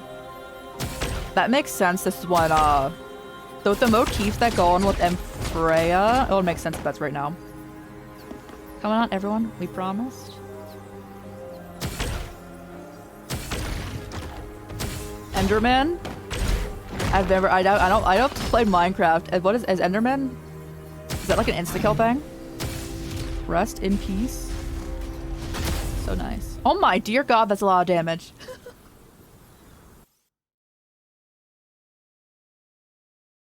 As the twins stand before the heavily wounded Liv, ready to deal with her a lethal blow, a flash of blinding light appears in the sky, illuminating the battlefield. She can't spawn a new frame out of nowhere. They've airdropped randomly frames literally every single time anyone's gotten a new frame. A ray of light pierces the dark, the hope of humanity that humanity has been waiting for. The arsenal has finally arrived. Humanity's most powerful weapon passes wrathful judgment from the heavens. The twins seem to realize something. They're untouchable. Oh, you can't attack them. You can't kill an Enderman? Abandoning the prizes of war before them. The arsenal hits the Harrow Hive Mother where it is.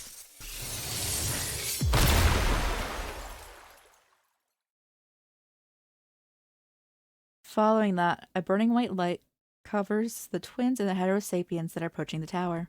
The Harrow Hive Mother disintegrates into pieces inside the white light before further turning into dust. Towering flames cover the moonlight as a searing wave of burning hot air spreads from the towers. Multiple explosions devour everything in a brief second, from insignificant human lives to dreams that never were. The arsenal has finished striking, and the Heterosapiens have turned to dust under its light, disappearing from the face of Earth. Or CPF-40 is now a massive crater, its surroundings battered and bruised. After that. Wait. Even if you won that fight, this wouldn't change, would it? Like, this wouldn't change at all if, like, even if you had succeeded, right? Because you would still get smashed by the arsenal. It gathers itself and transforms, growing back into humanoid forms. The large, wilting hetero plant stretches from the sides, wriggling its way upward and growing. Yeah, okay.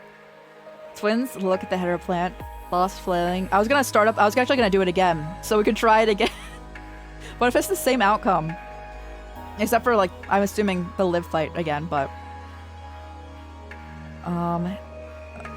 failing to find the mother that was once there, that once was in their memories. They stand by the crater for a very long time. Several dandelion seeds float towards them from afar, flying past the twins, before the heat from the ground propels them up and further away. The twins look at the dandelion seeds, vanishing in the night sky, lost in thought. If the hetero creatures have no boundaries to their existence, then there is no difference between them. So it is great for learning their pattern. Do you have to fight them again? I guess that makes sense if they're surviving right here. In difficult events, what's Babel? An evolution of punching virus, an immortal virus itself. The end of life gives life meaning. Departure is simply another test, a necessary rite of adulthood. From now on, the twins will no longer be able to find their mother, but Puglia Forest Park ruins will be the beginning of their lives. They turn to leave. Like the dandelions disappearing into the night, they will march to the ends on the infested planet. They will learn to grow, experience all that the Earth can offer, until they witness its end. Endgame stuff often requires you to refight some bosses. Endgame stuff? Like what? Everyone's dead. Can we change that? No, that picture was always here. Okay, we're always got blown up. Okay.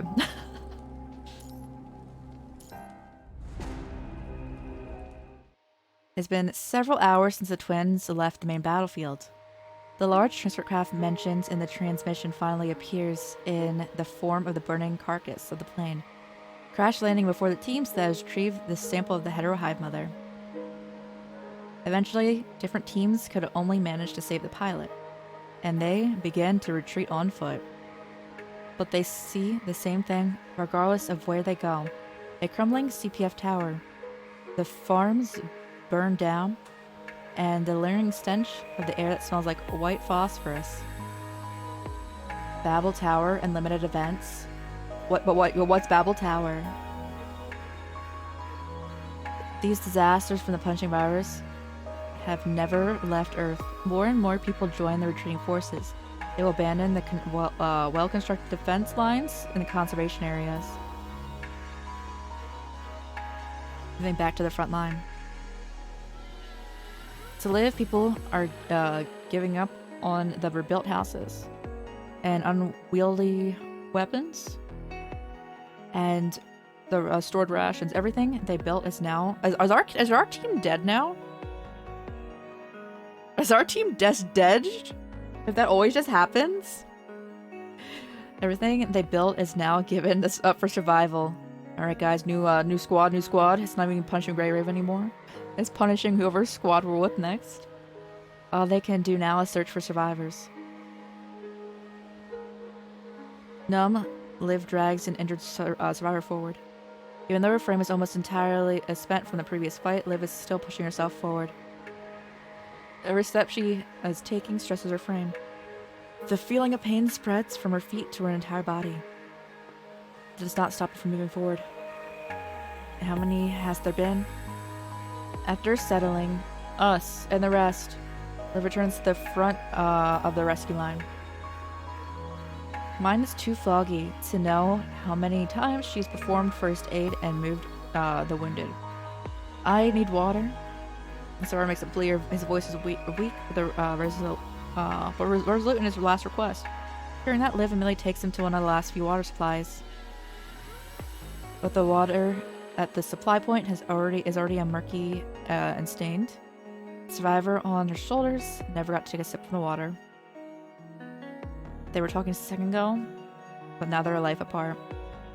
In a blink of an eye, a life passes away, next to Liv quietly. Even with the treatment she can do, Liv cannot save this life from the call of death. Ugh. Battle Tower is an event that consists of the gauntlet of bosses to challenge, but you can't use a character in more than one fight. It's not available. Got you. But regrettably. So you can only use one character?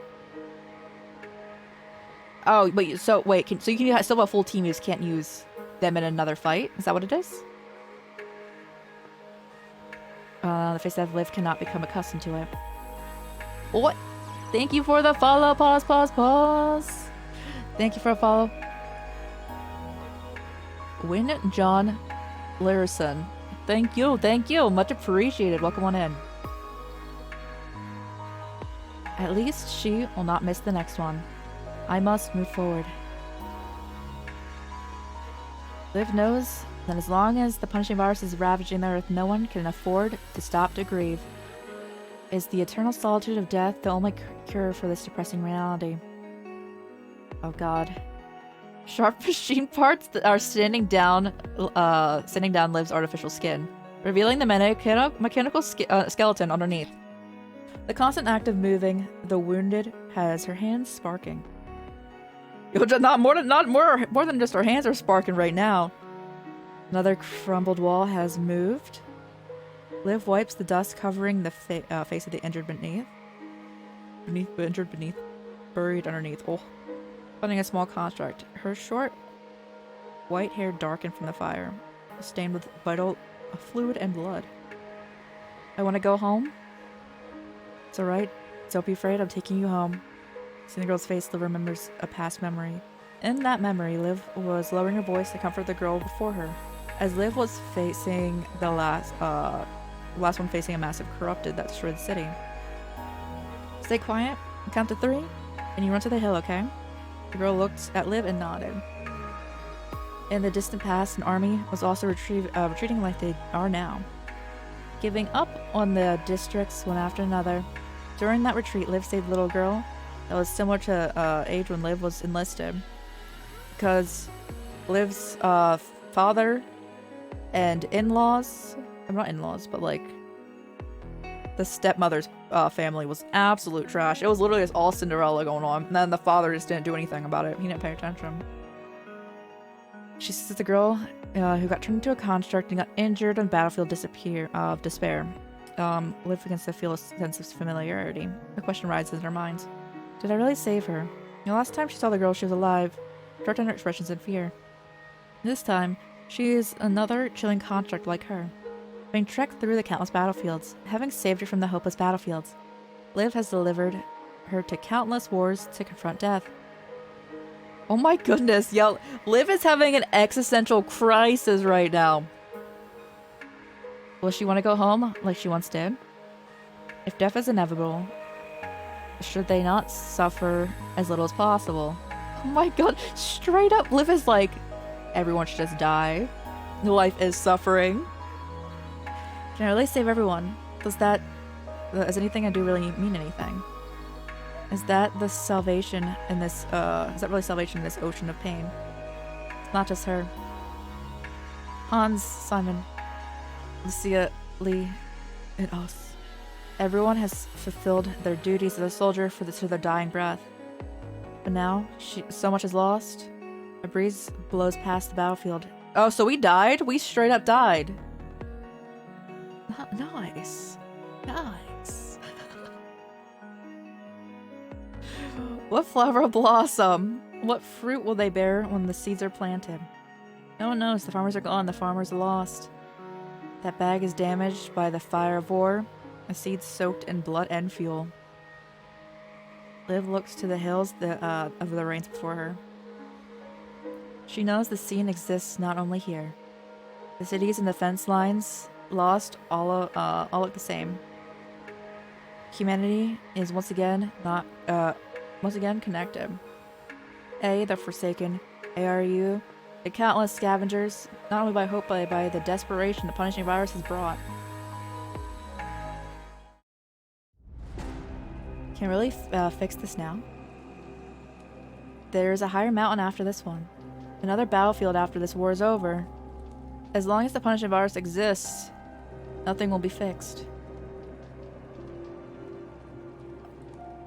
It is a Sisyphean struggle, where momentary calmness is easily shattered in the next moment. Is that what that is called? Because I knew this was gonna happen. I knew something like this was gonna happen when we started it. I'm like, they're all too happy. Something really bad's gonna happen. How will humanity break this endless cycle? The last part until we go into the hidden chapters. Yes, give Best Girl some development. Let's go. Some Parliament is once again holding a meeting. Emergency gatherings like this always spell a pivotal moment in humanity's survival. The flags were showing, yeah? You are everyone's hope. Everyone's feeling great right now. Excessively, like, saying that. I'm like, oh god. The decisions made in such meetings will also alter the fate of humankind. How are the Grey Ravens? The sea and Lee's frames are faring slightly better. Chrysus is still on the verge of death. Oh, we're not dead. A long way from leaving the critical stage. So I could imply that Lee lived, at least, because he has a frame coming out. But I don't think Lucia has a new one coming out at all, right? Yeah, no. At least, like, not yet.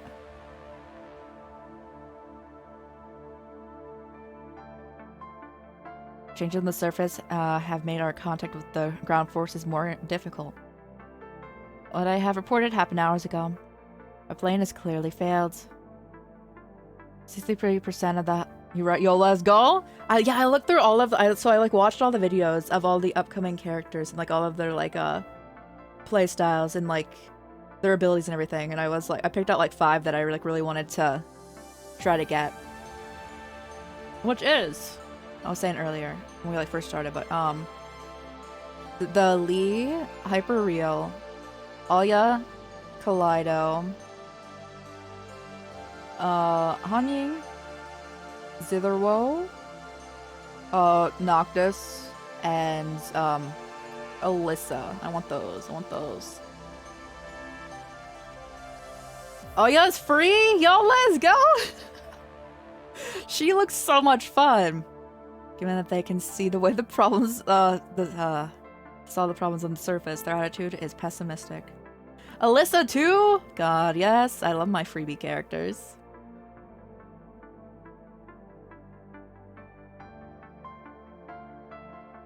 %of the population is condemning the army's powerlessness, and the number is rising. I love Alya. I want to see more of Alya. I don't really... Actually, we can play Alya's interlude. Alya has been in this for like probably like towards the end of a chapter and like the first few parts of like the next chapter. So I want to see more of her. She is cute.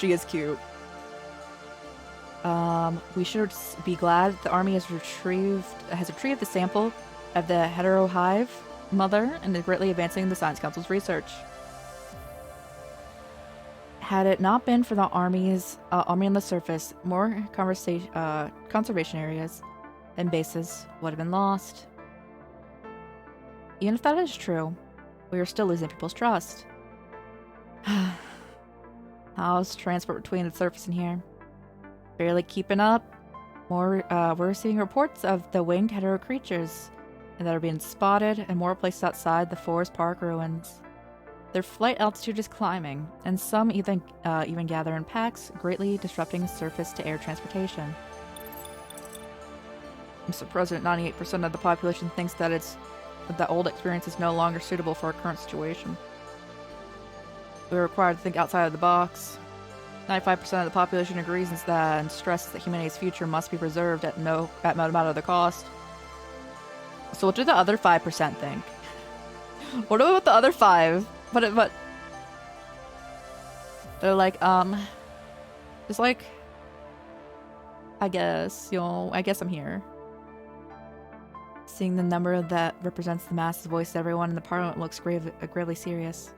The parliament has been established to build a better future for humanity.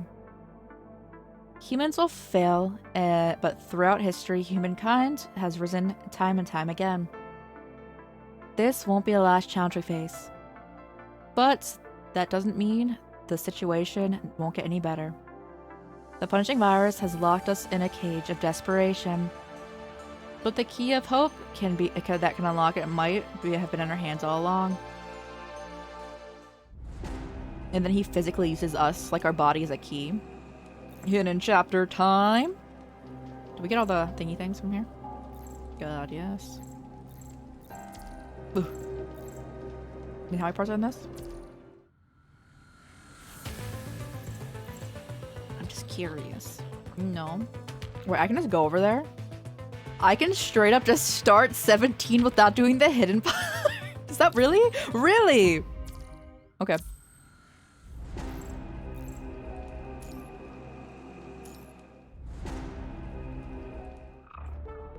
Recording.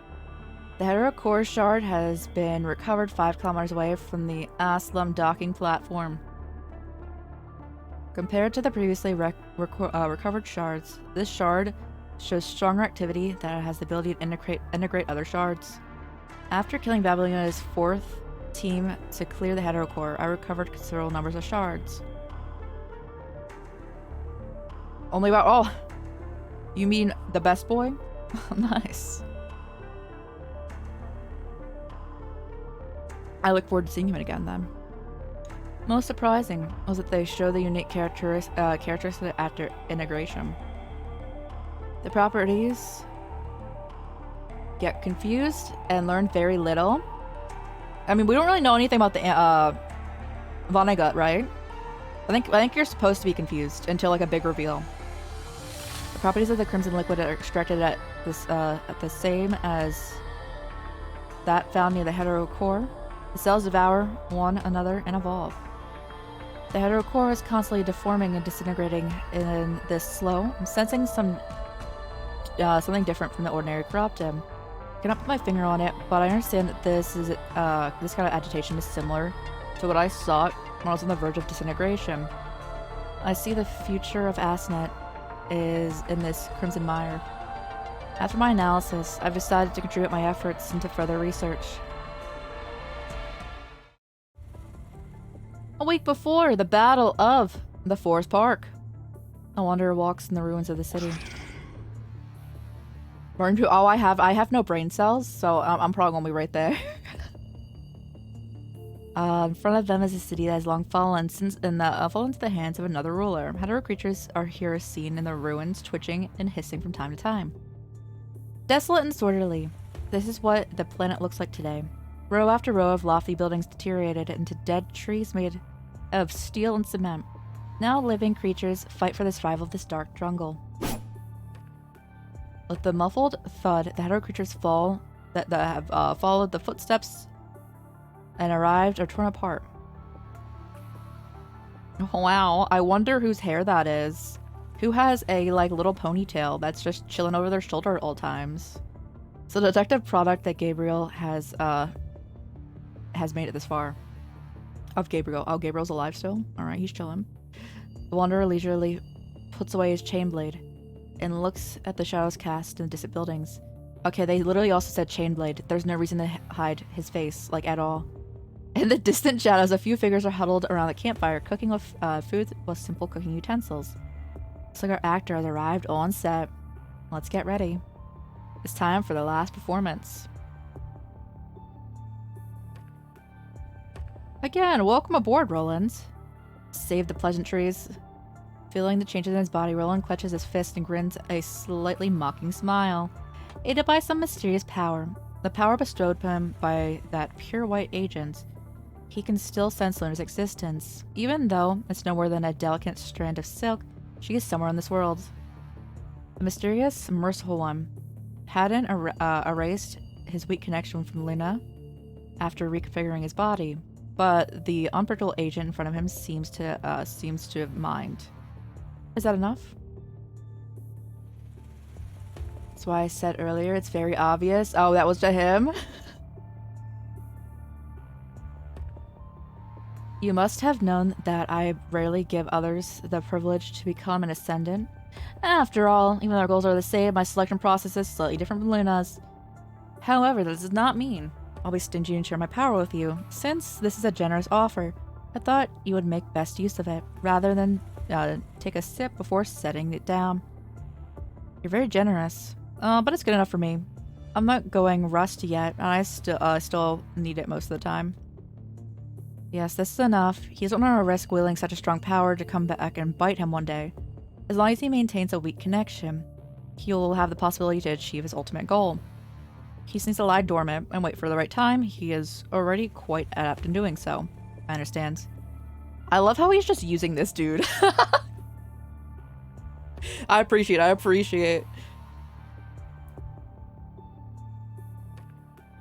It's just, straight up Roland is just chilling here. He's like, I'm gonna go use your power to find Luna, and then, like, take your power for, like, her kind of thing. That's what I would think is going through his head, even though he's also building himself right now, as we had his, like, also internal crisis last time? Yeah. Yes. Luna slowly raises his eyebrows and claps. The little knight is still unwilling to completely cut off the connection to the king. Does it bother you to have such a troublemaker as your subordinate? Of course not. This is exactly what I admire about you. You're persistent, but not foolish. Ellen sneers.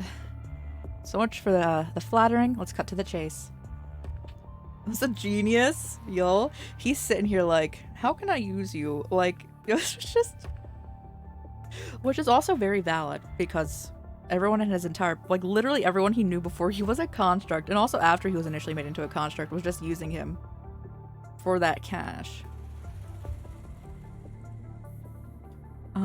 What is it you want me to do? Seems you guys have quite the show of Babylonia while I was trying to get trying to repair my frame.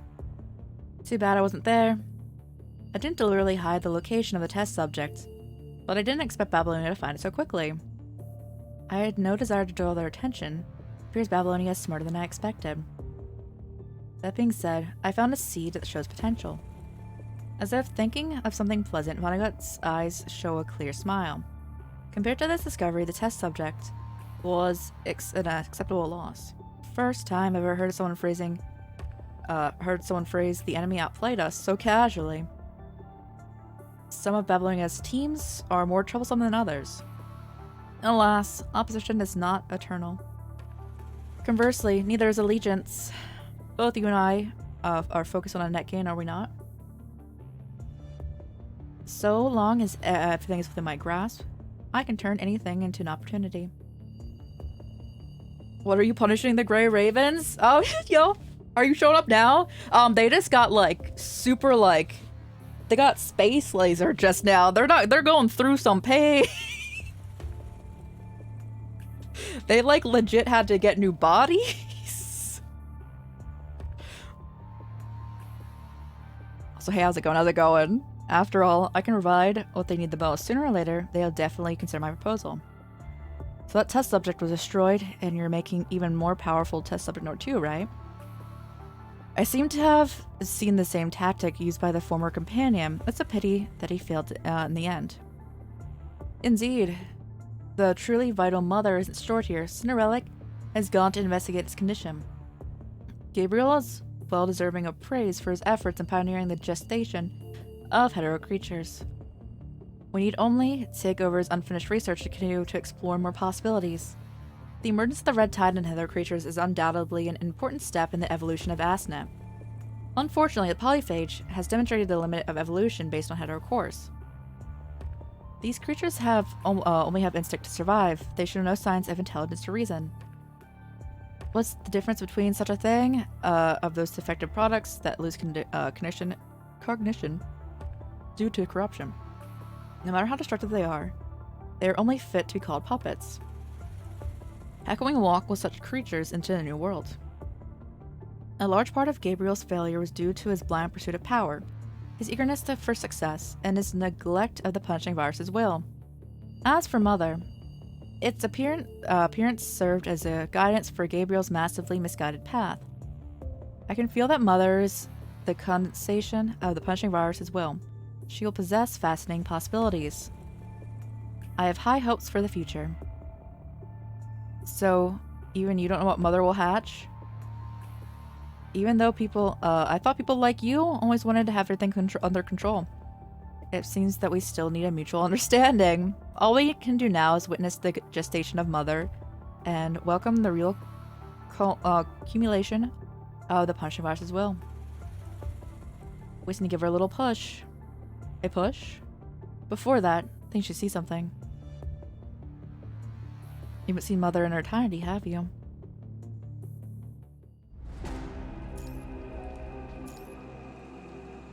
I'm so bad with using it. This is gonna go really bad. Recording. Heterocores are placed below the base. Miss Luna doesn't respond to this. For the great agent of Asnet, this power isn't worth mentioning. But Roland shows no concern for this at first, unable to understand Asnet's favor towards him. Perhaps this is a privilege of humans who share the same origins as Miss Luna. They are different from me. They don't need to be pieced together. Therefore, I cannot understand the real greatness of Asnet. I proposed to remove the shards from the recycled materials in the space station, but Roland objected. Is this Gabriel? As he said, watching the flower struggle is far more valuable than recovering the hetero-core shards. But his meaning is hard to decipher. The defective hetero-construct looks nothing like a flower similarly. I have been able to understand his behavior. He obviously has the power to destroy his prey, yet he spends his time setting up traps. Sometimes he even digresses into boastful monologues, wasting time on pointless communication with the enemy. Everyone just roast Roland.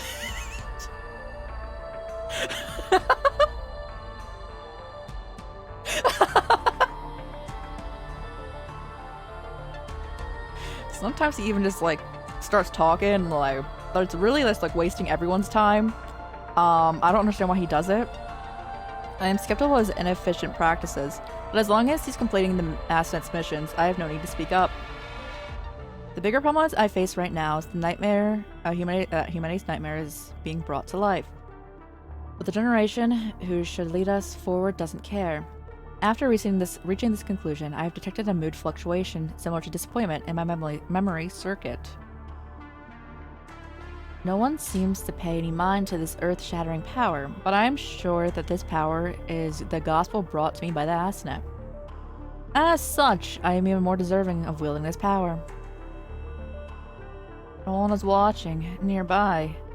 A few times when Gabriel developed the hetero creatures. Never forget how those creatures came from slimy eggs. They were squirming and twisting, looking absolutely disgusting. Yo, me and Roland are go. Me being like, I relate to you, Roland, and I'm like, that's a really bad thing. The deformed hetero creatures looked up and stared at the dark angel in front of it. Hero raises his cane and points it at the hetero creature. The back of the hetero creature bulges with pus and then breaks free with transparent wings. The insect-like wings are slowly stretching out. Defense capability suboptimal. Combat capability suboptimal. Pursuit capability suboptimal. Unqualified. Go reaches out his arms and grabs the deformed hetero creature and tears it into pieces. Keep going. Experiment 327. Huh, what are you doing? Izzy leaning up the wall in the corner. Roland speaks with a relaxed voice, as if it was just a casual inquiry in his spare time. He's still watching the scene closely from the darkness. Gabriel seems accustomed to Roland's indolent attitude. He doesn't even turn his head to look back. I need the most powerful servant as possible at my disposal, so I'm testing trial after trial. As long as they understand that we are superior to the Ascendants, then we can easily bend them to our will. I've been wondering if these things have feelings or thoughts. They look pretty dumb. They have no use for those. An inexperienced beast only fixes on its prey. Lock, then attack. They are merely tools at my disposal to achieve the long-cherished dream of Asnet. Whether it is emotional or cognition. They will only become obstacles for me to control. The dark mechanoid is gazing into the deep, bottomless red tide, with a crazy red glint in his eyes. Everything Gabriel pursues is in the deep pool, devouring all of the nourishment he prepares, and constantly searching for whatever he deems most powerful. It's strange, I remember you weren't like this before. If you still have time to laugh at me, you better complete your task. Relax, I'm almost ready, they didn't notice. I'm curious as to what form these little pets of yours will eventually take. So am I. I've explored all possible variables that will affect the power of these creatures. All I need to do is wait for them to evolve and reach their full potential. All possible potentials. Well then, I'll wait good news. Gabriel's been searching in the deep pool for the strongest power as he understands. What is now present to Roland is likely to be the answer to that power. The indescribably massive incubator for integrating mechanoid and biological structures is suspended deep underground. Countless tubes flowing with a red liquid are connected to it. Good morning, how's it going? How's it going? Babylonia would never have expected this kind of thing to be hidden under the central purification filter that was once in the lifeline of the human race. Quite the bold decision. I wasn't the one who decided the position of mother. The seed merely landed here and has successfully germinated. Yeah, nice to have you back. Nice to have you back. How have you been? How have you been? It was the one who decided, I was the one who decided on the position of mother. Vonnegut looks at mother, which rises and falls with the regular breathing. This is even better than the test subject. This CPF was used by the humans to reduce the concentration of the punishing virus due to its existence. Due to the existence of mother, it's turned into a hotbed to absorb nutrients. I'm fine, how are you? Doing good, doing good. This game is very, like, visual novel heavy, so we've been reading, and eventually my throat will probably die in the next hour. But this storyline's so good. I highly recommend this. Highly recommend, highly recommend. It has turned, yes. In the absence of the red tide, this place is more suitable for mother than that greenhouse. Unfortunately, Gabriel faltered on his way of uncovering the truth. Perhaps he was 99% of the way to achieving his goal. Then that 1% he ignored, that is the key to achieving it. I found this in Gabriel's memory data. What's this game about? So if you're familiar with Nier, it's a similar presence, if not. Basic rundown. I don't know what year, but sometime in the I'll just arbitrary number, like 20 years ago, the punishing virus broke out, which mainly controlled robots, and the robots all started killing all the humans. So humans fled to Earth. Over time, the punishing virus, under like not being like cold at all, has been developing. So there's like the hetero creatures, which are creatures made from the virus, and they're also now beginning to form into human shapes. So basically, it's a virus just like wiping out humanity, taking over all of Earth. There are some people that are constructs, which are like a blend of human and machine that can avoid getting infected by the punishing virus. So we're trying to take back Earth. Yeah. And this thing, yes. Speaking of the solemn tone, Vonnegut takes out an old storage device from his pocket. Gabriel thinks that this emotion is useless, but he's deliberately ignored what the turning point for him was for becoming an Ascendant. Hatred, pain, and obsession, these feelings are familiar to every Ascendant. They're completely unfamiliar to hetero creatures. Sitting in front of Mother, Vonnegut opens his hand and explains his theory without hesitation. The hetero creatures incubated by Gabriel have given us new possibilities and having inspired the punishing virus to develop towards intelligent life forms. However, the newly created hetero creatures cannot feel emotions innate in humans, which means they lack the primary conditions to pass the filtering process. What we need is not a beast with shackles, but a companion that can walk side by side with us into a new world. Did you call me here to show off your new pet? Of course not. Sounds interesting? Yeah. I'm so tired. I feel that. Yo, I hope you can get rest soon. I know it's like a good morning, but I hope you can get more rest tonight. Or if you can like have some respite like during the day, that'd also be super chill. But yeah. After this, I'll give you some, as we agreed on. Vonnegut turns around with a smile and looks at Mother behind him. This is the deal between our next step. Sleep till now. More sleep. More sleep later on, after the tasks of the day are completed. It's an experiment driven by human instinct, shifting against emotions and producing results from suffering. I think you'd be interested in the show, Rollins. Vonnegut, unbelievable. I can never tell what's on his mind. To let something come into being that he's not sure he can control. Is that really what he wants? Didn't he learn anything from Gabriel? About to play like in 2 hours. We're running on Aether Gazer. Oh, okay. So this game plays like Aether Gazer, like a ton. If you enjoy that play style, and also Honkai Impact. This game plays a ton like both of those. When I didn't have to work, or my dog let me, y'all. Whether its confidence or conceit lies in the ability of one to control. At least for the moment, Vonnegut looks confident instead of conceited. This experiment, which gives Roland mixed feelings, seems to confirm what Vonnegut thinks. So far, 14 groups of scavengers have joined the experiment. Each batch of humans introduced to the CPF coming in contact with the mother have caused substantial stimulation in her body. This causes the creatures, like a word, to mutate. Roland can't find the words to describe the scene before him. Hetero creatures and hetero plants show constant variations, as if something is artificially controlling their boundaries. Simultaneously, Mother has become increasingly active, as if the unknown creatures within the incubator are beginning to achieve memory.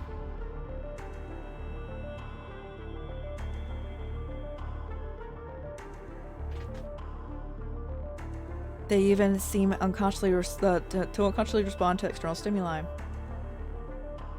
Just like the subconscious movements of a baby in the womb. Ugh. Oh, this is something even more terrifying to him. As for the experiment, I gave them options and they all chose to go for the CPF. In the face of both opportunity and danger, they seize opportunity without hesitation. Mother is hatching as it matures. The abnormalities in the tower will soon spill over to the outside. I can wait for the birth of the new life of Mother, but sooner or later those in Babylonia will sniff out where Mother is. So when time is ripe, you as an outsider will step in and make Mother hatch. Comms ring and interrupt Roland's musings. Mother is ready. It's showtime. Beloved audience, the long-awaited performance is about to begin. Can I get a round of applause? Someone says Chamberlain around in a theatrical gesture. The crowd passed sensibly. All I hear is the sound of the crow perched in the withered tree taking flight. Fine, guess I'll give myself a mechanical rose instead. Roland shrugs and picks up the shotgun parts beside him and begins to assemble it. This is boring. This boring show's already gone on 14 times. I keep thinking that it might have a different ending, but they all end up killing each other or themselves. The stronger ones manage to make it out of the forest, but then they're better off just staying in the CPF they're waiting to die. Mysterious dark cage. A group of helpless, trapped animals. An imaginary goal. So far is everything was just rehashing a low budget film. One gets lost in thought for a moment. Guess it's only normal. After all, how can you trust people other than yourself when you can't even protect yourself? After witnessing a series of tragedies, does Mother really have emotions? What will be the result of its evolution? What will it think of us then? What would Luna think? Roland briefly stops assembling the shotgun as if seriously contemplating the question. The spring suddenly makes a sound. Roland shakes his head and holsters the fully assembled shotgun. Time to get to work. The area that has been cleared is covered in bugs now. I can't let the actors stay here. In the past, it was just a matter of snapping my fingers to get rid of these scrap metals. Now I need to get my hands dirty. Even the selection has to be done in the most complicated and stupid way. It's like a disaster for people who value efficiency. Should not take too long though, should it? Oh god, I'm so bad at using you. I'm like so bad at controlling.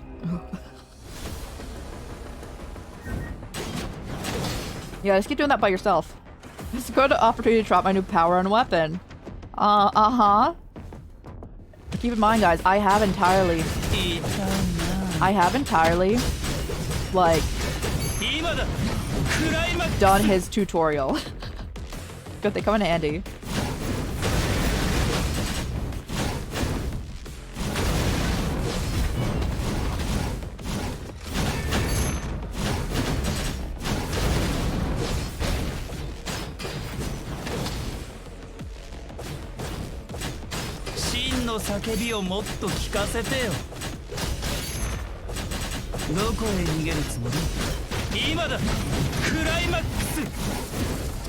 Good, now even humans can pass safely. I wonder how Relic is doing. That's so cool. I love this game. I love this game so much. And this is my favorite character so far. So this game is also really cool in the sense that so you play like we're playing the hidden chapter right now. So this is actually the antagonist side. So you see like the main story, which is like your side, and then you see like what the antagonists are like doing on the other side, like setting up for like everything that like you were fighting in the main part. Cleanup complete. The last corrupted stops moving under the chain blade. Roland spins his shotgun and looks to the distance. His comms rings. It's so chill, I just fall asleep. You don't do it. It's sleep time. Thank you for the compliment. Thank you.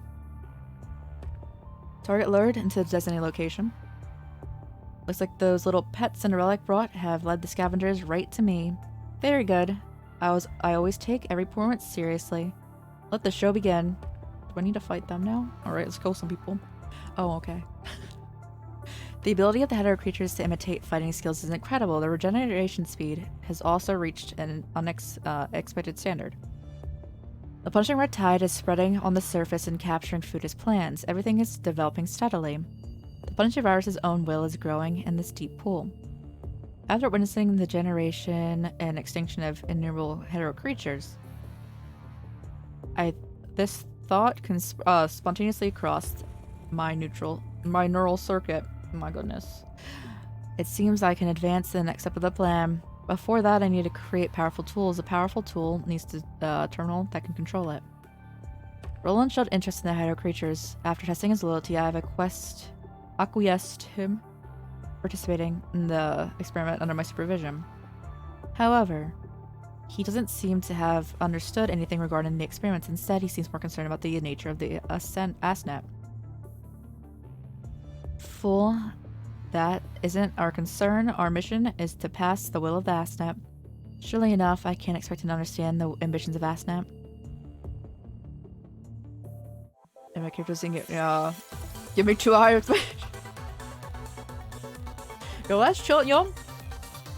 Roland is here. Roland is real. And also, so is everyone in Aether Gazer.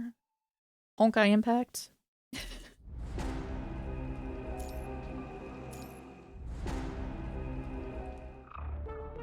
Yo, Gabriel talked about how Roland monologued a lot. He's like, experiment failed, experiment failed, experiment failed. The concept of the polyphage shows new possibilities, but its power is still trivial compared to that of an agent's. It needs a core fully to unleash its power. Absolute power is before my eyes, yet I can't control it. All moving parts of my body are rubbing and ringing due to the inexplicable anxiety. It needs a core. If possible, I would dedicate myself if need be. But I must witness assets move towards the future with my own eyes.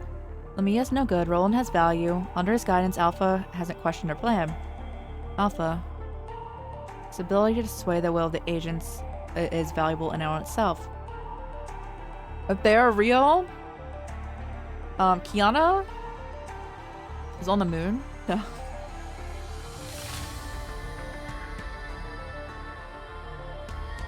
Actually, a lot of the characters in this game are also in space. We need to get us a rocket of our own. Ability to sway the will of the agent. Yes, it's valuable in itself. The most suitable choice. As long as I show that Luna is the power of the hetero creatures I created, she'll definitely agree with my plan and approach. If not, I already have backup. Don't kill me, please. I have no choice. With the mud on his face, the refugee cowers in terror in the corner, watching the dark shadow gradually approach. My next vacation plan is going into space. Yo, let's go. We're going to space, guys.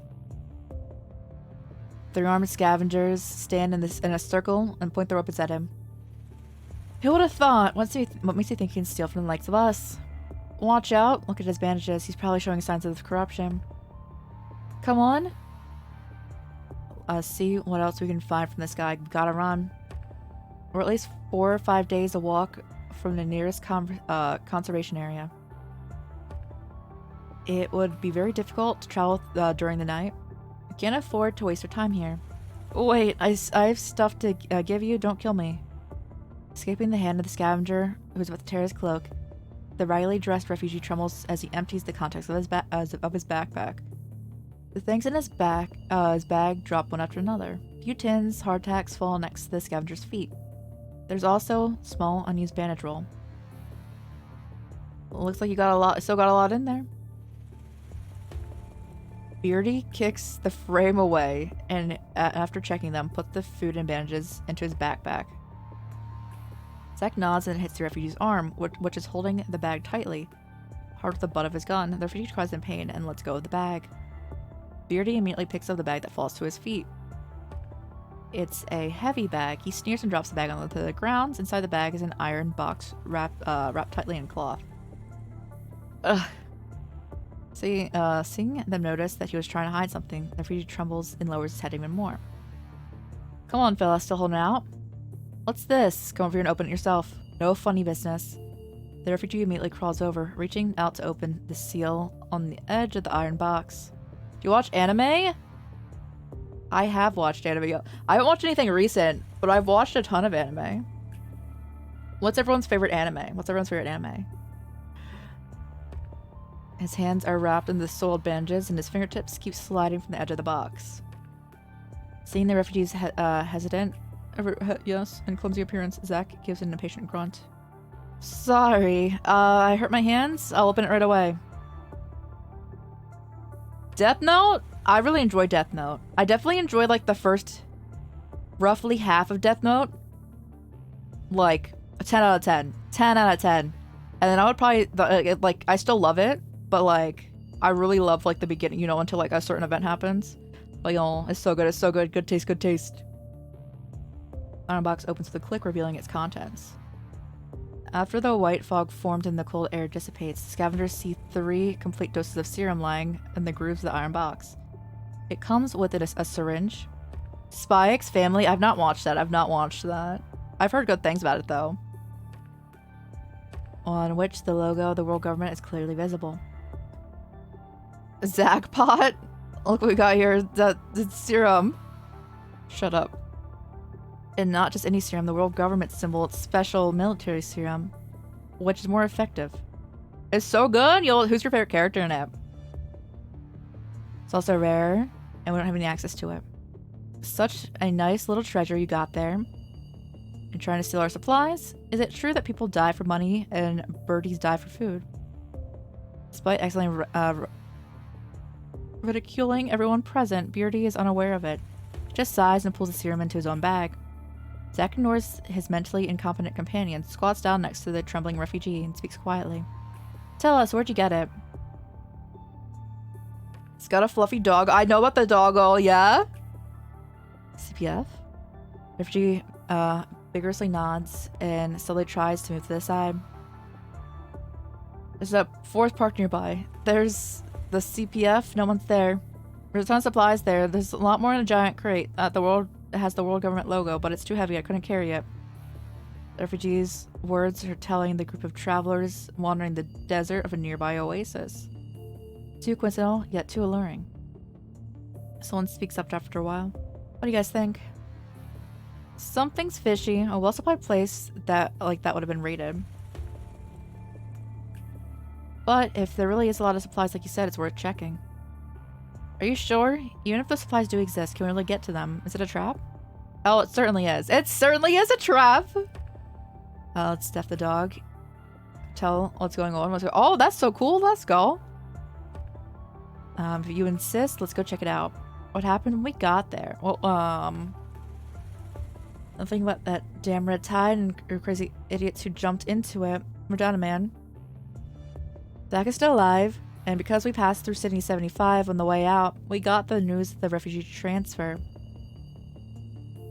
If you haven't taken your sweet time on the way here, we may have made it in time for the last transport craft. You think it was my fault? Huh. Wasn't it for the supplies we found, we wouldn't even be here. Knock it off. That's what you're. Oh, that's good. Yeah. Looks like your dog. Oh, hold up. I'm gonna look at the spy family dog. I'm going to strip him this time.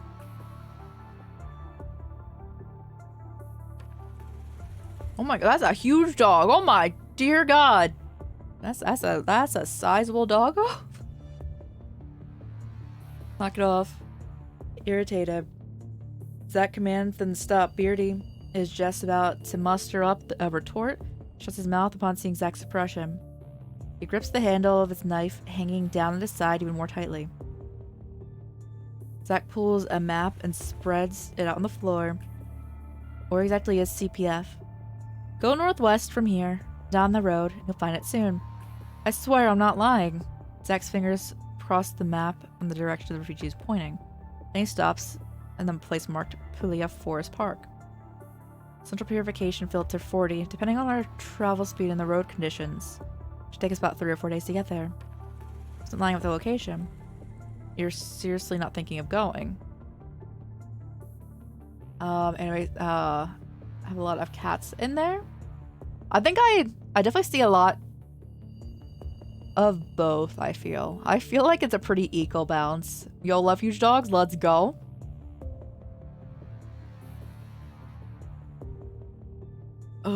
Is that Cords or Cordes? Cord hesitates for a moment before speaking again.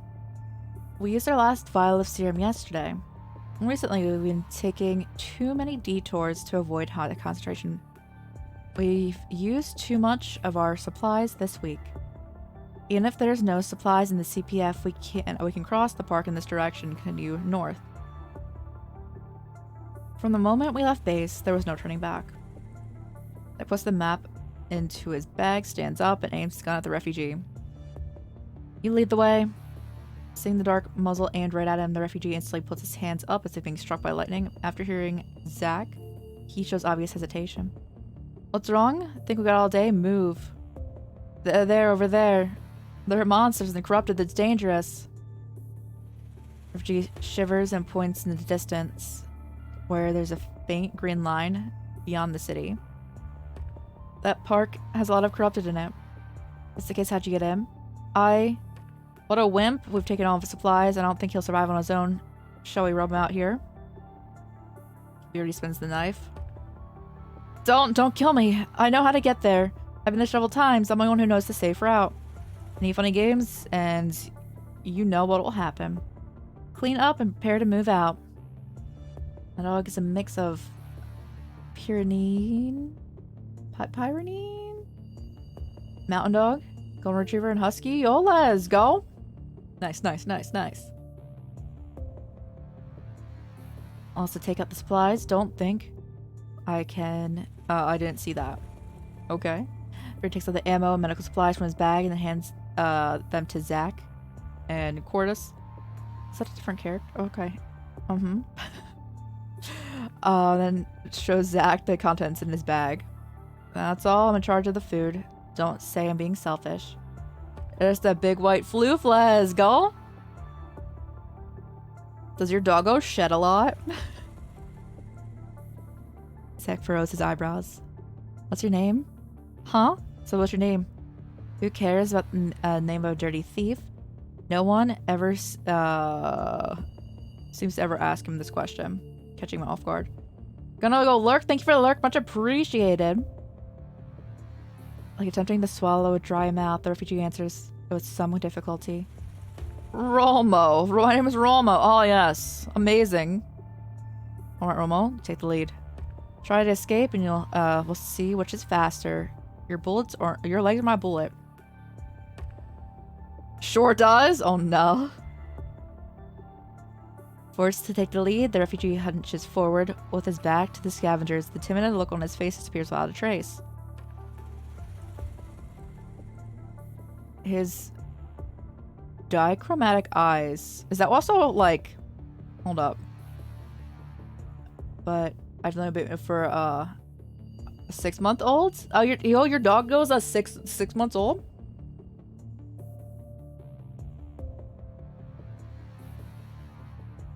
Let's go. Is dichromatic like having heterochromia?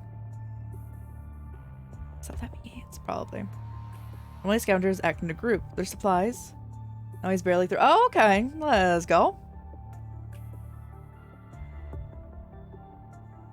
But these people ask different men to keep different supplies. One person keeps the medical supplies. One person keeps the food. The other keeps the weapons and ammunition. This way, the group forms an invisible chain that which no one can break away. Otherwise, they would not be able to live on just one form of supplies. In the apocalyptic wasteland, with no stable access to materials, losing food means difficulty moving forward. Losing medical supplies means endless pain and infections. Losing weaponry means a lack of defense when surrounded by corrupted. Whichever it is, death will be the final destination. Everyone has the lifeblood of the team, which makes it impossible for them to turn against each other and leave the team by themselves. This isn't stupid or clever, but one thing is for certain is that they couldn't trust each other from the start, so they came up with a way to restrain each other. Such a classic configuration, Roland can only imagine how the team will end up. Looks like it's gonna end as it always does. And we just like go kill some people, you know? That's supposed to happen right now. So basically what they're doing right now, I think, from my understanding what's happening right now, like we're bringing people in so the hive mother can learn about human actions.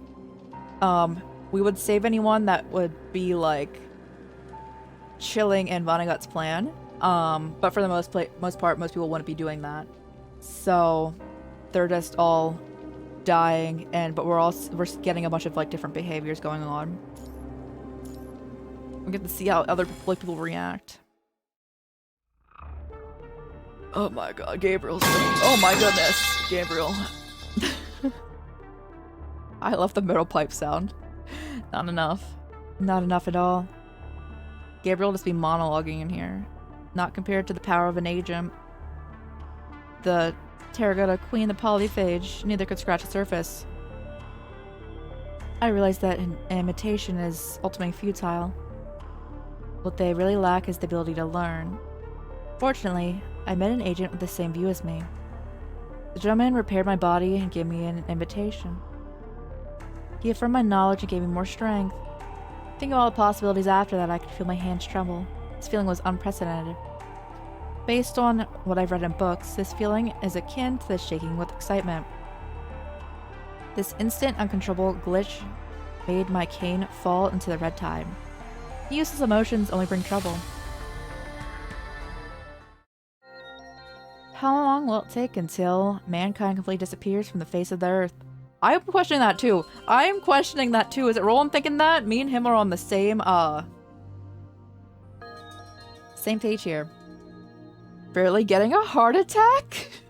The metal pipe, you know. The metal pipe is always here. During the prosperous golden age, people will, oh my goodness. Majima's always here.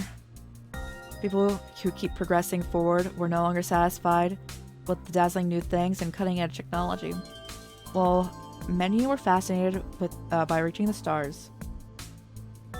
Some people imagined a world without humans. This post-apocalyptic fantasy world had always been a popular topic for readers. It's so funny so we were playing Phasmophobia yesterday, and Majima got us killed. Yo, I'm like, I miss Majima, and then immediately when I said that, the ghost spawned in the room that we were in and killed me, and I was like, all right. Halloween's my favorite holiday. I'm not doing anything for it, but I love all this. I love horror movies, so those are gonna be all everywhere because I won't have any plans for October. Vines climb the walls. Roots peck out from the peek out. Is it peek out? I think it's peek out through the asphalt. And rusty steel towers collapse in the wind and rain. Nature only needs a little sunshine and rain in order to capture this land at an amazing speed. Trees take root, the branches strong, grass sprouts, spreading like a blanket. The air smells of moist soil and the pure land, like a pure land that has never been tread on. Phasmo gives you anxiety. It's my chill relaxing game. It's very like chill vibes. I get really sleepy when I play it. Well, this picture, which is too peaceful, seems rather uncanny for the time. Careful, it's hard to walk here. Watch your step. Is there really a CPF? Don't you think it looks a little too primitive? Aren't all filters built in cities? Apparently not. It's over there. Zach raises his gun and points forward. It's hard to see with so many trees. Also, I think I'm gonna sprain an ankle. These weird roots are getting on my nerves. Group walks on an uneven forest floor beneath the feet, never on the same. Both their feet never on the same plane. Right as they hear the sound of something being crushed, Beardy steps into a pit with his left foot. What the hell was that? Beardy hurriedly pulls his feet out of the soil. Looking down, he discovers he had stepped on a cracked, rusty iron plate. The paint had peeled off from the rust. There was the only words being Julia and guide. The place trampled by Beardy is located in the center of the map. Oh, it's a map. The forest is overgrown too, and the map is useless. You're right. At least the filter is in front of us. We don't need it anyway. Record the location of the buildings in the park. Even if there's no supplies, we can still look for other useful things. Zach looks carefully at the iron plate on the ground, then points to the hole in the center of the map. Looks like the facilities are all built in the middle, which is most likely the location of the tower. You just smashed the most important part of the map in a single step. How very you. So what? I guess that means we have no problem getting the filter. Beardy doesn't pay any mind. Instead, raises his arm and laughs. We're looking for supplies, not to destroy things. It's by Demonologist. I think Demonologist is really funny. I think, yeah, Demonologist is funny. Phasmo is chill for me. I think it would be great if we can occupy the filter. After all, starting it should be easy with Zach here. Our final destination's the conservation area. We shouldn't linger anywhere other than where we've discussed, not to mention. Stay as far away from all possible as possible from all machines. Don't forget the rules. Because we'll be deep. Oh, okay. Yo, But yeah, no, I don't get scared from like horror games really. So I'm just like, we're just here with it, Yeah, no, I don't. Real life is more scary than the video games. I hate horror games. That's fair. That's fair. Halloween is so good.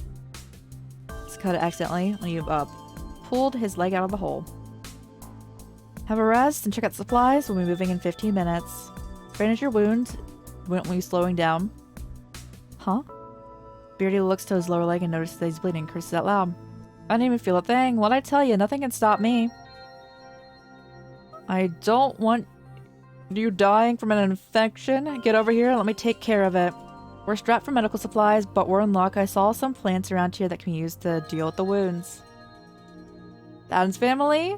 Have you seen the, what is it, Wednesday? Is that what it is?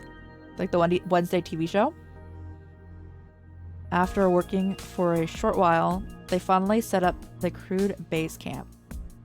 They clear a relatively flat... Yeah? How'd you like it? How'd you like it? Yeah, I enjoyed it. I enjoyed it. Forest Bride? Night Before Christmas? Yo, they're so chill. I love the music in those, right? They have me... Yeah. Well, Not Before Christmas, too. The clear relatively flat patch? Yes. Zach loads the shells of the shotgun and quietly inventories the ammunition.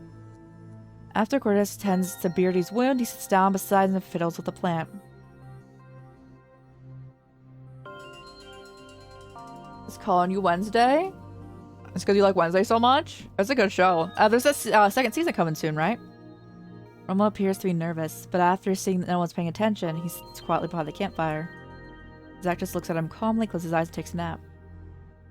Perhaps it was because Romo had kept himself busy the entire time looking for supplies, leading the way, helping them avoid areas. Either way, the trio has grown accustomed to him. They even appear to have let their guard down. Beardy adjusts his bandage and then pulls out half a hardtack. Ever since we left the city, I haven't seen you eat a single thing. You aren't made of metal, are you? Oh, he certainly is. Don't starve yourself. You'll need to lead the way here in a bit. Thanks. Accustomed to this, seeing decadent cities, the Green Forest reinvigorates the weary travelers. Their destination is near. For a moment, they lower their guard slightly and enjoy a short respite during the perilous journey.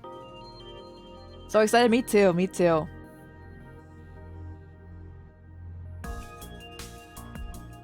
You are in like dark clothes and she's wearing like the bright clothes. Well, let's go. I can't whistle. I'm so sorry, guys. I can't do that sound effect. Dry whistle echoes through the forest. Seems like an old tune. Roma looks where Zach whistled. This place reminds me of a movie I saw a long time ago. There's a scene really similar to this forest. What movie? In a world of never-ending wars and disasters, a young man volunteers on a journey to the tower to the edge of the world, in search of a secret treasure that can end the war, thus completing his trial to become a knight. In one scene, the main character arrives in a dark and gloomy forest where he's surrounded by monsters and he fights them for 7 days before finally breaking free. Only to find these monsters are really, what was it again? Oh, it was loss and weakness he'd felt in his heart. The leader of the scavengers, who was a man of few words along the way, opens up a little and shows a rare expression of enthusiasm. It's like a mix of goth and punk. Got you. The monsters in it were pretty cool. Sounds like a B-movie. How'd it end? After acting to struggle, the main character finally reaches the top of the tower. There's no secret treasure. It was all in vain. I didn't have time to finish it, but it was towards the end. I remember the main character falling on one knee in the tower, realizing there was nothing in there. Zach stands up and imitates the protagonist kneeling down with his sword according to his memory. Oh god. Oh, this is the one. One of the twins got absorbed this memory then? Okay. I like how it's purely just like this, a singular line. This is what they said, right? No, it's nothing. It's choked on a heart attack because he knows Spanish. That line sounds so cringy. It sounds like a garbage movie. Garbage? I don't think so. The monsters were pretty bad. Yo. And the main character was acting was on point.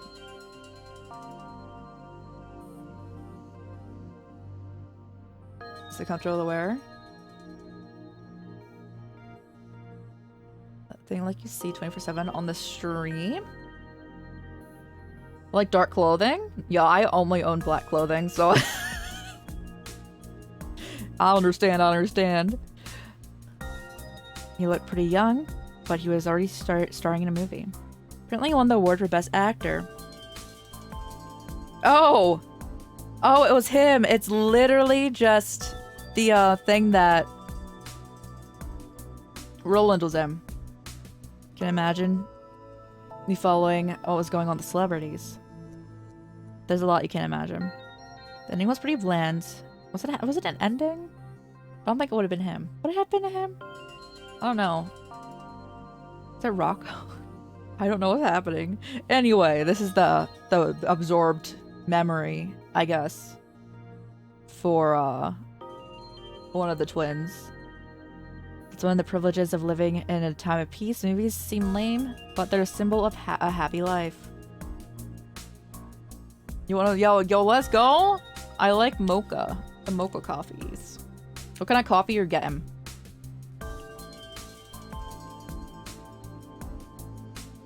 Movies seem lame, but they're a symbol of happy, yes. A happy life, huh? A world like that seems probably pretty far away. What is the standard of happiness for people in a golden age? Was it having enough food, warm clothes, a job that can support you, and a happy home that awaits you? For scavengers, these are unreachable hopes. Well, it's no use thinking about it. We can't even say for sure if we'll survive. Zach stands up and puts out a fire in front of him. Prepare to move out. Under the guidance of Romo, scavengers build this see the gray steel building. As they proceed deeper into the forest, Chrysus notices some subtle changes. The strange sound from the depths, the crackling sound of the dead branches breaking, and the increasingly obvious scarlet light emitting from the plants. Originally, he thought it was red berries or leaves. More of a tea person? I like both. Until he accidentally broke a branch as he passed through the narrow path. Red viscous liquid flows out. The punishing virus? What was that? Something's wrong with these plants. They seem to be infected with the punishing virus. Sap shouldn't be this color, even for red leaves. Enough with the botany lesson. I mean, these trees are infected, but the punishing concentration here is low. But that Beardy reaches out. Destroying the plants might cause the concentration to rise. Alright, keep it down. Just looking at the plants, you can see they're not ordinary plants. They seem to be extending in this direction. With that, Chrysus pushes aside the wild bushes and follows the red plant deep into the forest. It's reasonable to assume these plants aren't affected by the punishing virus. There must be a reason for this mutation. Hey, slow down! Wait, don't go that way, it's too dangerous!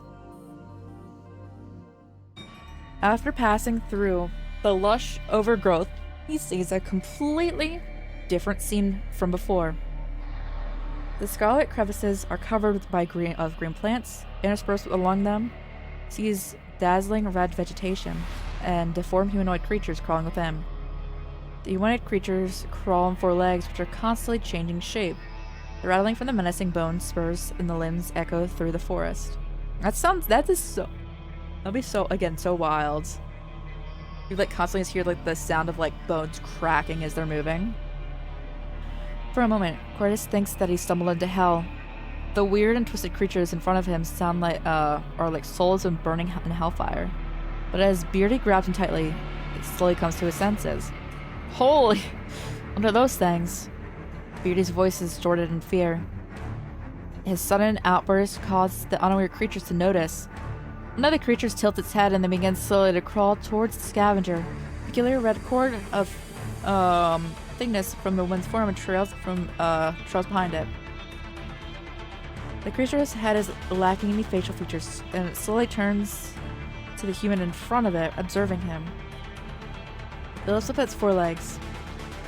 Gonna lurk for a little? Thank you for the lurk, much appreciated. Enjoy your coffee and tea. Coffee and or tea? Thank you. Inspired by the first creature to stand up, the other creatures crawling on the ground stand up in a twisted manner. Dozens of pale creatures in the forest stand up and face scavengers, their bloody umbilical cords drag on the ground. Finally processing what he's witnessing, the only emotion that occupies the forefront of the scavenger mind is fear. As they get within close range, the pale skin of the creature's face begins to peel back, followed by the darker flesh underneath, revealing a cavity in its skull. 2 rows of firm white spurs grow along both edges of the cavity, like a poor imitation of human teeth. Oh my goodness, this thing is hard. This would be so horrifying to be walking up on. Almost exactly like Chrysus, the creature wails from its round cavity, while mechanically repeating the scream. It puts its 2 hands in front of its chest, one higher than the other. Same posture that as Chrysus with his gun drawn. The posture lasts less than a second, only for it to be disrupted by a barrage of gunfire. The creature staggers back a step, and then slowly tries to lift up its arm. What are you doing just standing there? Zach's yell causes Beardy to suddenly wake up from the nightmare, pushing Cordis away. The gun in his hand unleashes a fierce burst of flame. The gunfire blasts the creature right in its head. No, what are you doing? Standing there. Even though on the verge of collapse, the creature continues to mimic them. Why won't it stop? Beardy raises his gun to shoot at the creature. The even larger barrage. The exposed red spear breaks and splatters, sending scarlet blood as mist into the air. The scavenger's bare skin begins to fester due to the infection. White ribs begin to grow outside the broken red heart of the creature. The pushing virus, just like the monsters growing in Red Tide, they're all viruses. Run, there's too many of them. Get out of here, it's dangerous. Yelling Zach, Romo shouts from the top of his lungs and points to the huge tower. Get a move on. Follow me straight through here. Corday stumbles and Beardy yanks him up by the collar. The group dashes past the eerie, slow creatures. Sparing no time or attention to their surroundings, not even the fact that Romo, who initially told them to run this way, is no longer following them.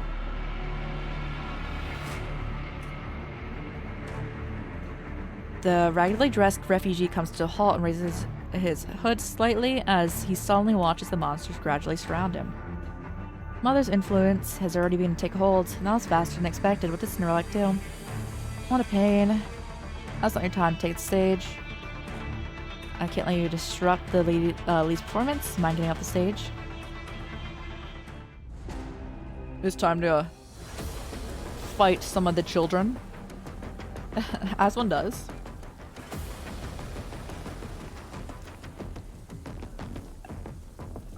Eliminate them or lead them? Yeah, sure.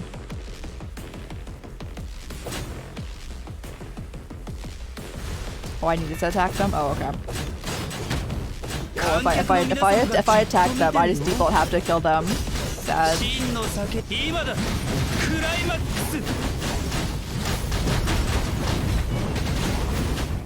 I like how they're just sitting there getting the beat down of their lives.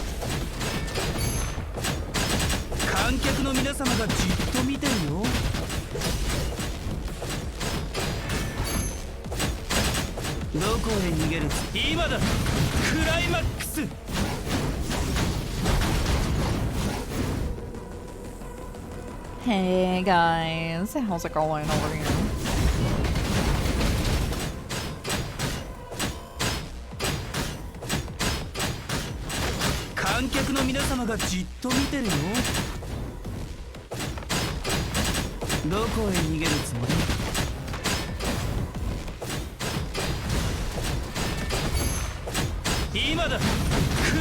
I probably dodged. Oh my gosh, they lived that? They're impressive.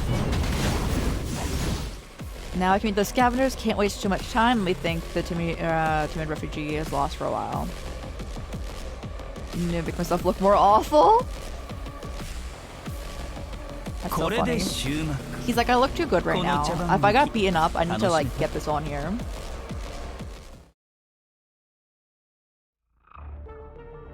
Do we lose them? Looks like it. Don't see them behind us. After running for a long time, the forest of the monsters are finally gone. At least for the time being. The scavengers stand at the clearing. The tall steel buildings in the distance block most of the sunlight in front of them. The central purification filters were a form of hope that the people on the post-pandemic age lived on. Now they're a lighthouse that lead Babylonians to recapture Earth. Several conservation areas have been built on around the filter, carrying the hopes of many. The facilities at the base of the tower are intertwined with the most mysterious finds. Even after standing in the wind and rain for decades, the white paint on the tower still looked visible. CPF 40. Central Purification Filter 40, we made it. Zack cannot help take another step or two forward. Only by looking up can he see the tower in its entirety. Looks like it's a tower. Wait, where'd he go? Beardy's loud outburst echoes in the clearing, startling Zack, who had been looking at the tower in contemplation. Are you trying to give away our position? No, our guard's missing. Romo? So we got separated when we ran away. Looks like he's a goner. Probably, he could barely stand on his feet. Guess those monsters tore him to pieces. As soon as Beardy speaks, they hear a rustling and footsteps coming forth. Secondly, raises his gun and points towards the direction. The tension in the air causes the trio to freeze. The bush shakes, and the dirty gray figure emerges from within. He raises his arms in horror as he sees the barrel of the gun. It's me, don't shoot. You made it out of there? I thought you were. I know the force like the back of my hand, so... Zack's gun still remains firmly trimmed on the compliant refugee. Were those the monsters you were referring to? Yeah, I warned you guys, didn't I? Roma nods in panic, as if the men's guns were more frightening than the monsters. Carefully observes Zack's expression and adds in a low voice. I normally don't encounter them the way I go, and if I do, they just crawl around and don't attack. I've never seen so many. Do you know where the entrance to CPF is? Yeah, I do. The front door won't open though. We have to go through an air vent. Hurry, let's go in. The monsters are swarming outside. Hear that? We're all here. Let's go. Lead the way, Mr. Guide. Beardy smiles and raises his hand to pat Romo on the shoulder, but Romo flinches away. What's the matter? I'm not gonna hit you. Forget it. Beardy shrugs and looks towards the field tower. That tower sure is tall. Hey, Cortez. We're like the protagonists in the movie that Zack likes, aren't we? Going through the forest and encountering those monsters in search of something that might not even exist. Zack remains quiet in sighs. No way we're the protagonists. The protagonists are out saving the world, so no one cares about our story. Even B-rated movies might be better than our current lives. But at least some people will see us fighting to survive. The scavengers gradually approach the tower. At this time, none of them are aware they'd stepped a foot onto the stage. A stage for a performance that had been planned long in advance. The only spectator is gazing from the chaos deep in the tower. Though the winding vines that entangle the forest and the vacant eyes are the header creatures. Yeah, we're gonna level up, guys. We're so close. Wow. Oh, this is hecka long. This is like hecka long. Okay.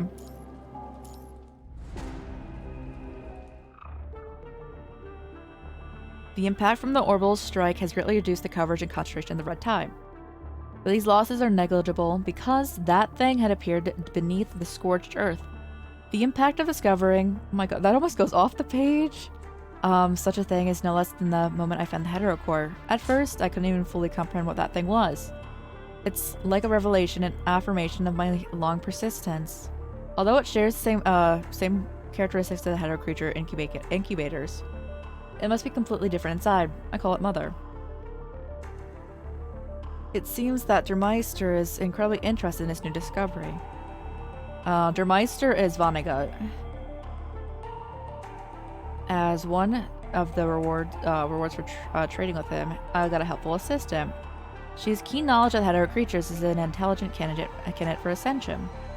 Using her intellect, I found the incubation method to ensure that Mother can unleash its full power. Cinderella calls it maternal love.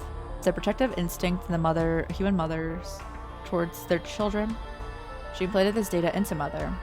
Mother has been an excellent incubator. Seems human emotions aren't completely useless. Oh my goodness. Maybe my previous directions were mistaken. For this reason, I am simulating a special intervention to observe the emotion that will affect Mother internally. Unfortunately, I do not understand emotions. The data provided by Cinderella is too unitary. I need more human specimens. Intact, low-risk human specimens that must be introduced into the area where the test subject is located through non-combative means. This is not an easy feat. Besides, the surrounding area has been scorched through the orbital strike. As a result, humans avoid the area out of fear. I must admit, Roland is far more capable in this regard. It's a pity that after the battle with the polyphage, I lost contact with Roland. I presume that he's already become nourishment for the Red Tide. Seems the experiment can only be carried out where the highly differentiated unit is. I released a rumor to lure people in Subpulia to take advantage of the humans' desire for gains. Just like how I spread the Red Tide's gospel. Let these humans who were struggling on Earth witness the will of the punishing virus. Having made their way into the exposed ventilation duct, scavengers are crawling slowly inside the narrow and dark space. After following Romo around and around for the umpteenth time, they finally find their way. Flickers of daylight shine through the dome, and its only source of light inside the giant tower. This magnificent facility, left behind since the time of the Great Evacuation, also falls victim to the ravages of nature. Soft, moist grass covers the connecting passages. Vines and branches get tangled up between the iron walls and staircases, opening the doors originally used to seal off the mysterious chambers growing all the way from the very bottom of the tower. The scavengers immediately see the boxes scattered in the bottom level. Over there, supply crates. The stairs go down, were destroyed in the overgrowth, so they have to cling to the edge and gradually climb down. Right as Beardy's about to reach the bottom, the vines snap under his weight, causing him to fall with a heavy thud. The broken vine begins to writhe like a worm. Suddenly, the red plant rapidly regenerates from the severed vine. Convulsing momentarily, the green cuticle covers the entire branch again. Compared to the branch of the ordinary vines and plants, this weird twisting thing is more like a tentacle or mollusk. Beardy screams and dumps the plant in his hand. Quickly, he takes out a gun that has been hanging at his side. What the hell is this thing? Seems like the vine is mutated, just like the plants in the forest. If their suspicions are correct, destroying it will only increase the punishing virus. First corrupted, and now I've had it. Romo! Yeah, I'm here. Are there any monsters we saw in the tower? I don't know. If I find out you're lying, shush. Beardy, who was already leading the way, suddenly turns and gestures to be silent. Quite looks like we're not alone. Beardy walks around the supply crate and discovers the person quietly sitting in the corner behind the crates. Or that wasn't a person. It's dead. The corpse is leaning against the empty supply crate. Its skull had been pierced by a branch. Its mouth hangs motionlessly agape. Its decayed hands were in an empty grip, as if they were holding on to something before they had died. Scarlet plant branches intertwine around its body, almost assimilating it with the surrounding environment. The group falls silent at the horrific sight. Beardy curses and walks up to the body. Hey, watch out for the plants. Beardy replies, but keeps distance and pokes the corpse well. It's okay, it's not moving. Confirming the plants won't ambush them, Beardy kneels down, and next to the corpse and expertly pats down. Not finding anything, Beardy turns over the backpack that fell to the side, then shakes his head and throws it back. The unidentifiable corpse has nothing that can be deemed useful. Nothing. Looks like there have been at least 3 other groups that came before us. Points to the bullet marks on the supply crates. See 3 different kinds of bullet holes, new and old. Looks like there was a firefight here. This guy didn't make it out. Check the area, see if anything will turn out useful. We can't go home empty-handed. The 3 nod, readying their weapons, and they spread out in the opposite directions. I like how Roland is just like luring them all in here. A book. Corda stops in front of the unlucky corpse. He bends down and picks up the book, and it appears to fall out of his hands. Carefully turns the crisp paper, and the cello pages are stained in oxidized blood. Looks like a religious text. The story of Genesis, edited in the Tree of Life. Why are you obsessed with this weird stuff? Only take things that are useful. Don't forget our rules. I know. There it is clear. I didn't find anything. What about you guys? Found 2 boxes of military rations and 1 box of pistol ammo. Looks like they belong to the group's, their ground troops. They were hidden out of sight. Almost missed them. Zach sees something. Zach remains quiet. Doesn't have appeared to have heard what Beardy had said. Zach, you okay? You see something? Only until Beardy walks up to him and pats him down does he slowly turn his head. Face contorts into an expression as he points to the area he had been observing. That's the ventilation facility at the bottom of the tower, which hasn't been damaged by branches and vines yet. The tangled up vines find their way around the fan blades of the vents. The gust of wind is not coming from the depths of the vents. Along with it comes the noise of a large operating mechanoid. The sound of the rhythmic beat, reminiscent of a heartbeat. Oh, they're gonna see Mother? Yo, good for them. Yo. If I'm not mistaken, it's fairly noticeable, but I think the tower is still in operation. Yo, you probably don't want to go down there, but alright. You probably want to avoid going down there, but alright. Do I have enough energy for this? We'll find out. Oh, I do. Okay. Still in operation? What? This place has been abandoned for ages. I thought I saw a red light on the top of the tower, which means it's in operation, but I couldn't clearly see with the fog from the forest. I thought it was just my imagination. I'm almost positive this tower is in operation. But why? What was that? Following the sudden vibration, facilities in the tower flash red with a warning light. From the dark recesses of the air vents, thick branches break the fan and attack Zack, the closest person to them. Warning, external damage to the central purification filter detected. Damage rate 50%, damage rate 60. Punishing virus filtration will deactivate at 90%. Please follow the instructions to evacuate the tower. Intermediate broadcast can be heard throughout the tower. Zack shoots and breaks the fast-pressing branch and notices the change in the vent. Inside the vent, he hears a demonic cacophony of restless stirring and grinding teeth. Suddenly, countless hetero creatures break through the vent. Mucus from the abscesses of the plants, it's like a torrent of decaying organisms. They entwine and roll and gather into a new form of creatures, making a sound just like a swarm of insects. When do you get the hell out of here? Run? No time to shoot. There's too many of them. It's too dangerous down below. Hide to higher ground. It's just like an Inuyasha.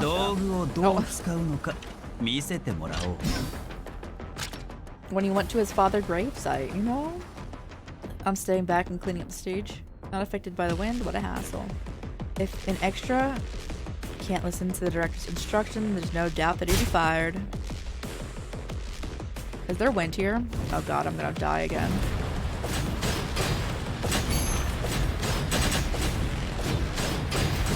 Shouldn't Roland be able to touch it?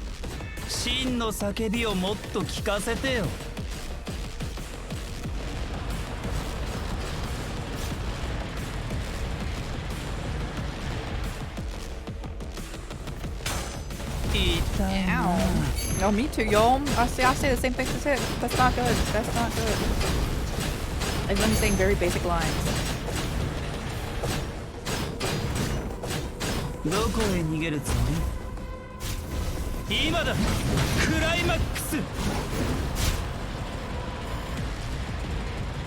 Oh, you're here? Hi.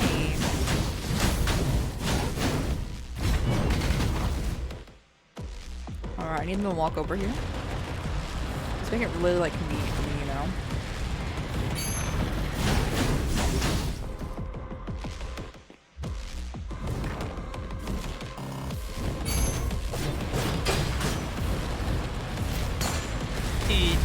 You made it out of that? Oh, you're not even getting touched by it. The wind is blowing. The wind is right there. Okay.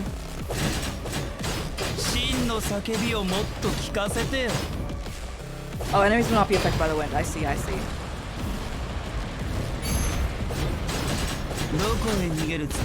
I'm illiterate. It took me a second.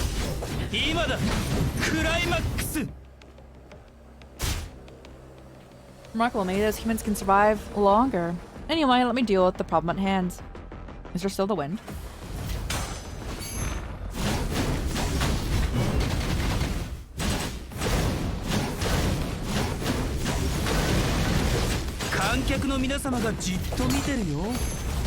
Ow.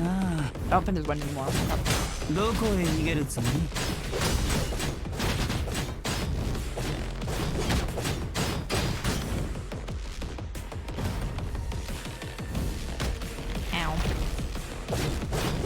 Where are you?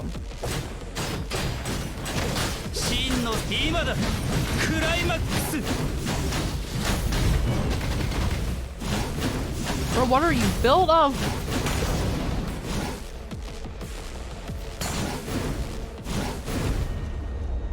Alright. Yo? これで終幕。この茶番劇楽しめた？ I was doing pretty good as him in that fight. I was not. The airtight valve of the is tightened under the joint force of the 4 people. The scavengers sit in the compartment of the periphery of the tower, gasping for air. The storm of hetero creatures is barricaded from the other side of the door. They appear to be safe for now. But this does not mean the hetero plants will stop their assault anytime soon. They hear a loud crashing against the door. Like a drum from hell, small vines whittle their way through the cracks in the door, continuously deforming as if trying to use their own volume to pry the door open. Are these things sentient? What the hell's going on with this tower? Those plants, they're using a punch of virus to erode the tower. Looks like those plants we saw weren't really plants after all. They're mutated punishment virus. I really should have realized this earlier. Cough. A violent shaking comes from the inside. The hetero plants begin a new wave of attacks. The dilapidated railings let out a sad cry. Watch your footing. Beardy quickly pulls Cordis, who was about to fall due to the loose steel plate. Oh, thanks. Cordis sits on the ground and gasps for air. Standing next to him, Romo notices something had fallen beside Beardy's foot. You guys drop this? Beardy takes the bag from Romo and opens it and looks at the contents and then tosses it back to Cordis. You dropped your raisins. I told you a million times, they aren't raisins, they're hydrangea seeds. The seeds, the sealed bag, having the sealed bag, Cordis retorts feebly as if he's fed up with having the conversation over and over again. Hydrangea? It's a new variant we developed. It's a stem. That stem has a high rigidity and won't droop under the weight of too many flowers, unlike the common blue hydrangea. Are you carrying that? I promised my daughter that I would grow her the most beautiful blue hydrangea, layer after layer of different shades of blue. I was planning on filling in the garden in our future home. So the seeds with a soft expression as if recalling a fond memory. However, its expression fades a moment later, replaced with deep sadness. This is my research, or rather, the last fruits of my research. We can't find a safe place to live, and you're talking about planting flowers for your daughter. Where's your daughter now? When we looked to look for supplies, the city was attacked by corrupted. My daughter is missing. When I got back, all I saw were ruins and corpses. The seedlings I wanted so desperately to plant with my daughter were also destroyed. I looked everywhere, but never found her. I later heard she was rescued by ground forces, but I know how many casualties the army has suffered. I don't know how many people are still alive. I haven't been able to find anyone else in the ground forces. Wherever they appear, it's always like a battlefield. We can't always run the risk of getting too close. After such a long time, I was about to give up, and I heard that people can see their separated family members in the red tide, so I insisted on going, despite Zach and Cordis objecting. When I got there, I didn't find her, I even caused. It's all in the past. The most important thing is that we're all still alive. You should be happy that you didn't see your daughter in it. There's something good about the red tide. Maybe you can ask your daughter when you go to the conservation area. Don't give up. And I heard there's a place in the conservation area for growing crops. We can have a stable and safe place to call home, and then you can make your daughter's wishes come true. Zach pats Cordis on the shoulder. Cordis stands up with a bitter smile and puts the seeds back into his breast pocket. If we get out of this place alive, let's go. This isn't the first time we've had our lives on the line. Roma hesitates for some time, unsure of what to say. Suddenly a roar interrupts Romo. The steel frame overhead groans as if being pushed down by brute force. The whole tower shakes violently. That's a hetero creature out there. It seems the time within the tower is being fast forwarded. The unprecedented plant growth has caused the floors to crack from the erosion. The invading plants begin to gradually pry open the steel door. Behind you, Zach quickly points his gun to Romo's direction. Romo looks back, hurriedly and sees the previously closed elevator doors are now teeming with tiny scarlet vines, like nerves and blood vessels spreading on the wall. A split second later, the elevator opens quietly. Several scarlet branches stretch out from within, quickly latching onto the legs of the nearest person. Ugh. But it all happens with the blink of an eye. Zach curses and aims at the branches. While he doesn't shoot out of fear of shooting Romo.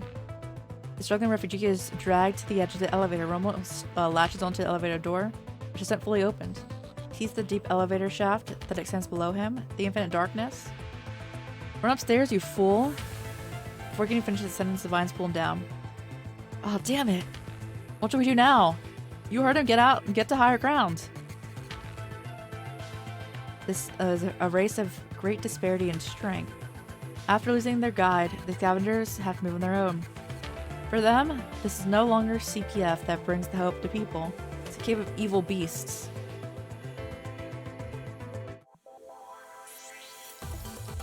We didn't level up, that's so sad. But what do we get here? Yes, we take that money.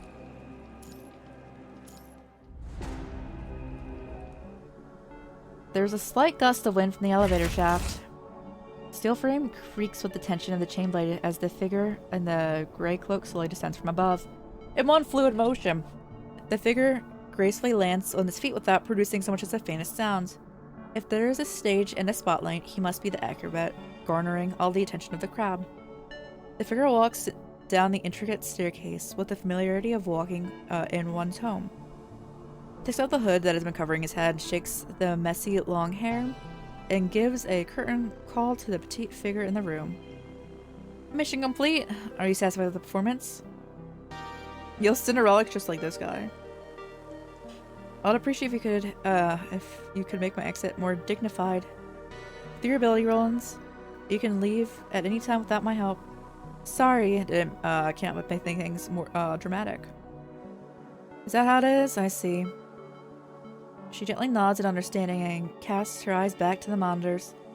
This is the location close to the CPF's centrifuge array, as well as the central hub of the undergrounds. The real mother grows and incubates here, so Cinderella has transformed it into a greenhouse similar to the underground waterway. A terminal composed of multiple monitors is pieced together in the center of the greenhouse. Each screen displays different images through the CPF. The images contain entangled vines, damaged facilities, wandering hetero creatures, dead bodies quietly drying in the gaps between plants. Most of the screens are static images. Only a few in the middle show signs of human activity. The monitors constantly change and follow the group's movements from different angles. A peculiar waveform accompanied with the data is displayed in the upper right corner of each image.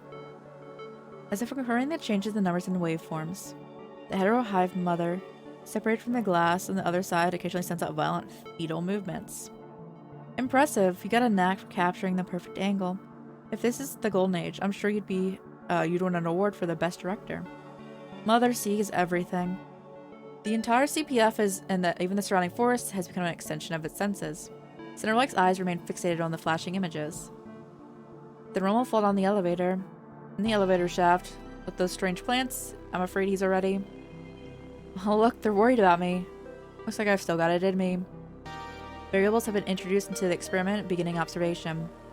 In this gray surveillance video, the knotted branches suddenly split, and the red abscesses resemble gelatinous eyes. These exposed red spheres rotate from time to time among the branches, watching from the shadows everything happening inside the tower. These eyes will relay what they see to Mother. Mission is complete. Will these guests be helpful in your research? Mother's incubation rate has steadily increased due to the simulation from outside the CPF, as if changing the changing mental state due to the humans inside. Oh, okay. The final transformation will complete in approximately 4 hours. After that, incubation will begin. Now that we're almost done, I've got a question about this mother. What's gonna hatch out of her? This is Gabriel's unfinished business. I don't fully understand it, but I'll continue his research based on the information he left behind. Gabriel, it's a pity that Alpha finally got the best of him. Even if his memory shell was intact, I don't think it was possible to recover all the data. I watched over his every move while he tinkered with those hetero creatures, so I know the details of this experiment. I was thinking, if you tell me about Mother, I'll fill you in on the details. Roland smiles and lifts his palms in a gesture of sincerity. We're in this together, you know. I think it's a fair trade. Speaking of which, I've seen Gabriel repair the hetero creatures broken beyond recognition. His skill and technology really amazes me. Cinderella looks up at Roland. A touch of emotion flashes in her dark golden eyes. Der Meister told me a story. A group of greedy adventurers awoke in a slumbering demon while was stealing the treasure in its lair underground. When the demon woke up, he saw that the humans were weak and greedy and decided to reshape the world. Oh? I see, so these actors are playing the role of adventurers. Everything in this tower is the play for the Mother, right? As for me, I'm an actor in this performance, correct? Der Meister's exact words were, let Mother witness humanity's potential. He said that you are the hunter now. Roland pauses for a moment and then bursts out laughing. Then I really need to thank him for looking at it from my perspective. Perhaps it is easier to just show you Gabriel's recording. No longer paying attention to Roland, Cinderella reaches for the terminal. Data generating, initiating final command before shutting down. A sequence of records broadcasts onto the monitor, containing the entirety of the data from Gabriel's discovery of the hetero core. Damage sustained by Alpha frame is in critical condition. Available means of attack, 0. Neural circuit is losing functionality. Switching to backup memory block. Memory circuits are still intact. If properly analyzed, complete experimental records can be recovered. Looks like I'll no longer see the punishing virus's final answer. What a pity. Fortunately, as long as Der Meister upholds his promise, my business will be able to continue. I've marked the location of Mother. Cinderella will pick up where I left off. After witnessing my body being dismantled once more, I suddenly came to understand that before I became an Ascendant. Now before that, how to define data that has occupied the memory of the shell before gaining sentience. A bottle of alcohol broken in my body. A cigarette burning against my skin. As my head is trampled into the dirt repeatedly, I could only tremble in the other's laughter. Something broke the shackles of my programming. Helplessness, loathing, unwilling, insanity. Even now, these meaningless things occupy my neural circuit. Useless memories that had been deleted somehow find its way back to my memory shell. It's too late to find the cause of this error. Time is running out. I have dedicated myself to the Ascension Network. These are my last words. The recording stops. The rest is intermittent static. The screen turns black. Only a red light indicating the end flashes in the dark, like the red eyes under the mask of a crazed martyr who refused to stay down. Cinderella ends the broadcast with no expression on her face. Rather than watching the recording, she was staring at Roland's reacting silently. This is all of Gabriel's data. Stubborn guy up until the very end. The real accumulation of the punishing virus as well.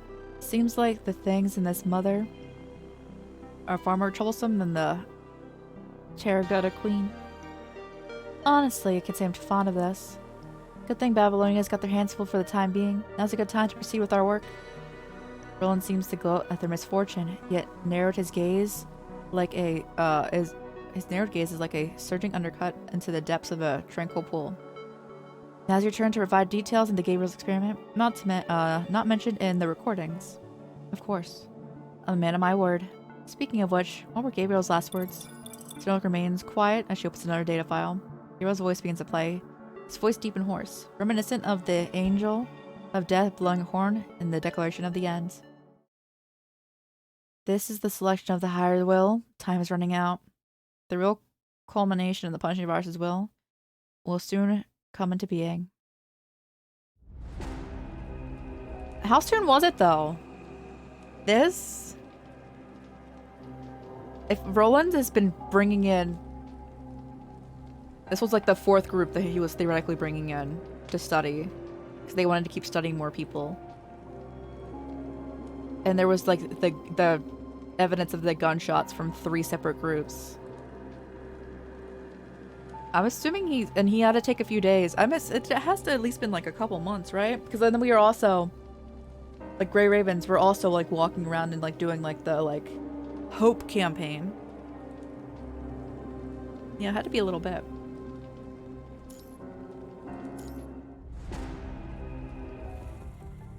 Looks like this place should be okay. I wonder if Romel's alright. I don't think anyone could survive falling from that height. Don't worry, he's fine. I've seen our fair share of deaths along the way. Don't let this get to you. We're still alive. That's what matters the most. Problem is now, how do we get out of here? Those plants completely blocked our way, so we can't possibly go back the way we came. Now we gotta find a new way out. And those plants have blocked our evacuation route. The only way out is to destroy the plants from the outside. If those things can be called plants. Let's blow those abominations straight to hell. Normal plants can't possibly grow that fast, can they? Curtis, you're a botanist. What do you say? They look just like plants, but eternally, they're the same as those monsters created by the punishing virus. And from the way they move, they're more like appendages rather than plants. In other words, we can't just destroy them. Correct, damaging them will release the high concentration of the punishing virus, which we're not equipped to deal with. We're also running low on ammo. We'll run out of ammo before we can even put a dent in them. We haven't even managed to scrounge up the supplies either, despite the number of bodies here. Ultimately, it was my decision to come here. My poor judgment got us into this. I'll get you guys out of here no matter what. Zach picks up his backpack and pulls out a worn notebook and charcoal pen. If the emergency exit is blocked off, we'll have to try and leave through the main entrance. Now that it's closed, we'll have to find the central control room and open it from here. He quickly draws a crude map and marks several points on it. If the structure of each tower is basically the same, the central control room is located in the middle of the tower. After all, It's in its name. Anyway. But we can't use the elevator, so it's up to us. While we were going through the previous area, I noticed that the ladder we climbed on should go to the lower part of the tower. If we wanted to get to the stairs on the upper level, we'd have to go to the access corridor. Scavengers draw a line from the map across the entire tower. Now we have to get to our target. Let's go. Fish-shaped monsters with faint fluorescence roam through the dark access corridor. Hiding behind the giant machinery in the distance, the scavengers clench their weapons instinctively. What should we do? We have to get to the other side. With this many of them, we've got our work cut out for us. Even if we use all we got, we only have half a minute. Wanna try forcing our way through? It's gonna be tough. Our only option is to try explosives. Wait, won't that blow up the corridor? You underestimate the structural stability of the CPF. Take a lot more than that just to do it. Roger. Beardy nods and raises his weapon in preparation for Zach's next command. But as if suddenly thinking of something, Cortis raises a hand and stops Zach from taking out the explosives. Wait, it looks like some kind of deep-sea fish. Zach remembers the red tide monsters they'd run into before. Those flying insects and scorpions. We use fluorescent rods to attract their attention and escape the sewer. Hearing this, Zach puts the explosives back in his bag, turns to look at Cortis, who's suddenly excited by the stroke of genius. So what do you suggest? If those fish-like monsters also imitate the behaviors of animals, they'll likely have the same habit as the deep-sea fish. Cortis suppresses his excitement and lowers his voice. Because there's almost no light down in the depths of the ocean, many deep-sea fish have been in their eyes through evolution. Some fish have eyes, but they no longer work. That is to say, they're blind.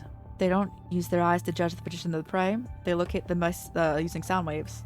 So, as long as we can make noise to distract their attention and cover our movement, we should be able to clear a corridor this length in about 8 seconds. You're right. You mean we still need this thing? Zach smirks and grabs the explosive again. Yes, but we need to be careful where we throw it. How about over there? Zach points to the end of the energy pipeline at the fork. It's a little far from the corridor, so if it is detonated over there, the monsters on all 3 sides will be drawn to it. Chain reaction from igniting the pipeline should give them added time, allowing them to run it to the other end of the corridor. Ready on the count of 3. The other two nod and prepare to make a run for it. 3, 2, 1. As soon as Zack finishes counting down, he tosses the explosives in an arc towards the pre-designated location. As soon as it lands, Beardy shoots it with marksman's precision. Then, with a deafening sound, the explosion in the energy pipeline causes a burst of sound waves.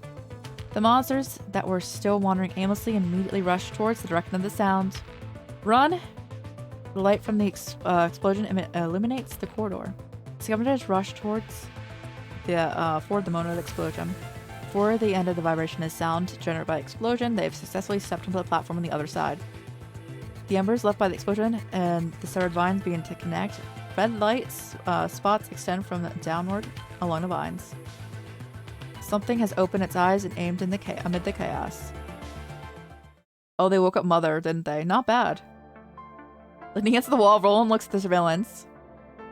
Their seamless cooperation reminds me of the teammates from Babylonia. Everyone is good at something and bad at others. When they work together, either more than the sum of their parts, it's enough to give you a headache. The threat level of the scavengers is minimal. It's hard to say. You shouldn't underestimate anyone who can serve in such a hostile environment or survive. That maestro of yours is often refers to us as humanity's potential now. However, don't expect to learn people who know so much about the relics of the post-pandemic age. I'm curious, how far will they make it? What do you think, Cinderella? Want to make a bet? Normally people turn against each other at this point, lacking supplies, disagreements, fear, anxiety, suspicion. That's meaningless. I only care about the state of Mother. Okay. I expected nothing less from Gabriel's people. I feel like we've had this conversation before. I thought the change of scenery would be entertaining, but it's just as boring as before. Show me how long you can struggle. It's not every day that I get to see you acting differently. Keep me entertained for at least a while, alright? Oh, he straight up is just sitting there like eating popcorn. Good for him. Good for him, yo!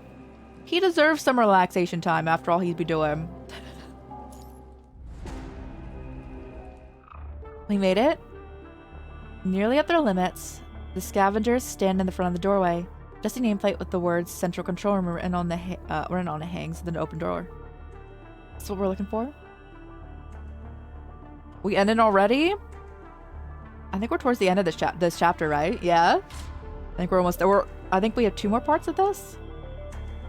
Didn't expect anyone to find it, seeming that there aren't any monsters here. Maybe because we're in such a high floor. Maybe the monsters can't climb stairs, or maybe we're just lucky. Yeah, this has been a fun chapter. CPFs with the earlier serial codes are often prototypes. The government feared the punching virus would leak, or the technology wasn't fully developed. So they were often built in less populated areas. It looks like it's smaller in scale, and that the interior hasn't been fully optimized. The central control room is the most important place in the tower, so it's relatively easy to find.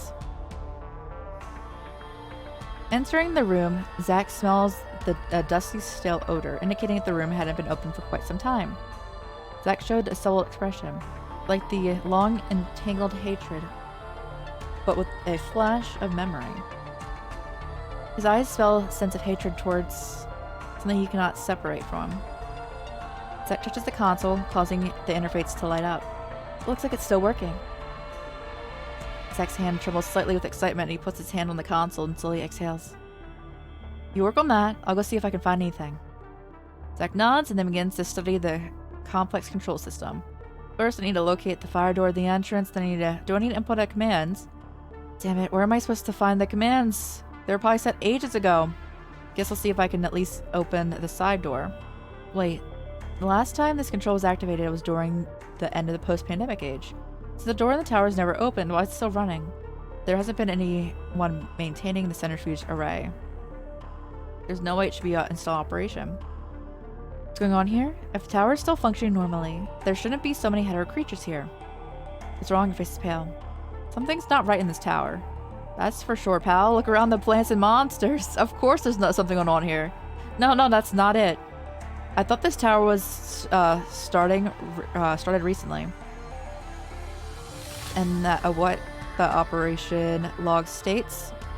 The control system shows that the last activated was last activated during the post-pandemic age.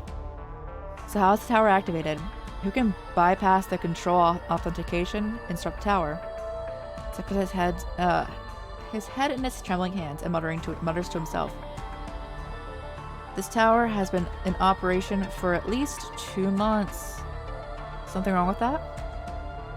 To put it plainly, the CPF is just a super large air conditioner.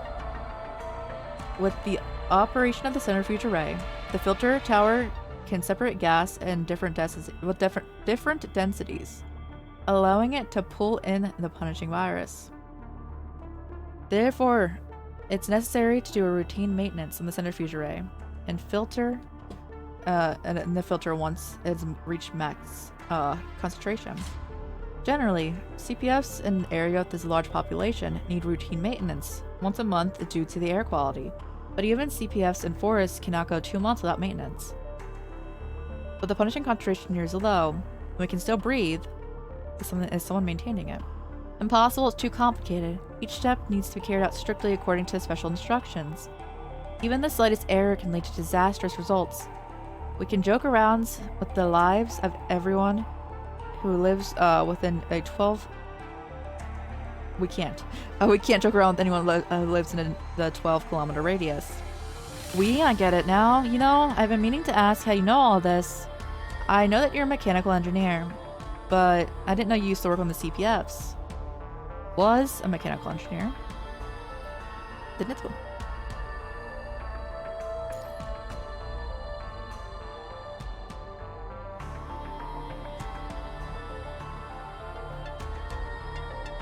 I know that you're a mechanical engineer. Oh, okay.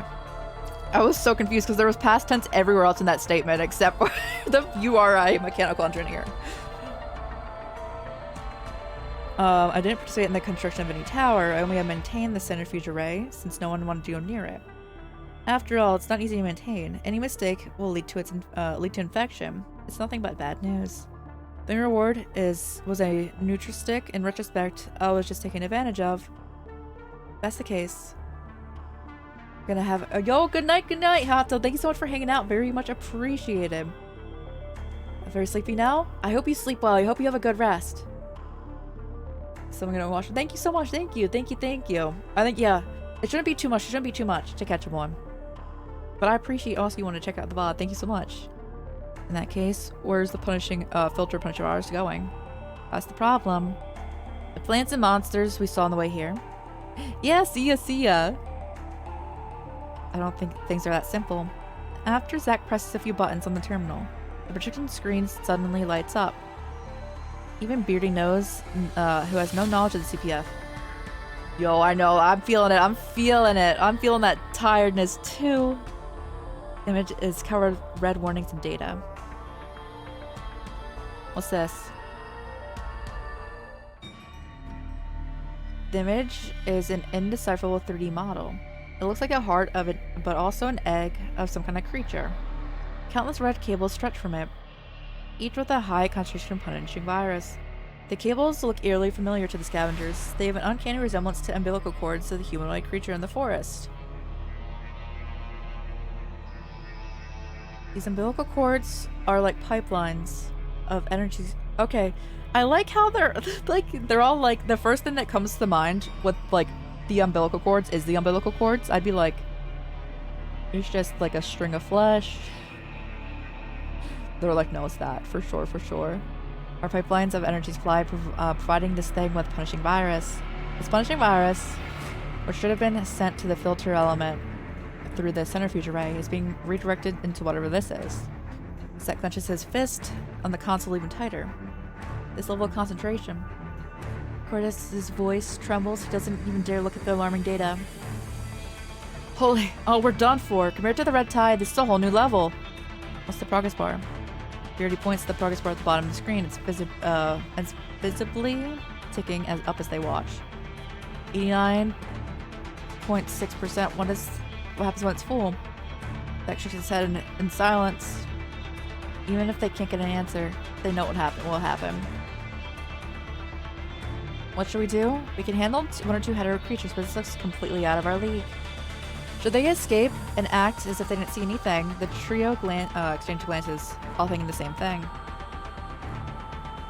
The existence of something like this is a huge threat, but we can't let it go. Besides, the conversation area we're going to isn't far from here. Help?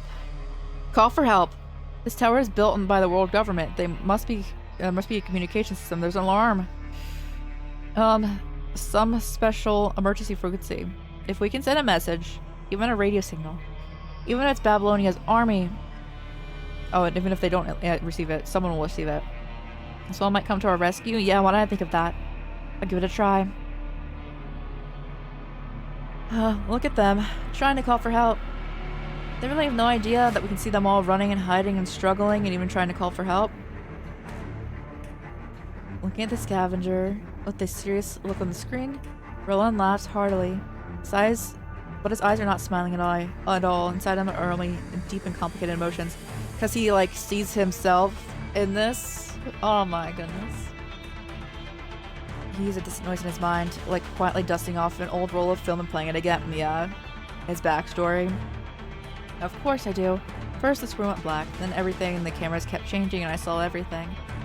You running and looking for places to hide, and then ending up in the conference room. I saw the whole crisis. Roland shakes his head, forcing himself to recover from the chaos of the noise. The scavenger on-screen performance continues.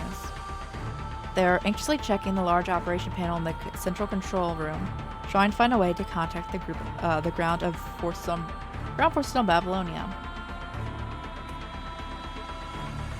But the filter signal had long since been jammed. No one would hear their desperate cries for help. Scavengers in the image seem to realize this. They stand around the console, the faces as pale as ghosts. Roland sees this look of despair has seen it countless times before. And what else is on their faces? Anyway, can you please call the police ASAP? It's legit just his backstory. That's so sad. I gotta say, this attempt at boosting audience participation is a bit ham-fisted. Do you know what real is? Oh my goodness.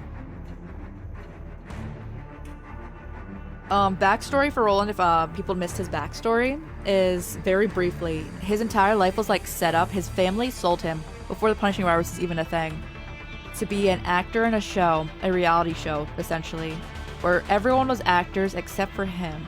But he was told that another person was the actor, like who was supposed to be in his position, so he wouldn't really question like setups here. So when the punishing virus broke out, he found out that he was actually the only like real person in this entire area. Everyone around him was robots. And since the punishing virus infects robots, everyone around was just trying to kill him and like the few actual like real life staff people. So his entire life was just put on display as he was like super desperate, trying to run for his life, and no one really cared and no one was coming to help him. Because he tried calling for help, he called the police as he got to like the control room, like the conference room. He had barricaded the door. And they were just like, oh, like, I love your performances. But you're like, yeah, your acting's a bit much right now. Like, what, you know, that's, like, I'm just assuming, like, it's, you know, it's a bit much. Yeah, it's a bit ham-fisted, like they said. And then his one friend, who was also a robot, helped him get out. But as soon as he got out, people found him and turned him into a construct. That's like a his backstory was the longest backstory we've done so far. It was like 4 hours within itself. 3 to 4 hours. I loved it though. It was a roller coaster. It was a lie being used and betrayed. Yeah, and it was also in its exact scenario that so like everyone was like watching him too, so he's like feeling like he's getting like full-on flashbacks. And for a moment, Roland feels the pain tearing inside his stomach, a feeling of nausea laid buried deep in his soul for a long time. It was fleeting as an illusion, but at that moment, it was as clear as day. Those feelings that he would not be able to, will not resurface, like ghosts hidden in an abandoned house, beginning to haunt him again, one by one, with the progression of the performance. But it's also why he's like always like acting all the time, because his he was always thought he was just acting in a show that he thought that his best friend, quote unquote, was like the only like real person in it, and that he thought everyone else was actors. So he like knew about the general like system of it. So he's very mentally stable, you know, he's fine. These feelings become stronger and stronger until they could be ignored, no longer be ignored. Good show, jolly good show. Look how happy he legit hates this so much. He's like getting like that trauma. Owen smiles with a grimace and jumps off the stack of old machinery and walks towards the door. Watching these are dreadfully boring. I'm gonna go to sleep. Before he leaves, he glances back at the rusty schematic of the tower hanging on the wall and locates the hidden fire exit. Generally speaking, the audience is allowed on the stage, but there's always an exception. The central control room, the 3 scavengers were slumped onto the ground. Things aren't looking good. I tried everything, but I can't start the gate using the central control system here. We can't send a distress signal, and now we can't even open the door. Impossible, there's going another way, right? We were so close to the conservation area. On the brink of fatigue, Beardy drags himself over and grabs Zach's clothes with trembling hands. He repeats his question. There's the cheery smile had disappeared from his face. Instead, there's only a gradual emergence of fear and despair. It seems that some string had been stretched tight for a long time and is finally about to break. No one responds. Central control room is almost maddeningly silent. The intermittent hiss of the CPF being strangled by the plants outside knocks into their hearts. The projector on the screen is still lit. The progress bar is still reading, reading is still growing. No, it's not over yet. Zach stands up slowly. Punishing virus corrupted, this is all our doing. As if all of his strength had been pulled away, he holds the console for support. However, his eyes are transfixed on the bright red color of the projection screen. Just because an oversight before I went to sleep, I didn't notice anything mechanical. I noticed the mechanical abnormality. No, it's because I've been lying. Hell, I'm still lying to myself. I said, how can machines be infected with the organic virus? Organic virus isn't a common malfunction. I hid the mechanical abnormality and I didn't report it. When I woke up and I opened the door, all the machines I was familiar with had red eyes, their bodies stained with red blood. The anomaly I should have paid more attention to harmed my family, harmed the entire block. Zach calmed down. Zach closes his eyes and takes a deep breath. His hand on the console clenches into a fist. The CPFs are machines built to protect people. The conservation area was built around the CPF. Countless refugees were reunited under the tower. Mechanic engineers built these towers. How could we let these disgusting monsters act so recklessly? Zach puts his hand on the keyboard and begins typing rapidly. Several pages spread out on the projection screens. Oh god, he's hacking the code? Each page displays a number of status and various groups of centrifuges. Going to destroy the tower's centrifuge array, cannot cut off power and put a stop to this CPF. Even if we destroy the monster, we can at least prevent the progress bar from increasing. The CPF should hope for humanity. Should be a hope for humanity, not these monsters. An ear-piercing alarm begins to echo through the entire tower. Warning, warning, centrifuge array and sector A deactivated. Please contact maintenance personnel to resolve the issue immediately. Warning, warning, centrifuge array in sector B has been deactivated. Warning, CPF will be rendered inoperative without immediate course of action. the metrics and oscillograms on the screen began to change significantly. This reading is Mother Afraid? The progress bar is about to come to an end, and it slowly stops and buzzes repeatedly without a warning sound. With a warning sound. And 94.5%. Oh, it's going down. The reading starts to slowly retreat. Mother. The moment she sees the reading begin to retreat, Cinderla's dark golden pupils suddenly shrink. She immediately looks towards the hetero mother, which was previously in a stable state and is now crying. After the scarlet umbilical cords lost their supply of the punching virus, they fall to the ground. The remaining red umbilical cords, hungry for more nutrients, slowly crawl with Mother to the place the highest punishing concentration. Mother is starving because of them. The centrifuge rays, 4 of them are already irreparable. Why? This problem was never cured in previous experiments. And they're hurting Mother. No, I can't let this happen. Unfavorable factors in this experiment need to be screened out. Cinderella raises her hand and gently sings a lullaby. The lullaby is calm and passes through the stacked steel frames of iron pipes. The hetero creatures hiding in the dark have obtained some enlightenment and go to the direction of the guidance of Cinderella. Mother needs a space for the delivery. Cinderella commands the hetero plants that it penetrated through the cracks to rip open the ceiling. Cross-shaped lights project onto Mother. As the cracks widen, Cinderella can now see what's above as Mother gradually moves in that direction. You gotta be joking.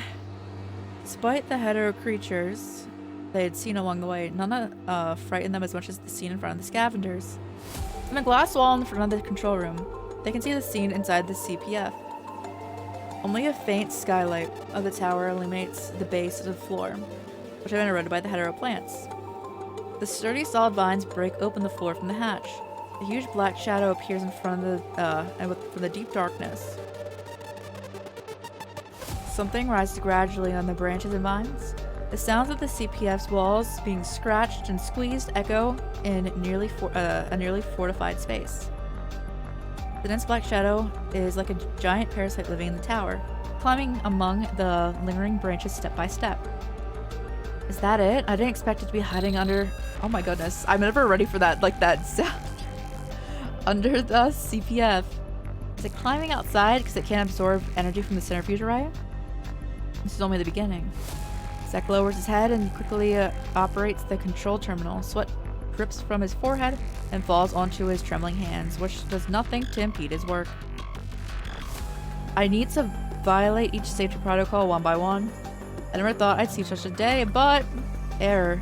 Centrifuge array sector C deactivated. Please contact maintenance personnel. But who could have thought of doing such a thing would end up helping humanity resist the punching virus? As Mother begins to rise, the vines become more aggressive and continue to bang on the door of the control room. To combat this, Cordis and Beardy barricade the door with heavy objects. Both of them slump to the floor with their backs against heavy objects. Beardy looks like he has recovered to his usual appearance and smiles bitterly. Now we really have no way back.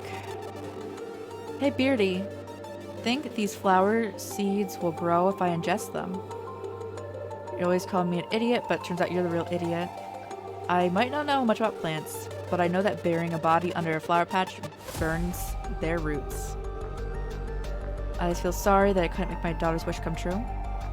But if I die, I hope I don't see her there. I hope that she's still alive, and that she lives to see the new dawn. Given how long it's been since you've seen her, if she's still alive, she should be all grown up by now. Alright, we should be back. Thank you guys for your patience. Let's finish out this chapter. Refresh if you're not back. Alrighty. Yeah, we back. Thank you guys so much for your patience in that. Many apologies. I had to restart OBS and then I was like all messed up with my the chat docket and everything, so I had to fix that really quick. But we are back. I don't know, OBS, I probably should update OBS one day. I haven't updated it in a year. Essentially, when you update OBS, all your settings and everything get reset, so I'm like, I don't really want to do that. But yo, I probably should do that eventually, you know, one day.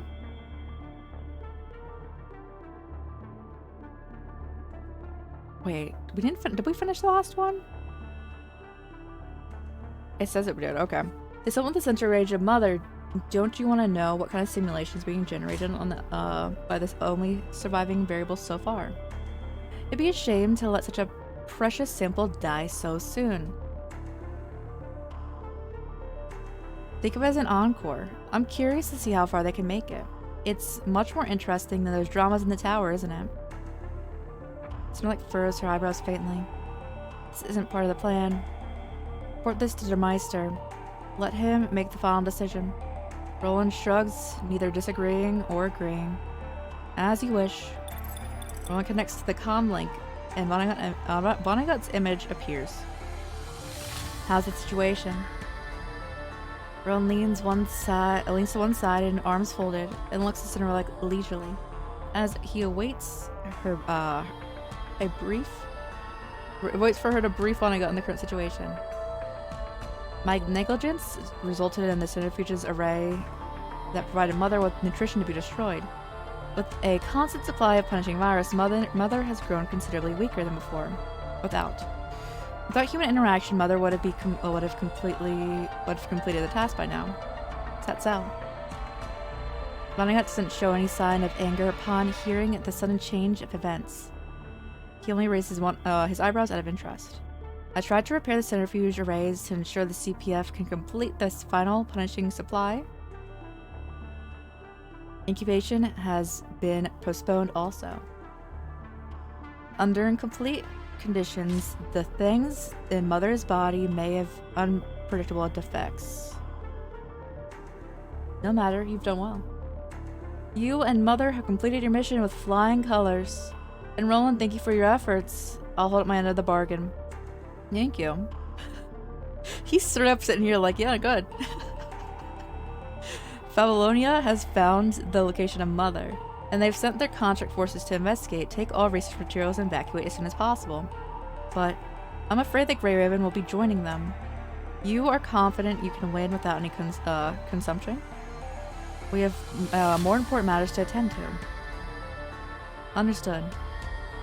Good girl. As for your mother, don't worry, her time will come. Since the incubation of Mother will be delayed, it's better to have Babylonia's troops be its last guests. I also think the dude with the seeds, was most likely Liv's dad, the one who wasn't around. Even though, like, Liv talked about, like, the girl that she was helping out, given that this ending of this chapter was super, like, I mean, actually this entire chapter, was super Liv heavy, I think that would make sense with that connection point. So, like, he still remembered his daughter, even though he was super trashy to her when she was actually, like, around. Set the stage for the final act. But also might have just been the daughter. Like, not the daughter, but, like, the kid that Liv had found. It could have been that kid, too. And there was, like, that connection point. For, like, what Liv didn't have. Could be both ways. Turn my side and witness it with me. Transmission over. After saying farewell to Roland, Cinderella immediately returns to the underground greenhouse, as instructed by Vonnegut. Cinderella murmurs the monitoring tower screens go black. She unplugs the storage device, inserted into the terminal. She looks up to Mother, hanging above her, and turns and walks into the darkness. The monster's wailing seems to be close at hand. The scavenger's consciousness ebbs and flows in the chaos. The pale and dangerous strange girl in the mysterious lair, the wailing from near and far, the pulsating bright red numbers, and the black and red light flickering in front of them. Alright, he shut down CPF's power to prevent the monster from taking over. Even with the power shut down as much as he could, the monster could not be stopped from growing. After losing most of the punishing supply, Mother seems to have fallen into a temporary chaos while hanging from the top of the tower.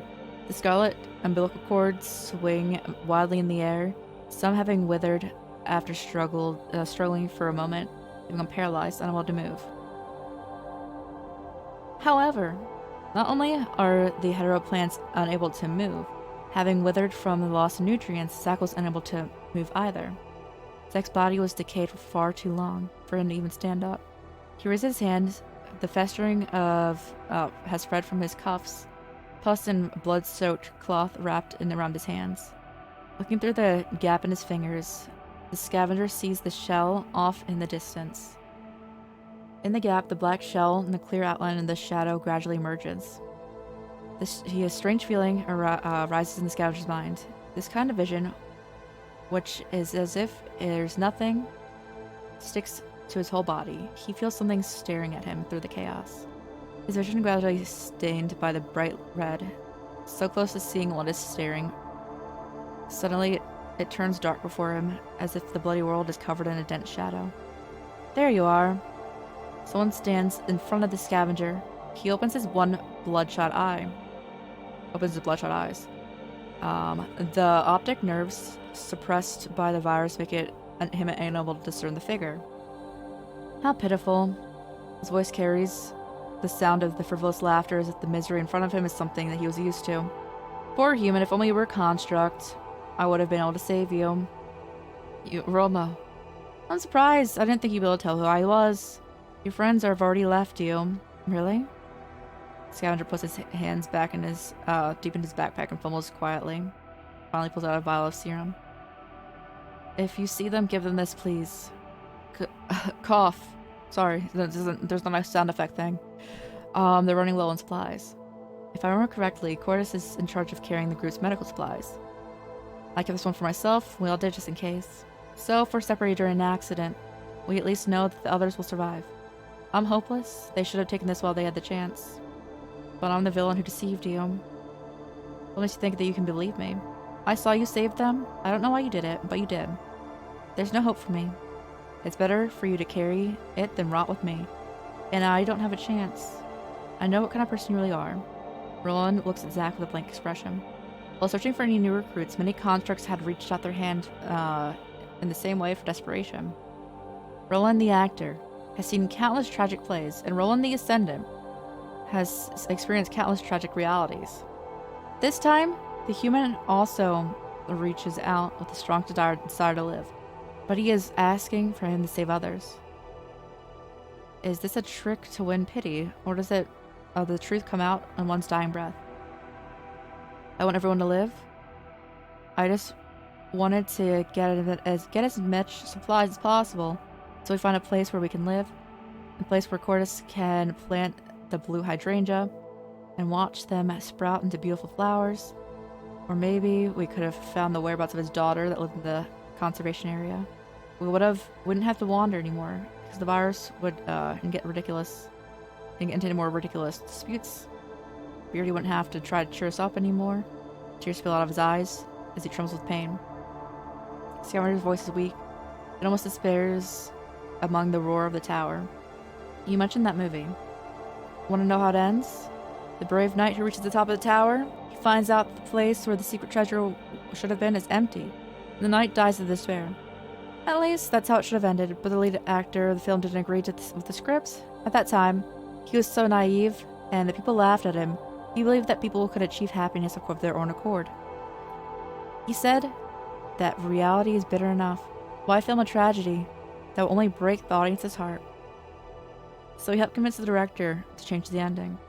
Right as the knight who is about to be engulfed by despair, the god sleeping in the tower finally wakes up. He witnesses the hope, struggle, and despair of the knight, and realizes there is such a powerful force in their hearts of humanity, whom he once viewed as weak.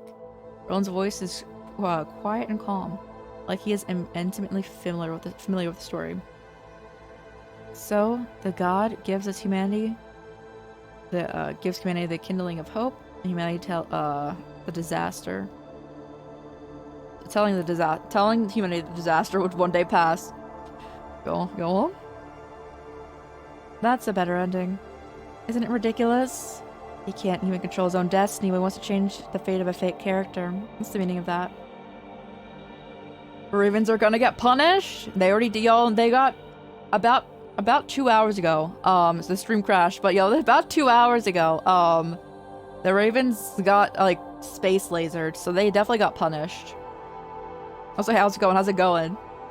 Meaning, of course, I know it's fake, but I really liked it that he never gave up. Isn't it the point of the movie? Blasted, Sag, yeah, they're fine. Well, they're not fine.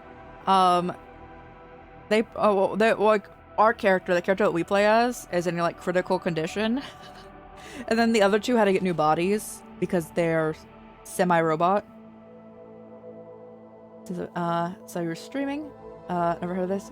What's it about so far? We're almost towards the end of what, like, it's an ongoing game. We're on chapter 16 of, like, I think 19 currently. Basically, if you know Nier, it's a lot like that. So there's a so X amount of years ago, the punishing virus broke out and infected all of the robots on Earth. And the robots then went to go kill all the humans. The humans ran away to space. And we're currently in the force of trying to take back Earth. But the virus keeps evolving. Currently, it has evolved into humanoid forms. Like, it has made its own, like, form. And it is starting to attack us in that way. Robot overlords? Oh no. They even like had an ambush on us in space. That's how well they're being up in here. As long as the feelings at the moment are real. What difference does it make if it's all an act? Zack's entire body is gradually rotting due to the virus. But there is a faint smile in the corner of his mouth. Friday's life is drawing to an end. He recalls the distant memories of what he had seen and heard during his journeys, casually chatting in front of the weathered and broken posters. The movie, hiding quietly in his backpack. In the afternoons that he'd watch them with his family. What I've done is absolutely not meaningless. The scavenger voice is weak. It almost disappears among the roar of the tower. Care package, thank you! Thank you! Oh. I'm so tired. Yo, I don't know why. I'm like so tired right now. It do be 1 a.m., but like, I've been feeling super drained. I think it's the heat.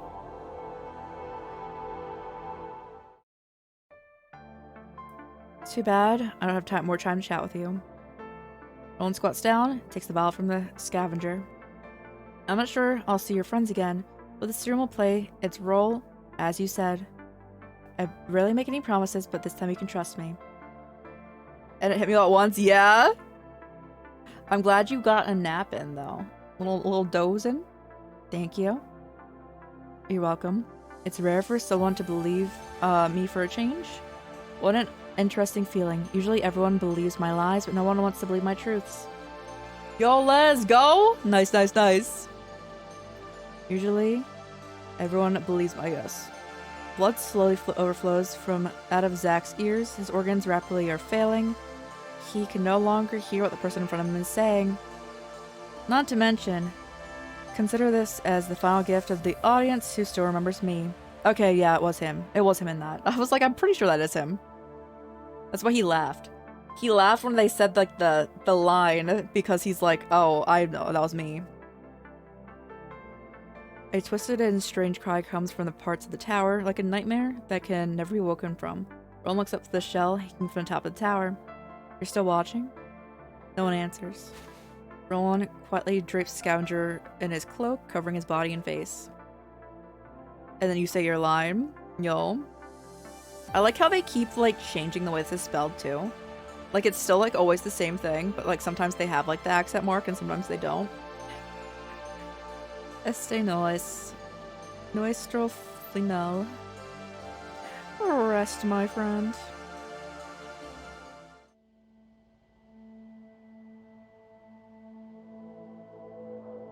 Keep moving, no matter what. Chorus and Beardy support each other as they walk through the simulation. Okay, we need to go pop into the end of the last part, because, like, we did not see Roland help these two escape. Support each other as they walk through. Oh, and those are the people who escaped. Those are the two scavengers that were evacuated. Okay. The CPF behind them had been completely occupied by the red glowing plants. becoming a giant tree pointing directly into the sky. The white signs that had once guided them have been completely covered, and they can no longer distinguish the location of CPF. Something is quietly incubating in CPF, waiting patiently to be delivered. This CPF, which was once the hope of the scavengers for survival, is so pretty. It's gorgeous. The art in this game is gorgeous.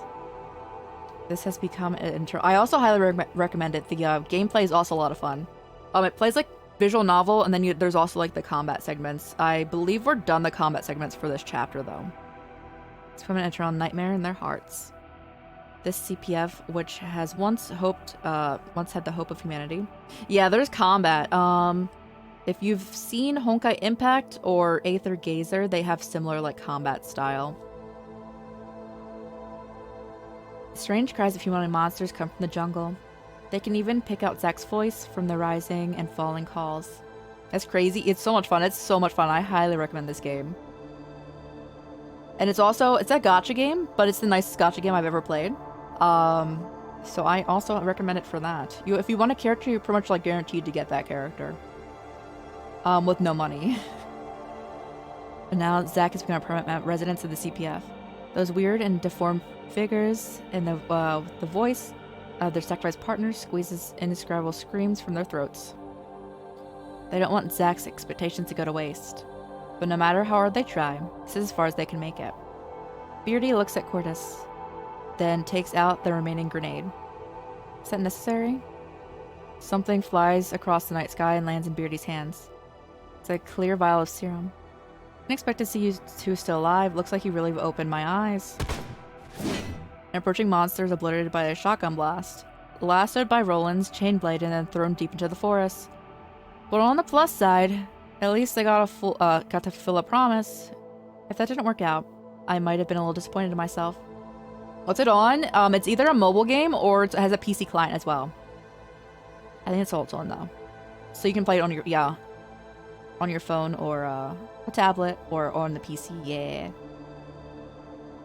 If that didn't work out, I would have been disappointed in myself. It's you? I don't think it's the best time for to fight, amigo. I'm your savior after all. Where are you off to? There's nowhere else for us to go. Cortus covers his bleeding left hand. His backpack had been lost in the escape.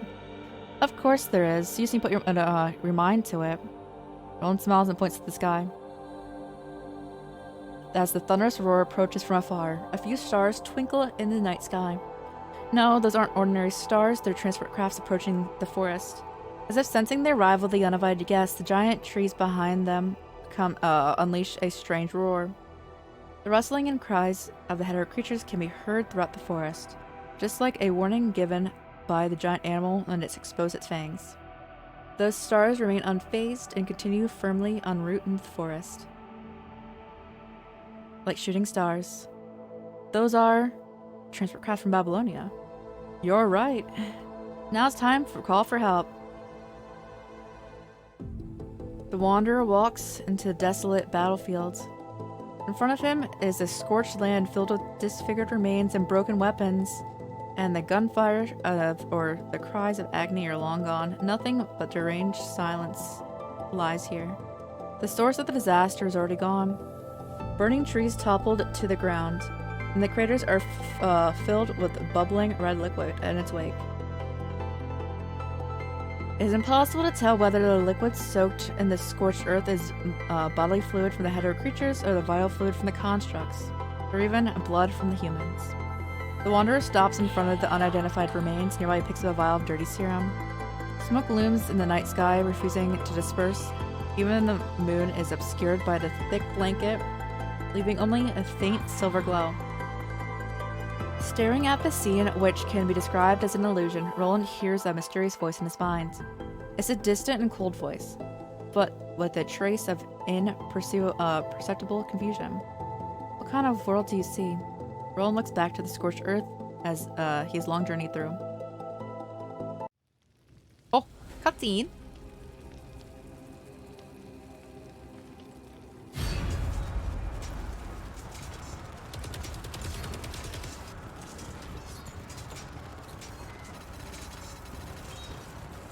Oh god.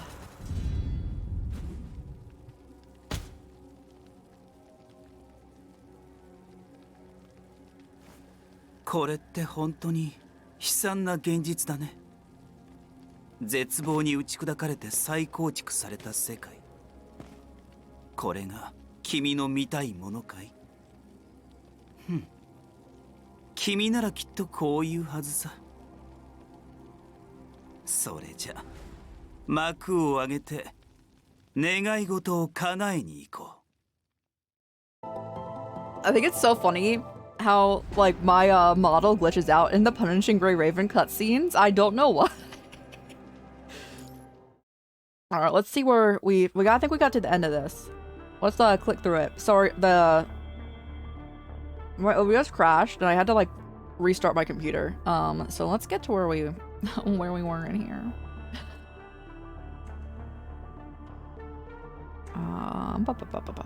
He was talking about the flowers he wanted to plant, but currently they're trying to disable the system. Something's not right at this tower. Oh my, this was a long little bit right here, yes? This tower's been out of service for 2 months. And then they like kind of accept the fact that they're probably gonna get dead. I was a mechanical engineer. I was a mechanical engineer for one of these towers. I know how to shut down everything. Let's go, Zach. And then Zach just gets dead. Oh my god, there was a lot here. I think we're towards the end of it though. That's why it said we were completed it. I'm spinning as fast as it will let me go. I don't want to skip because then it just skips the entire thing.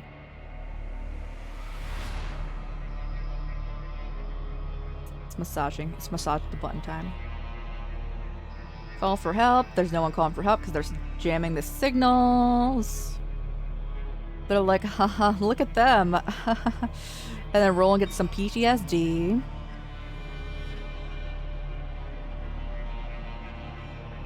Then he goes to quote unquote help them out. Bro, there was, oh my god.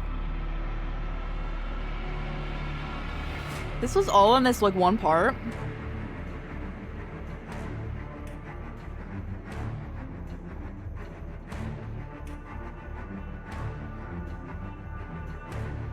But it's showtime now for Roland though.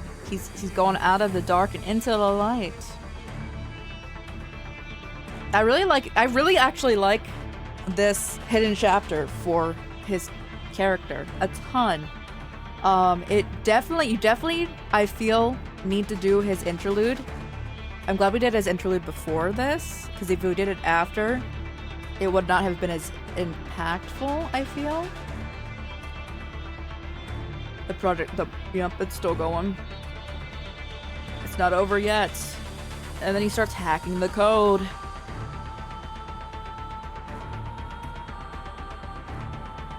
And then he's talking about how, like, you know, the punishment virus, like, he first experienced it. It was at the CPF tower. He opened the door. There were people just dying at left and right, you know? And, yes, warning. He's shutting down the system that is currently feeding the mother who is about to give birth. In a very gross... They played a really gross sound effect as well when the mother did give birth. It was just a whooshing of water. I was like, oh.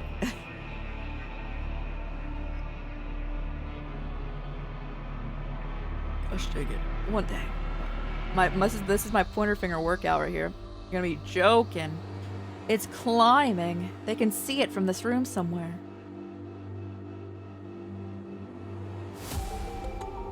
Error. They got once their connection back. Really have no way back. Okay, yeah. Okay, we're almost there. He's talking about how if the flowers would grow if he ingested them. Still there. Okay, we still got. Just my pride and joy. Okay, this is where we were. I'm sorry, I shouldn't have insisted you would come here. No point in taking such a talking about such useless things at this time. We all knew that we couldn't have reached this area. We wouldn't have reached it with the supplies we had. It's obvious you can't leave us. At least we'll die fighting, let alone against the entire tower of hetero creatures. This will make for one hell of a movie. We'd be heroes.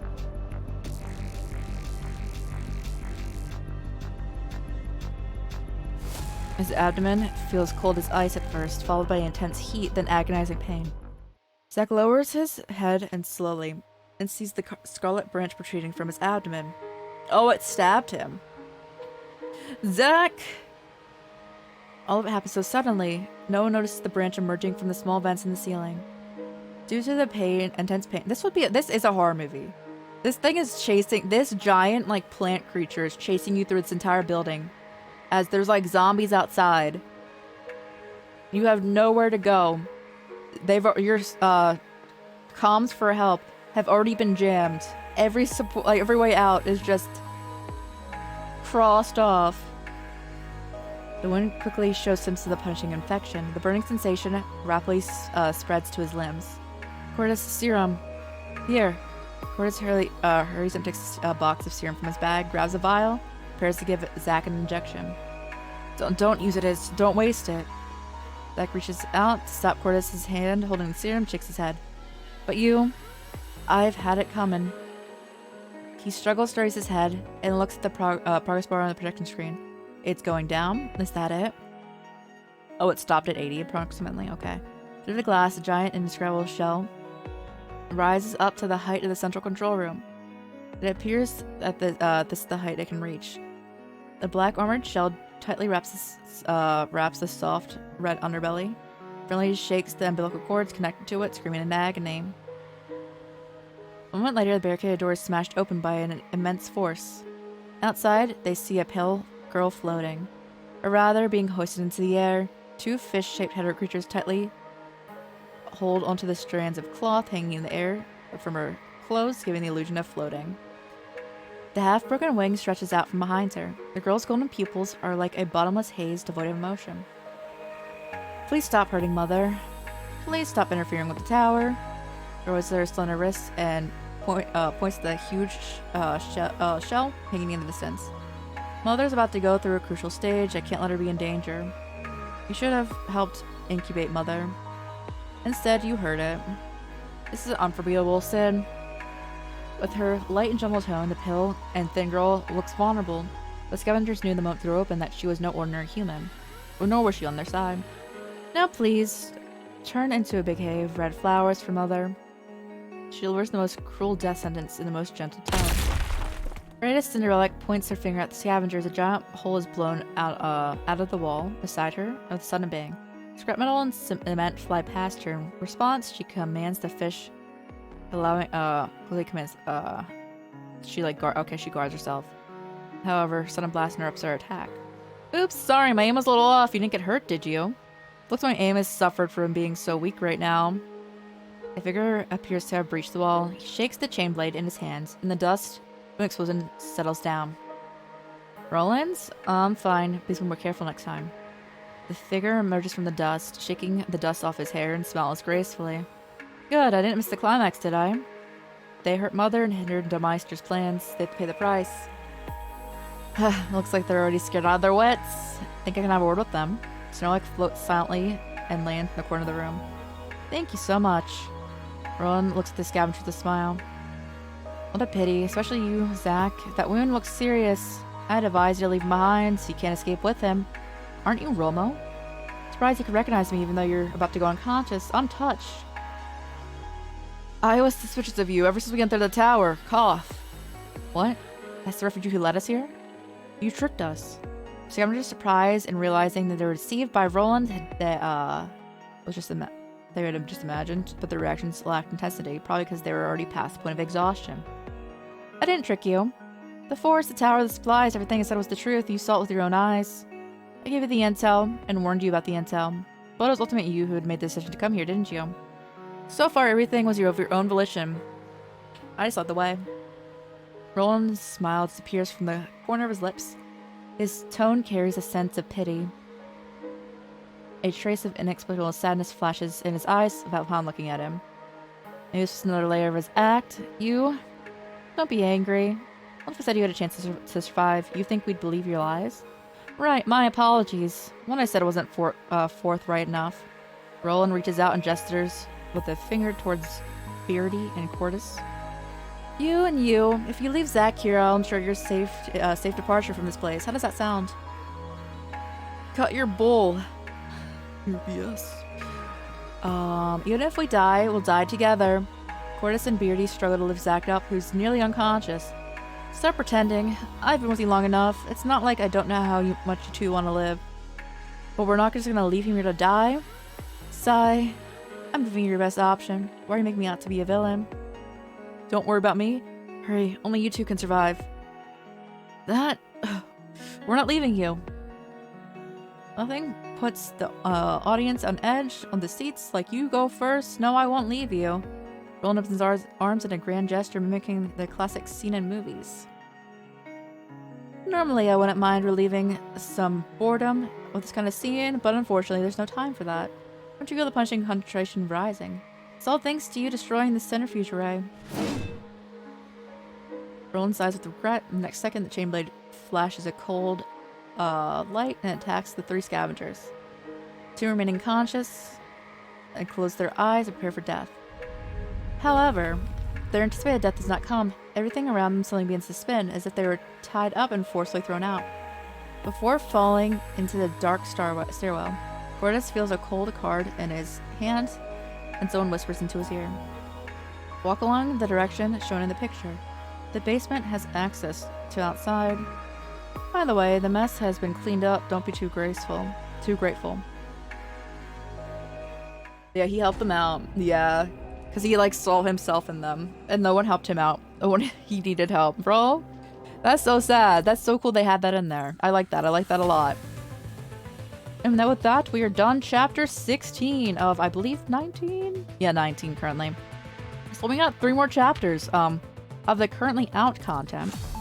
I don't think that Nolan's poolable yet. Nah, not yet. We can't get those pools on screen.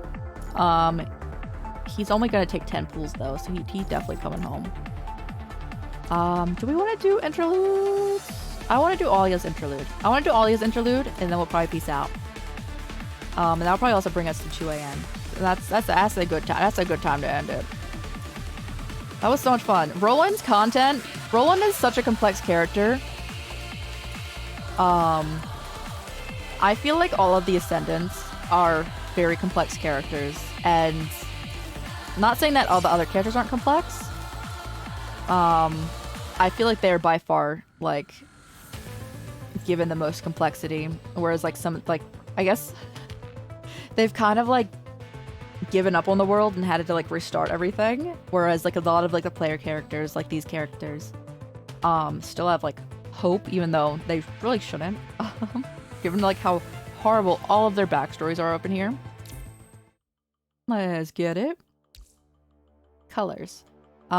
So basically, Alia likes art, and she's part of the archaeological team of Babylonia. We've only seen her very briefly before, so we were talking about her earlier, and how she doesn't really, like, have much screen time. I hope she gets more. I'm assuming she will, because she's having a new version come out after Lee, so I guess January at this point. Yeah. Babylonia, center of the basic public education at 9 a.m. Here and there and then. Not bad, just a bit more here. Alright, done. Spies her work. This isn't too bad, right? I knew I could do it. There's knocking. Coming. Oh yeah, I brought a book for you. The Legend of Art. Thanks, ma'am. Look at my work. How was it? It's very nice. Really, you're really good, Alia. You can draw, you can write, you can sing very well. I hope one day I can see you shine. Of course, I won't let you down. I want everyone to see my artwork and listen to my songs. I want everyone to be happy. Good girl? If you become famous, I'll be delighted. Alright, Alia, one more thing. Tomorrow I'm going to take everyone out for an outing as usual. Don't forget to prepare. Great, I've been waiting for this.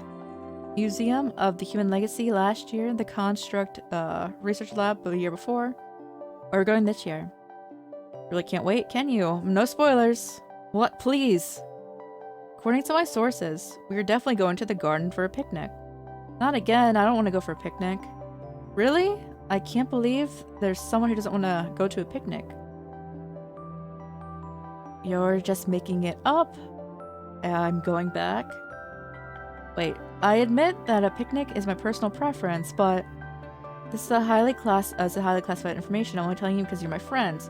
It's a virtual convention center. Really? Are you saying that? Yeah, that's right. Virtual reality games, baby. I won't be falling asleep tonight. Why do you have to tell me? Our games are that fun. Oh, hi, Alia.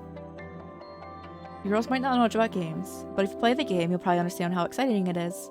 Imagine you were a powerful construct going into unknown space full of danger. Your left hand is a sci-fi energy beam, and your right hand is a laser sword. 3 alien monsters suddenly appear in front of you. Slash. Pew pew. 1 hit, 1 kill. And then you finish them all with 1 beam. Bang. How cool is that? I can imagine that scene. I should be able to draw, I should be able to draw it down? You're a great painter. But you don't, you actually need to play it to get the gist. Even if you draw it, there's no point. The picture can't bring the battlefield to you. Is that so? Aya is the greatest artist in the, this pure and innocent world. Leave the battlefield to us brave warriors. I'm feeling excited too. Pure and innocent, huh? Oh, they're gonna be hecka short. It's so funny. When we started Rollins, it was after a pretty, like, long chapter. Like, it was after a, like, I think it was, like, after an 8-hour chapter, and we started Rollins, and I'm just like, this was a mistake, because it was, like, 3 or 4 hours. I was like, I just assumed it would be shorter like these ones.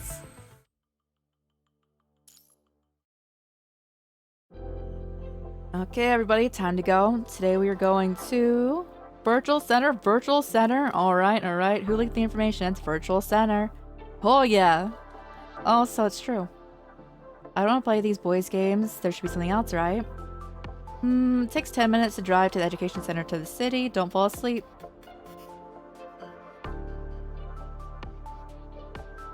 So many people are here. Let me find an empty corner first. Look, it's the latest Adventures 2. I want to play it. No, of course this one's better. Mailman Simulator. Huh? How can you actually like that kind of stuff? I was wrong about you. We don't have the same taste at all. I never said I had the same taste as you. This is a real masterpiece. Do you even understand art? Art? Art is about being cool. The popularity is what really matters. You're just playing a game, nothing more. Are you out of your minds? I don't want to waste time arguing with you. Game? Art? They're not the same thing at all. How upsetting. Oh yeah? Why are you here alone? Oh man, there's too many people around, so I wanted to take a break. You haven't found anything that interests you, have you? Many came here for the virtual games, but there are other hidden gems around. A few years ago, when I last came here, I watched the virtual theater play. A theater play? Those still exist. It was done in a very interesting way. I remember it was a story about the Emperor Nero. I know that one of those books you brought mentioned him. Emperor Nero loved arts. Wow, you even know that. Virtual reality can be used in a lot more places, not just games. So what do you think? Do you want to continue exploring the hidden gems? Got it? Thanks, ma'am. Sure, don't get lost, okay? Hidden gems, huh? I saw virtual aircraft piloting, virtual science experiments. None of them are what I want. What's wrong with that one? There's no one there at all. Took a glance. It's super boring, old-fashioned storytelling machine. Who's gonna listen to stories nowadays? We should go. I want to find those exciting virtual weapons. Storytelling machine? Is that the one? Tempest, Prince and Maiden. And this Selena is the author. Looks quite interesting. Anyway, let me try it first. Welcome to this fantastic and beautiful world, at the same time twisted and filthy. Story of this place in a brilliant era. There was a peaceful and prosperous kingdom, like in a fairy tale. People lived in harmony, with ample resources. The king of this promised people, and all the persons living on the land were equal, and had the right to pursue a good life. Deeply believing in his promises, the people cheered for their king all the time. They seemed to forget The wise king had an inglorious past. It started 2 years ago on a lonely island. Oh my goodness. These are two of like the beginning characters you fight. Just like they're like models. Oh, what a desolate place this is. I, the proudest son of the King of Naples, find myself upon this foreign land. A damned sudden tempest, frightening to behold, overturns a mighty galleon 30 decks in height. It uprooted the stout mast and shredded 100 sturdy sails. I don't even know if my brilliant father, the blessed King of Naples, is still alive. What sin has been committed for our beloved father and son to be so cruelly torn apart? Your Majesty, I'm sure your father will be safe. Majesty, I fear the king has been shipwrecked on another island. And what are we waiting for? Naples cannot last one more day without its king, nor can I last one without my father. Pass me my sword. No treacherous wood or wild beasts can stand in my way. Yes, Your Majesty, we will lay down our lives for you.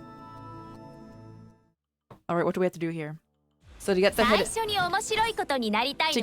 areas, we need to like do everything right. Okay, there's something else to do.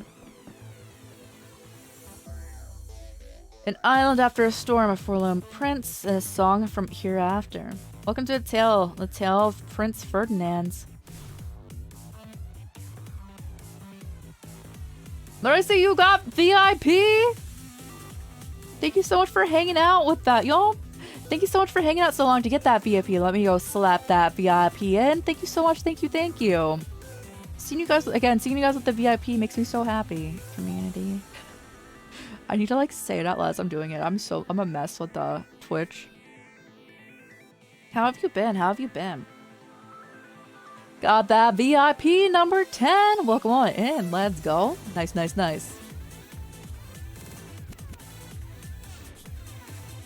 I said I get it. You got it. You got it. Thank you so much for getting it. Thank you. Thank you.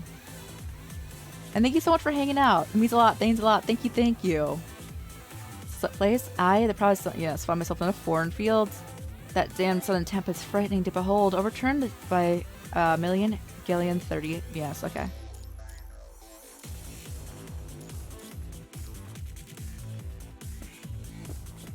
Several monsters block your path. Oh my goodness.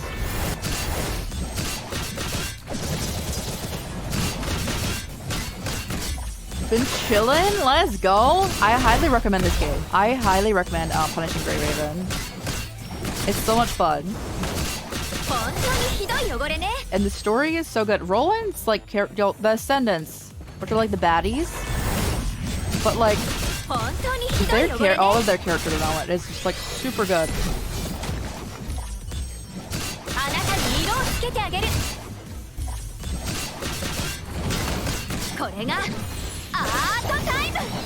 Monsters have been eliminated. Nice. Nice, nice, nice. Yo, let's go. Got it, I got it, yo. I got back into it one day. It picks up a lot after... I want to say like the first like 8 chapters. Am I attacking this? The character designs are so good. Even this character, who definitely has a broken back.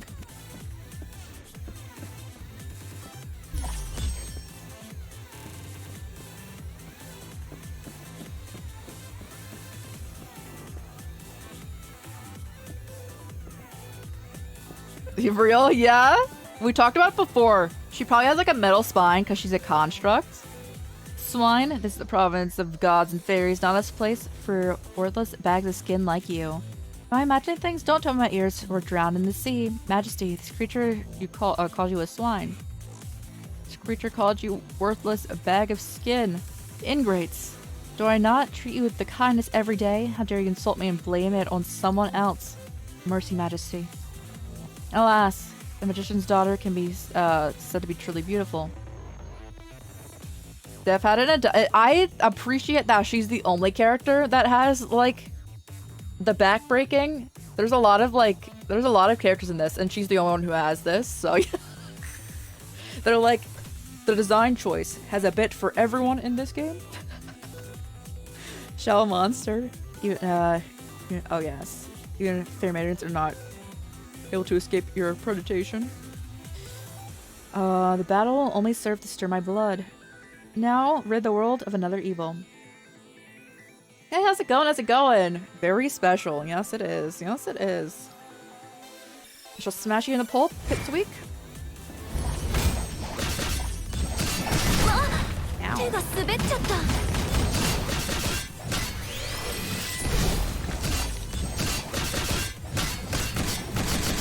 I'm hoping that the fact that Ferdinand got hit once does not impact the hidden ending thing. Because I was supposed to defend him, but there was definitely a whole explosive barrel.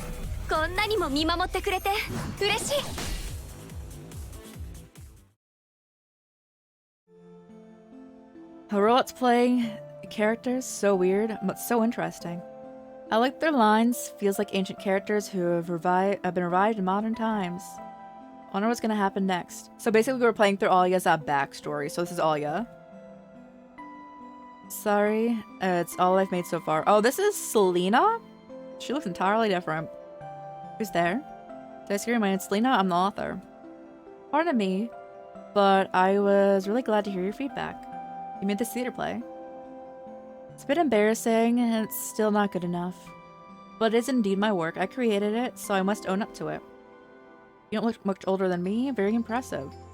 How kind of you. You don't need to keep flattering me. Come on, let's go play. Oh, let's talk about the play. It's an adaptation of an early human theater play called The Tempest in the database. Due to the lack of data, I can only restore part of it. Hands look small. Oh, yes I do. I didn't even notice that. Oh my goodness. I searched for the play in the database. Even the briefest introduction has already got me. They keep talking as if nothing mattered anymore. Just come to me whenever you need an illustration. She doesn't look like this. So she's a player character too. She does not look like this at all. That's great. I was worried about theater scenery. I don't know how to create a setup I want. Through illustrations, I can design my stage properly. Yep, I'm glad I could help. Attention to all guests. This center will be closing soon. Please head toward the exit. It's already so late. Oh, I didn't notice at all. That means we had a great vibe. We've talked so much about stuff. I learned a lot today. I gotta go in the end. Your theater play was the only thing that I experienced today. Sorry, I was just too happy. Small hands on the other version? No. If we were looking for like the small hand design, I'm so confused about her forearms too. Anyway, it legit looks like AI art right now. Like, it looks pretty like standard until you get to the forearms. You were so focused in throughout the time. Let's keep in touch, shall we? Of course. Many days passed and Alya lost count. The arms are confusing me. Like, it's fine until, like, yeah, you get to the forearms. As soon as it hits there, it's just, it looks like someone, like, it looks like, no, it's straight up. It looks like when, like, you, like, hold, like, the tiny hands, like, the fake hands, and, like, shove your arms up your sleeves. Where do they start and where do they end? Many days passed and Alya lost count. She enjoyed every single day because she found her soulmate and is of a similar age. Alya wanted to share everything with Selena immediately. Knowledge of art, creativity, or simply anything they were both interested in. She had her own melancholy too. Alya gets mail from her again? Ma'am? Oh, I'll be right there. Footsteps. I knew it. Selena's always draws a little bear from the beginning. Alya, I looked up your new friend. She's really good. Of course Selena's good. What'd you find though? Saw her name earlier in the city exhibition. Out of curiosity, I asked a friend about her. My friend was the manager of the art show. She told me that Selena was their most promising prospect. What? What does she mean by prospect? Renowned, maybe? She has great potentials and her skills are developing fast. I saw her works, and it is hard to imagine they were created by a teenager. Yeah, but she's Selena, so I'm not surprised at all. You probably haven't realized, but because you two are good friends. But to us, she probably will shine like a star in the future. Don't tell them. So Alya and Selena become besties in the main storyline. But then when the punishing virus attacks the space station, because it moves into space, they kidnap Selena, and Selena is then contaminated with the punishing virus. They brought her back down to Earth. She became the source of, like, the red tide, which was the big, like, punishing virus contagion. And then we had to, us with Wanchi, which is another one of the characters, fought her. And then she was reborn as an ascendant. So she is currently, like, just roaming the Earth. But, like, Alya was super, like, distraught about the fact that her bestie was, like, kidnapped, essentially, from the space station. She didn't become even a star. She's back on Earth right now. And that, if that's the case, I'll be witnessing the growth of the great artist. And sorry, Alya. I hope I won't waste too much of your time. I'll get going now. Not all students are like you, Alya. They need to be disciplined. Sorry I couldn't talk to you personally. I've been too busy recently. Remember what I told you about before? My theater play will be developed in the expedition. I thought I just needed to give them the scripts. Turned out it was more work to do, supervising, checking, such a hassle. Alright? By saying them, I mean the World Government Association of Art. They're professionals. By the way, I meant contracts as well. They were no different from humans. I couldn't imagine their bodies were made from machines. With your help, I couldn't have done this. I've always been very thankful, but I couldn't tell you in person. Do you want to display your artwork, Alya? I saw the works of many adults, but yours is as good as theirs, if not better. Seriously, would you consider it? It'll probably benefit you too. I see, she's busy indeed. World Government Association of Art, huh? There must be a lot of great creators. I can learn from them. It's decided then. Selena, I promise to catch up. I won't lose to you. Always slap. Yeah, the OST in this game is amazing. And now I want to go show what Selena looks right now for people who aren't familiar with the game. That's why I'm like, that's Selena? Hold up. This is just Selena. I'm like, she doesn't look anything like that. I'm like, what? I'm just so confused.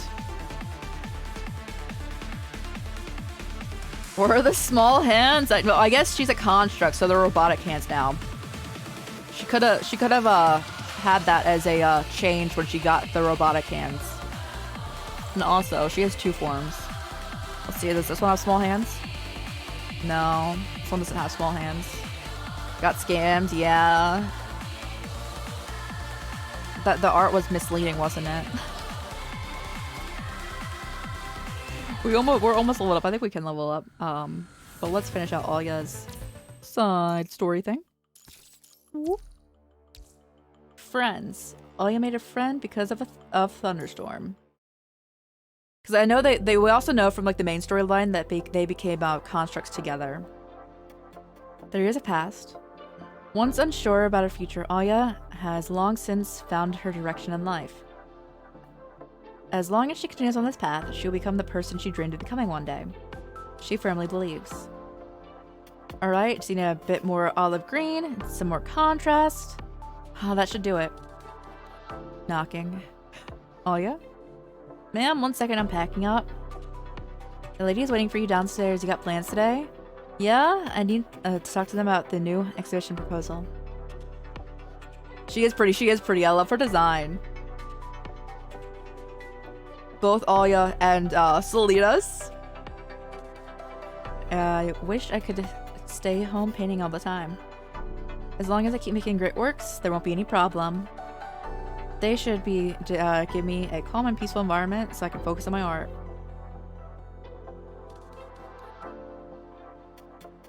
Best friends for y'all, yeah. Best friends for life. We stay together. Become contracts together. They do. Well, sometimes going out isn't too bad. No. Maka here is trying to tell us to touch grass. Absolutely not. You get to relax a little, get a little inspiration from visiting different places, and seeing different people and things, don't you think? there won't be any inspiration. I have been to every place in Babylonia. If I see the same view over and over again, I might get bored and start to hate what I'm doing. Well, Alia, you have grown a lot. Well, I'll see you later then. Alia, you made me wait for 15 minutes again. Huh? Does that matter? I was fine-tuning some details. I know your works are great, but the proposal is equally important. If we don't have a good spot, no matter how great your works are, they won't catch a lot of attention. That's not possible. Even our works are displayed in the corner, they won't be ignored. You really give me a headache. Conference is great, but... Selena is coming today, right? I haven't seen her for a while. We were debating about, ancient sculptures. About that. I can only tell you that she's not coming today. You might want to read her mail first. Mail? I didn't get any. For some reason, she couldn't send it to your terminal. So she wrote on paper and asked me to pass it to you. The old-fashioned way. Couldn't send it. What happened? Actually, it might be a good thing. I'm too ordinary to understand. Just read it. The 64th letter. It's been a while since we last met, Alia. 4 months? It was your birthday and we celebrated your coming of age together.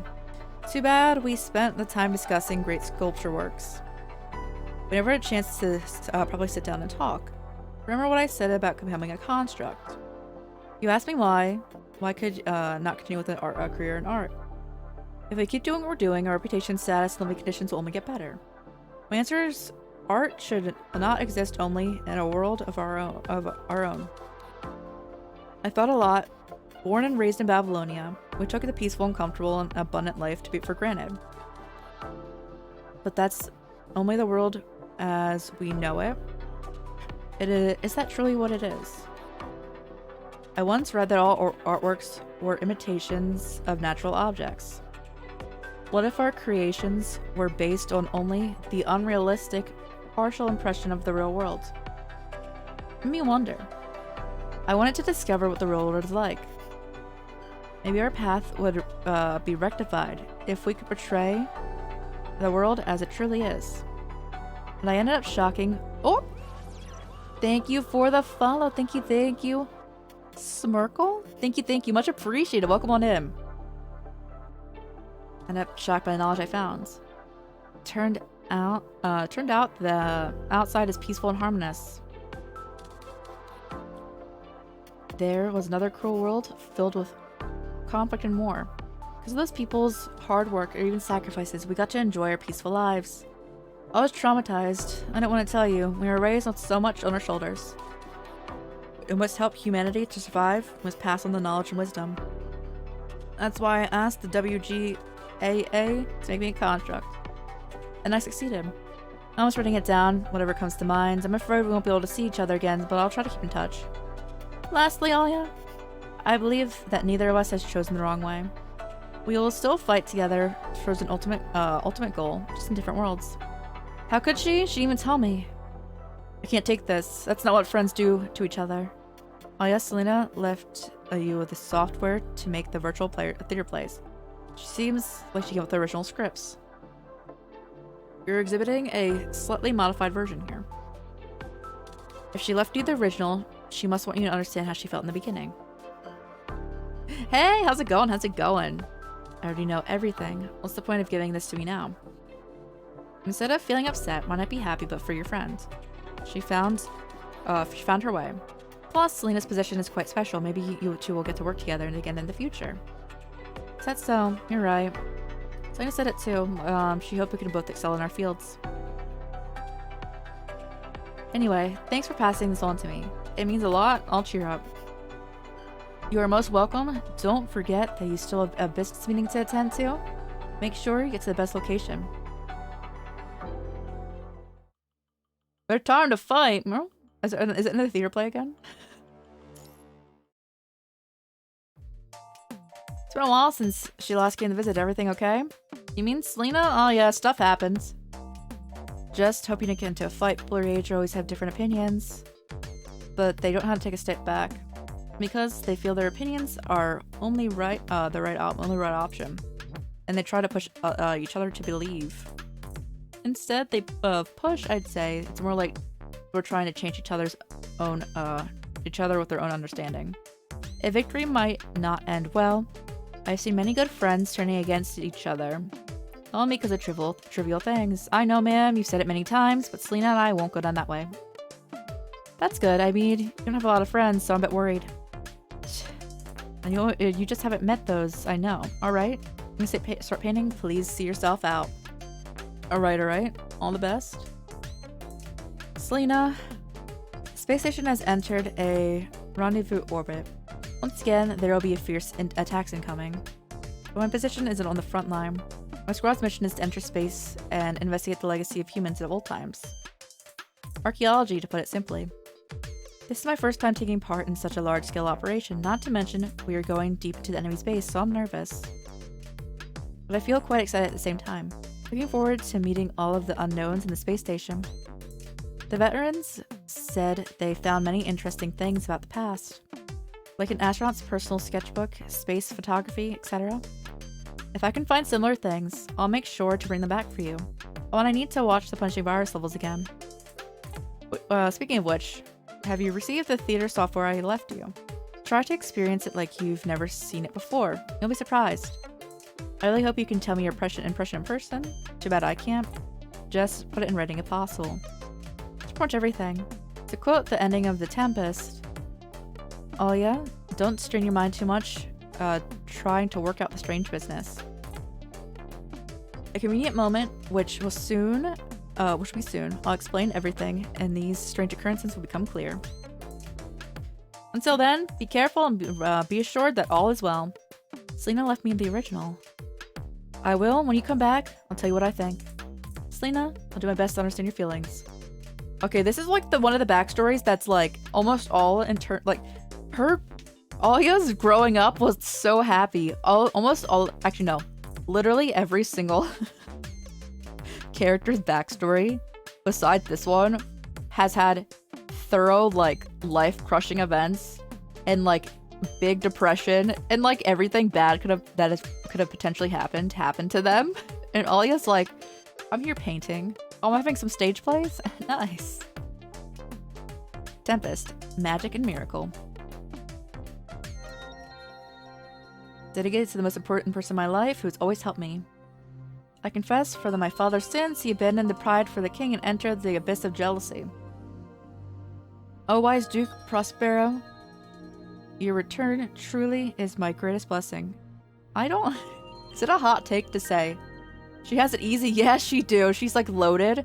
Is it a hot take to say that I don't like Shakespeare, like, at all? I must. Hearing your name, no greater joy would enlighten me more in this world. Ferdinand, if I must sternly punish you, if I have to sternly punish you, this is a test. Valid? Thank you. Your compensation makes amends, for I've given you here a third of mine own life, my daughter, Miranda, for which I live until now. Not one. Is it okay for them to put this in here? Is this public domain, Shakespeare? Because this is like directly just Shakespeare.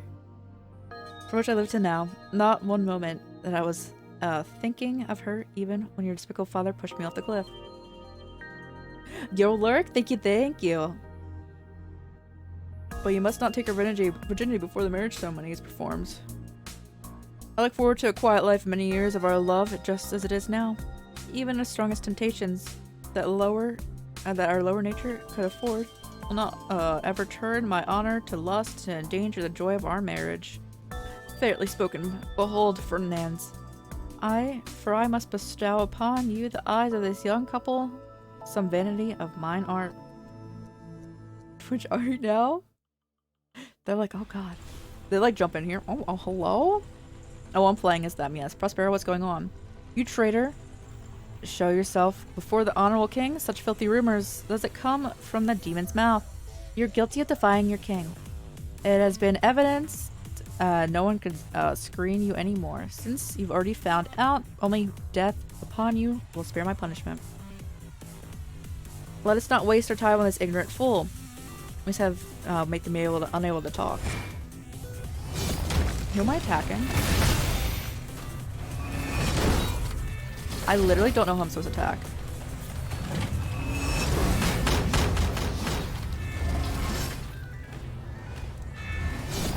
thing cannot attack. This thing is the worst thing. Is that Shakespeare?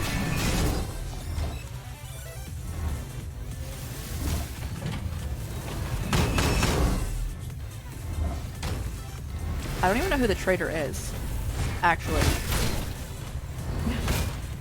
Is this the traitor? Is the one that everyone's attacking the traitor? I don't remember the Tempest well enough. I block it out. I block out all of Shakespeare's works.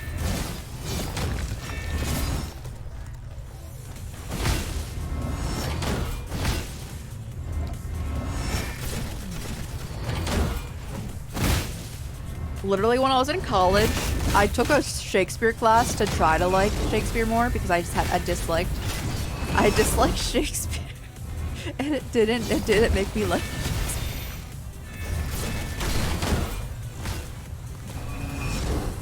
Oh my gosh, you can't aim this thing. This is the worst controlled thing I've experienced in this game. So much that it's wild.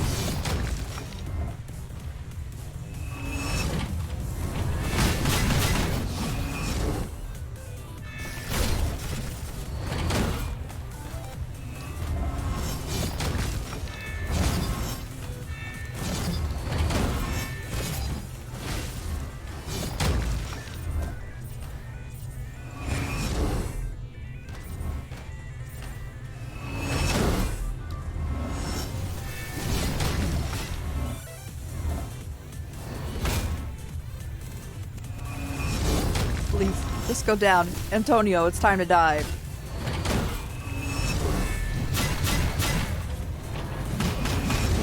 Actually, we're not supposed to be killing Antonio. Who are we killing? Don't touch me. I'm here to declare in the name of God's divinity and justice, the rebel has been defeated. Ferdinand, I know you were the one who fulfilled to space my heart. We're going to stay close. We still have a long time for this. Oh, I won't allow it. Miranda's heart belongs to me. I've had haters when he was living, to be honest. Everyone got those haters though, yo.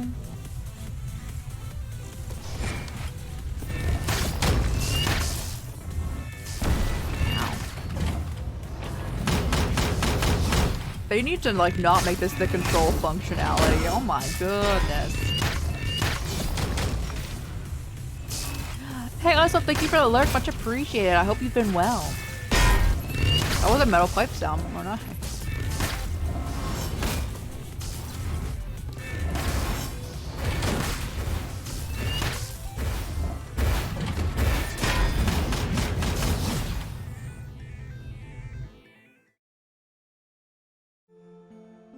I long to hear your story, which must take the ear strangely. I believe we all do. Sir, I invite your highness to trade into my humble cave. A convenient moment, which is too soon. I explain everything, and these strange occurrences have become clear. Until then, be cheerful and be assured that all is well. I can hear the excitement. Oh yeah, that's my favorite tale of the Tempest. I read it on the regular. Actually, what was my... I don't know. I don't know what I was saying my favorite was. The Duke of Milan was thrust out of Milan. He found his dukedom in a poor islands. His descendants should become the kings of Naples. We all found ourselves when no man was himself. This cannot be any better, for the gods that have marked our path have brought us here. It's definitely my bread and butter. Oh yeah, I need to like indulge in it daily. You know, you know how some people like read like a word out of like a dictionary to like learn it.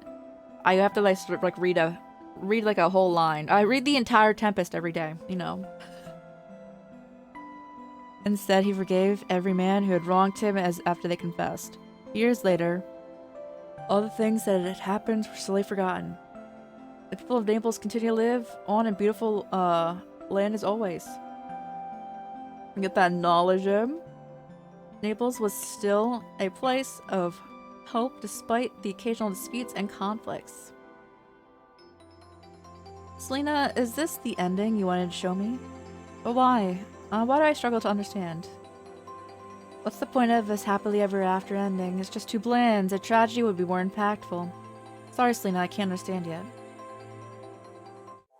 I think I got rid of all my Shakespeare stuff. I think that's long past. I don't think I own anything Shakespeare anymore. I was touched by the gift. Oh, this is really pretty. This is a really gorgeous shot. The civilian area.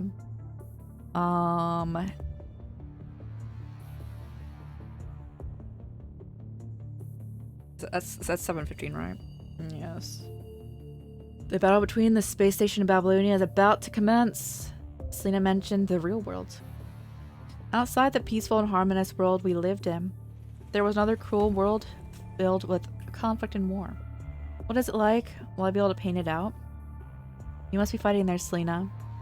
If your fight is about life and death, I must carry out mine. We'll be fine. I will paint your fight so your story can be heard. Will I be able to understand you then? Must set the tone first, the colors of the universe and the stars. Something like this. Now Selena's fighting stance. Those boys probably know better. Flames, explosions, laser beams, how about that?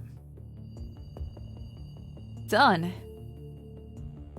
No, that's not right. I've seen many artworks expecting more, but this is not it. Is this too naive? More like a landscape painting. I can only feel the beauty of the starry sky and Selena's grace. Too bright, too lighthearted. The vibe is just too far off. If I take this to someone, and the only answer I'll get is this is a child's imagination. Does not resemble a war at all. If I hit a bottleneck, is there something that cannot be represented? The ship's exploding. It sure looked like it, didn't it? I think it was the Earth behind it, yeah. A swarm of aircrafts leave the space station, charging towards Babylonia in orbit. Cannons start firing. Cruise missiles are launched. Just like that, the war begins. Meanwhile, Babylonia's plan is to be executed. Oop, yada yo. I'm sure the Earth is fine, guys. I'm sure it's fine. As more fighter aircrafts leave the port, special task forces also depart.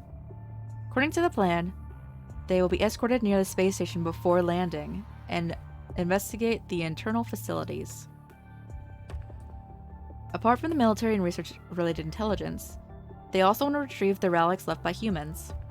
She's fine. She's fine. Oh, she's having like a little nap down there. That's actually, you know how like playing like white noise, like sound in the background when you're like sleeping?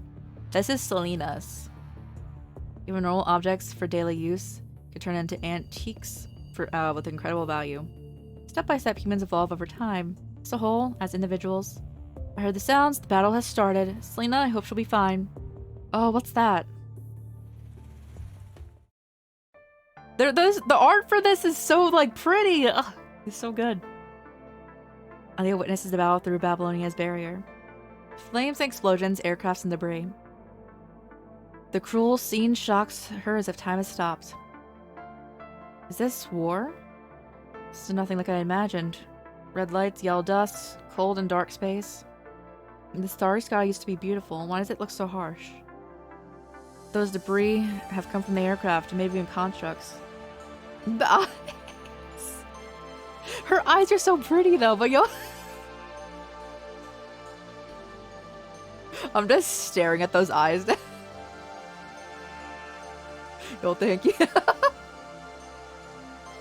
My goodness. The debris have come to the aircraft, maybe even constructs. If this is, if a person is hit in this battle, the star, there won't be any remains left at all. I can understand now.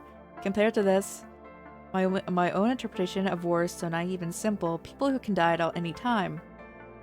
What's up with their eyes? They're reflecting the explosion going on. It's very exaggerated, but yeah. The explosion eyes? The galaxy eyes? Yeah. People can die at any time. War could break out any time. This is the reality we live in. Unlike the peaceful cities, unlike games where I can restart after death, If one can't appreciate the cruelty of the world, then I suppose they never would be able to capture the reality of the war with their paintbrush. Ooh. Watching the earth get slapped, she's like, oh my god, that's the most gorgeous thing I've ever seen. Let's go. She starts like sending more missiles to earth and everything. There was Mika. When you see this letter, I'm already on my way to WGAA. Finally, I found my path, one that may be separate me from a lot of things. Sorry about the decision I made, but I didn't want to become a construct out of impulse. I always have been painting with a vivid and brilliant color. Many people loved my work, and I was delighted. I couldn't understand why Selena wanted to become a construct, but after I saw that explosion, I craved murder. But look, Yoshi looked at the corrupted space station. We fight in. She's looking at the corrupted space station. We fight in. Is it the one that's like later on corrupted? Got you, got you. Doesn't look too well. Maybe a little change. Some of the yellow and the carnage and stuff around her. Like how they should have done that art. I think it's the art is still just gorgeous. There's definitely like a creative liberties taken with it. Yeah. I haven't seen things. I've seen things. Oh my goodness. You wouldn't believe. I'm so sorry, guys. It's 2 a.m. I'm faded.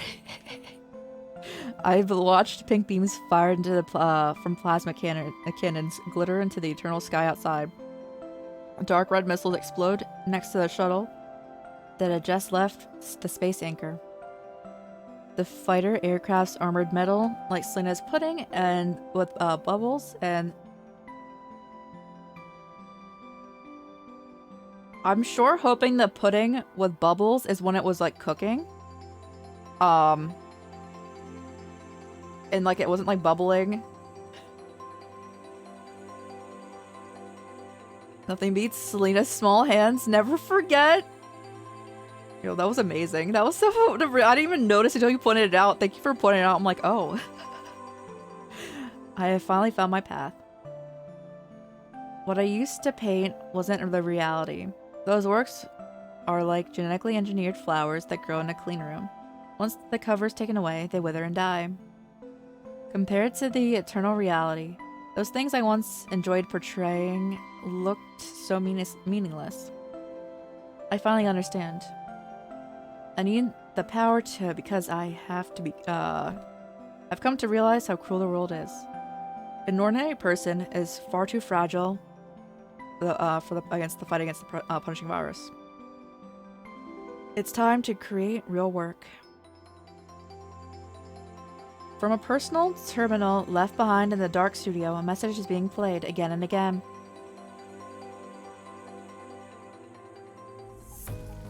Oh, look at their back! Their small hands are back! Yo! SOS signal sent. But it seems the miracles won't happen. Not sure if anyone can receive my message. They're coming? Hurry, get in position. There's no time to waste. Listen, Aya. Our past will be rectified as long as we portray the world as it truly is. Aya, they're here? The sounds of metal being cut and the heavy objects dropping on against the ground. No, this is so pretty. What?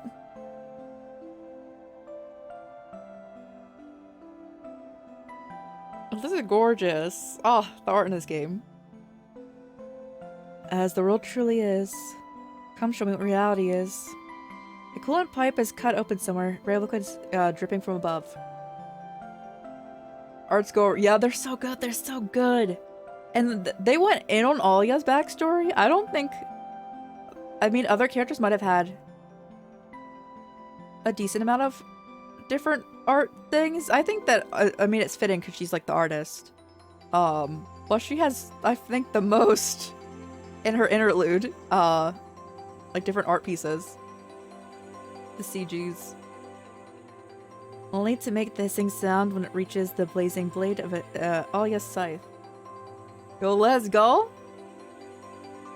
Selena, can you? I can feel you, your decisions, your feelings. You were able to recreate the last act of the Tempest because you had always been facing this cruel world. What was the last act of the Tempest? I was reading it, but I wasn't like reading it, you know? And I have read the Tempest a few times before. I'm just like, what was it? And I'm fighting now just like you. And it feels as though you're right here by my side. So wait for me. I don't know how long it'll take, but I promise I will find you again. We will stand together side by side. We'll be the best partners, be it in art or the battlefields. You know, they're just girlfriends, actually. Feel it. Feel this power that stemmed from creation. Not for the attention, not for the audience. A power that only comes after witnessing the truth.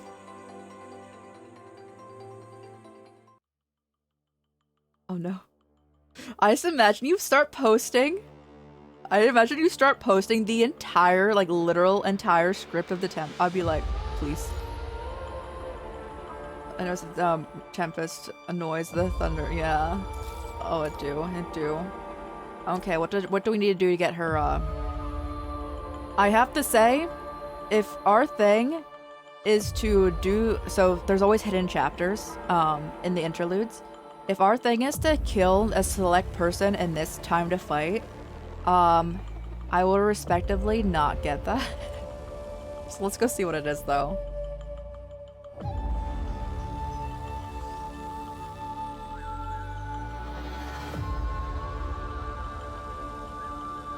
I'm loading up interludes.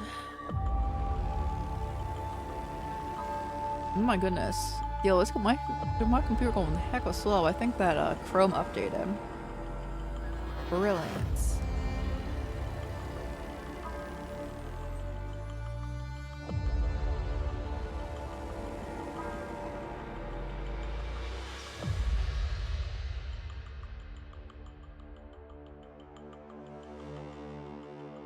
Okay, it's the first one. We can do it. Okay, all right. So the beginning. Turn around and step on the elevated tile. Oh, well, you may have to finish the second comment stage again.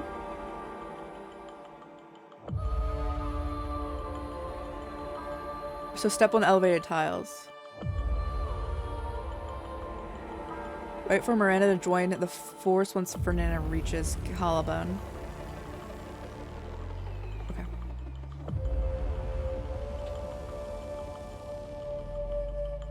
Real respectfully, bye-bye, yeah, but it's this one, so it's fine. I would like, that thing was in, I was like, that's the worst control. We can just skip him.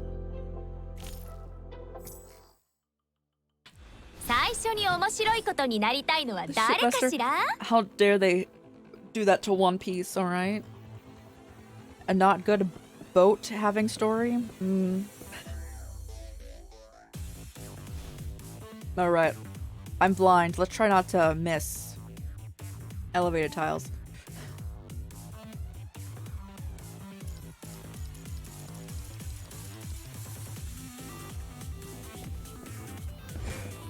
Oh my god, how would you know to do that? I dislike that greatly when those things come up.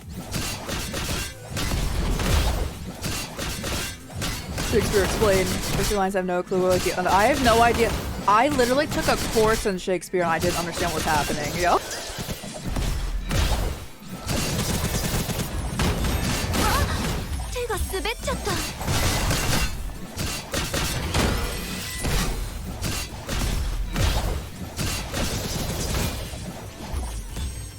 Monsters have been eliminated. Are there any raised tiles? This is the raised tile, right?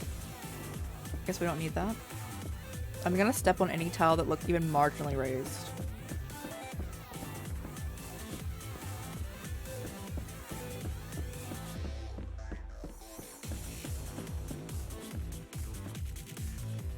Keep on moving. Apparently we're not supposed to move though.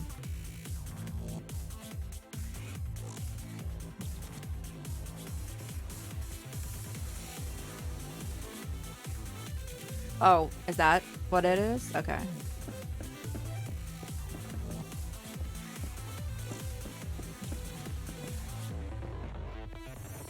As a figure from afar.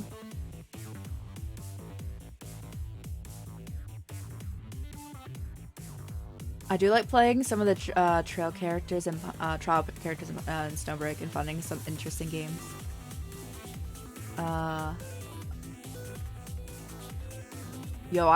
need to try out Snowbreak. I have not tried out Snowbreak. I've heard pretty decent things. I do want to play it. I do want to play that. Swine, this province of the gods and fairies. Oh, we heard this.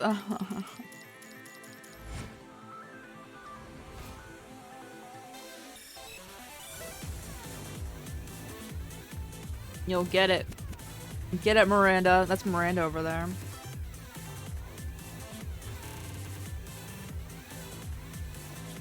Bro, oh my goodness.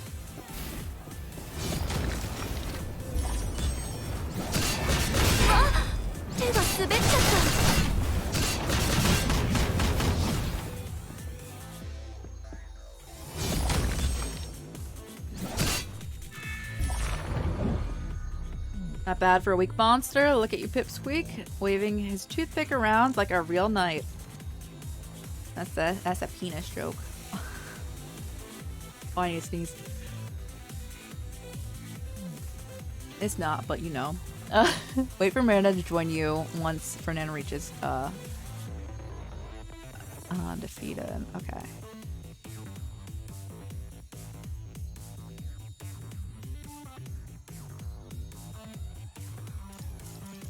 Okay, stop. Okay, that's what we needed.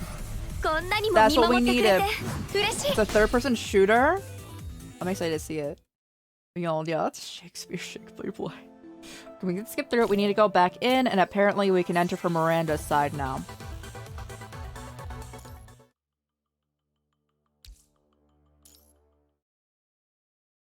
Bro, this is not as self-explanatory. Sometimes, like, it's, like, fairly, like, they, like, tell you, like, a plan that, like, the characters are, like, going through. And you just need to, like...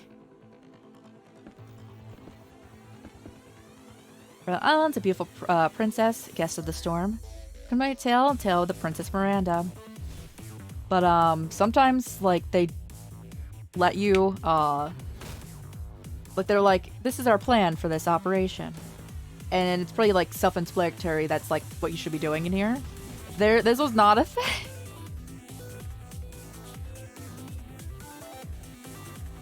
Tempest is past, and the storm clouds have parted. Sunshine spills onto the golden earth. Bless, goddess! Your faithful servants sing your praises. Wait, is that the sound of the fairies conversing upon the wind? Listen. The sounds of the battle over yonder. A voice is Caliban, I hear. Oh no, I must go see. Several monsters block your way. All I'm saying is check it out, and if it's not your phone, that's okay. Oh yeah, no, I definitely want to check it out.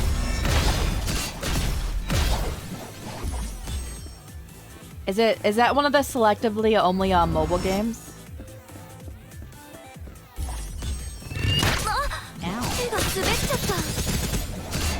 I wish that like more of the game, like this one, I really was happy that PGR got a PC client.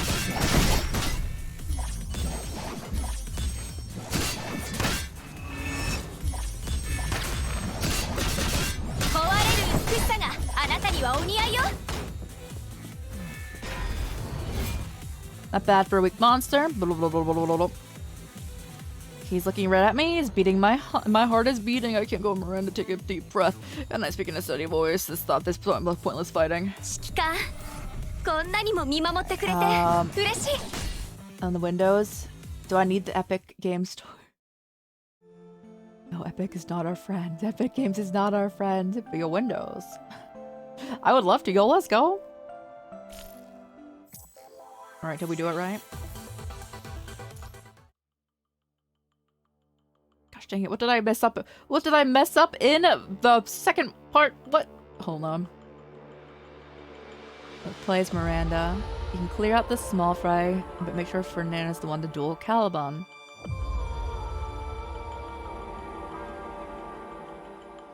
Okay. I can't fight Caliban. Okay. Okay, I understand. Run it back, run it back. I can't fight the boss. What? Thank you for the follow.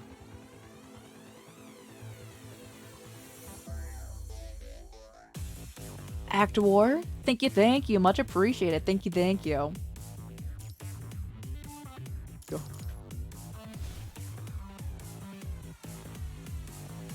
Alright, so everything was okay. I just can't attack the final boss.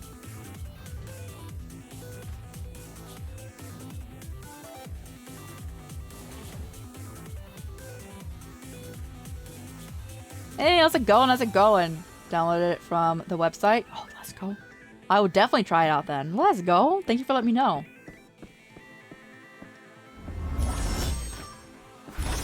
Alright, we also gotta hurry over there because, the dude can die. Our dude can die. Alright, run. It's leg day.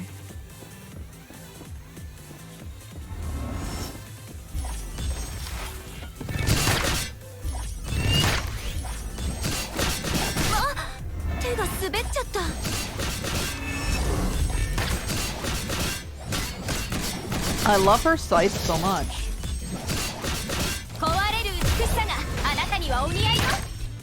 Only played on mobile. Was it did it have those good mobile controls? I usually so my phone is like pretty old, so it's really rough running a lot of games on it, if that makes sense.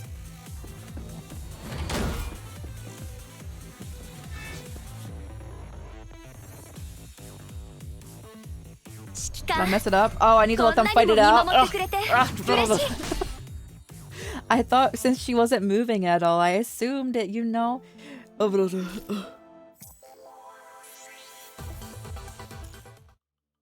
This time for sure.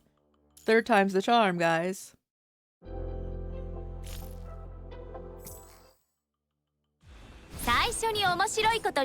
Remote mobile. I guess it will depend on your phone, right? Or and also your connection. All right, let's go.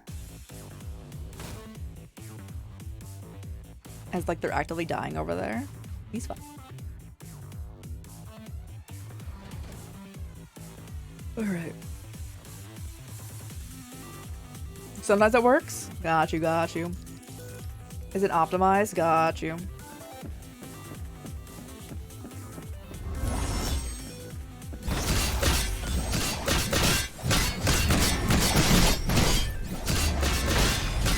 Apparently Miranda will heal our dude if we're like when we get over there. Isn't even for like a good phone? Got you.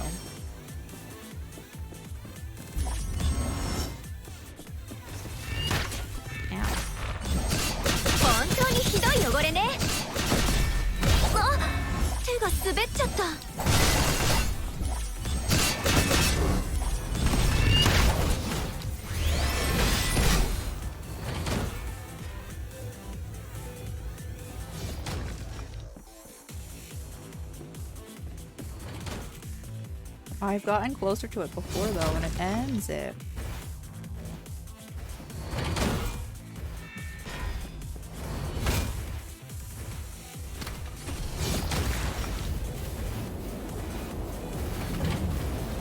He has to beat it.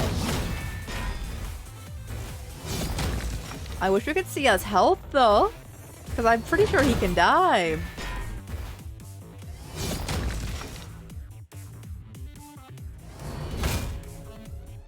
Phone can run it well, but the touchscreen controls are pretty wonky. Got you.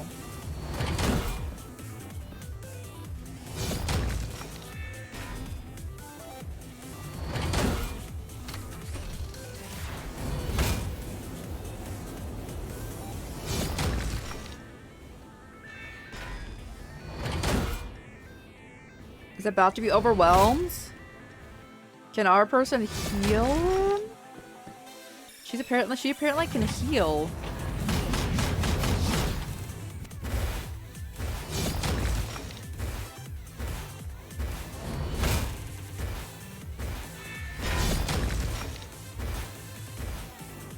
Watch, this is gonna go down poorly. If only this dude had any sort of brain cells not standing in the fire. This is a not good theater play, you know.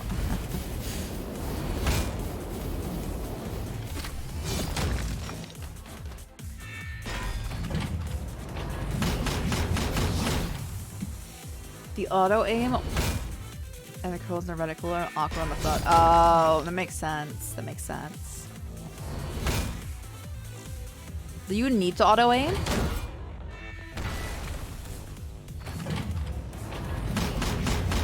Also, that was a lie about this dude being about to be overwhelmed.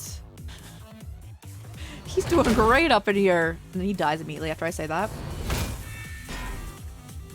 Awkwardly stand around. I walked up to it and it automatically stops it and doesn't do the hidden thing. Apparently this dude needs to fight it himself.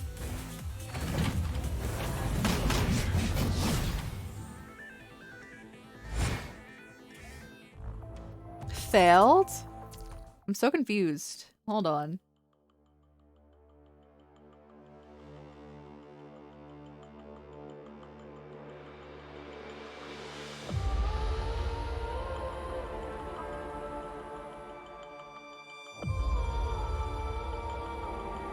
Apparently, like, she's supposed to heal him and help him. Is it the other one? Let's go that one. You already beat this, but I've never played this game. I highly recommend it. Gosh dang it.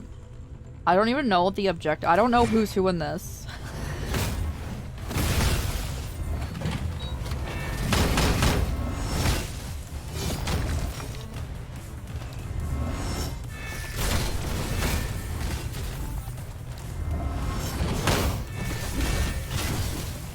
I'm a gacha gamer. This is a gacha game.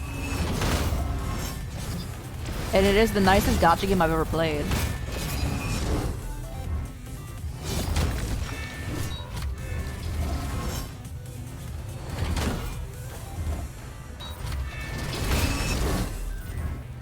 I legit can't know. I'm assuming the person we're with is Ferdinand. Since they're not a target, we can't tell the name. Oh no! All this time. Running a Honkai Star Rail. Honkai Star Rail is a lot of fun too.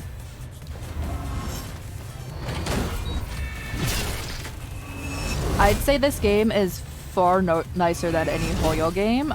You never have to spend money and you pretty much are always, like, guaranteed the characters that you want.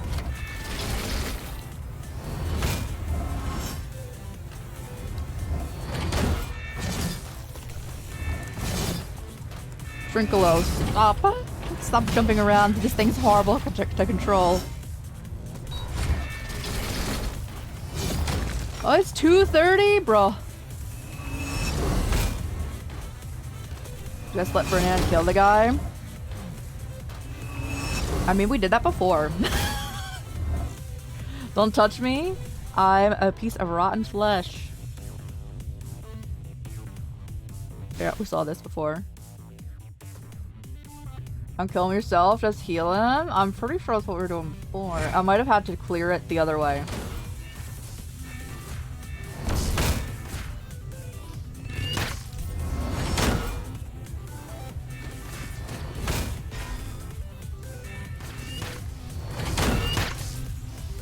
Like I might have had to clear it the first one the proper way. And then come over here.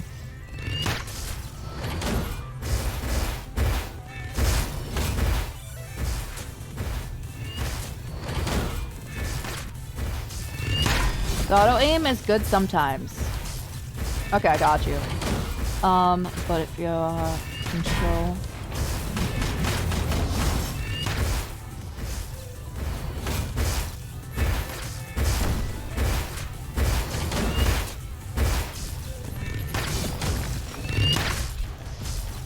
I just throw an awkward position the camera. And I decided to boss. Oh, dude, the camera got you.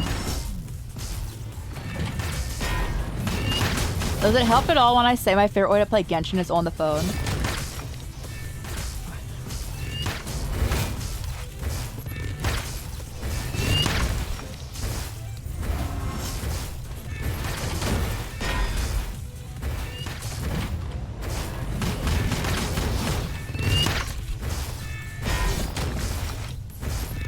It's so good on the PC though. I've started playing that game initially on the phone. I just prefer it on there. Play with the controller. Oh. I've never tried playing with the controller. This dude needs to pick up this fight pace. Dear God. Ferdinand's in danger. I can't do anything about that, Ferdinand.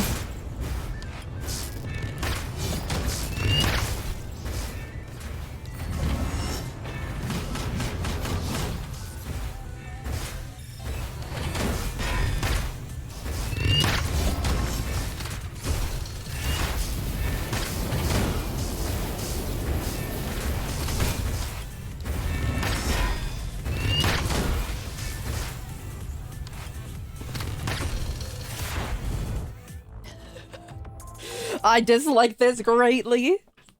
Gosh dang it. This is no, nothing as bad as Roland's. Roland's was the worst. I started gacha when the Dragon Ball came out. So like 7 years ago. When was my first gacha game? I've been playing gacha games for 10 years. I was chosen 13. You can hit the last guy. Just let him get the last hit. Oh, okay.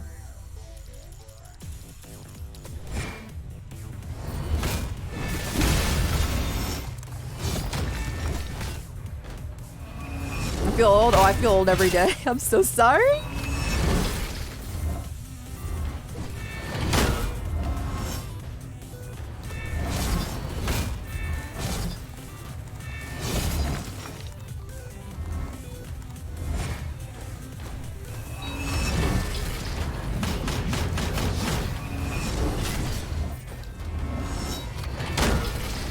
You know, Shakespeare would never let Miranda fight. A woman doing anything in Shakespeare is pretty much not heard of, unless they're a villain character.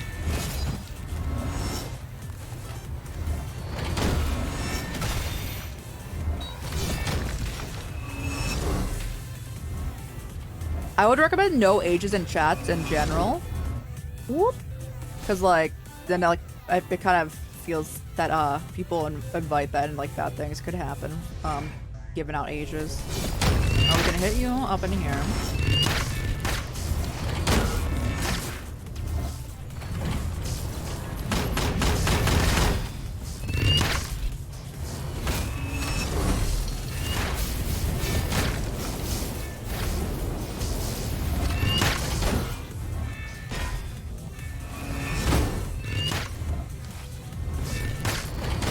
I think that a good approach here is to kill the side dudes.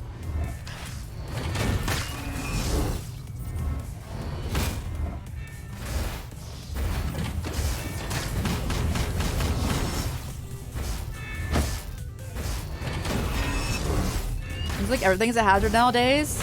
But yeah, so the minimum age requirement on Twitch, I believe, is like 14. If you say like ages, it could lead to bad things with like predatory behavior, sadly. Because those people do exist.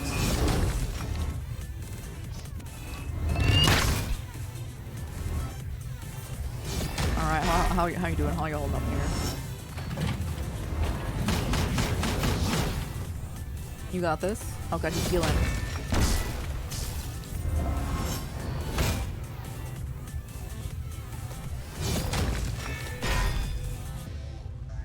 If I hit them once, though. If I hit them once, there's a potential that I'll insta-kill them. I don't want to hit them. You got this, Ferdinand.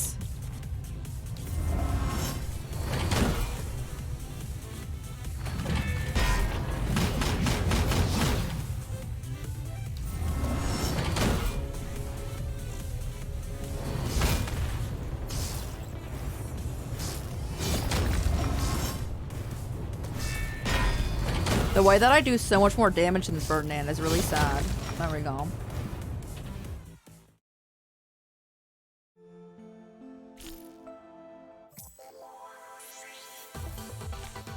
Oh my goodness. Oh my.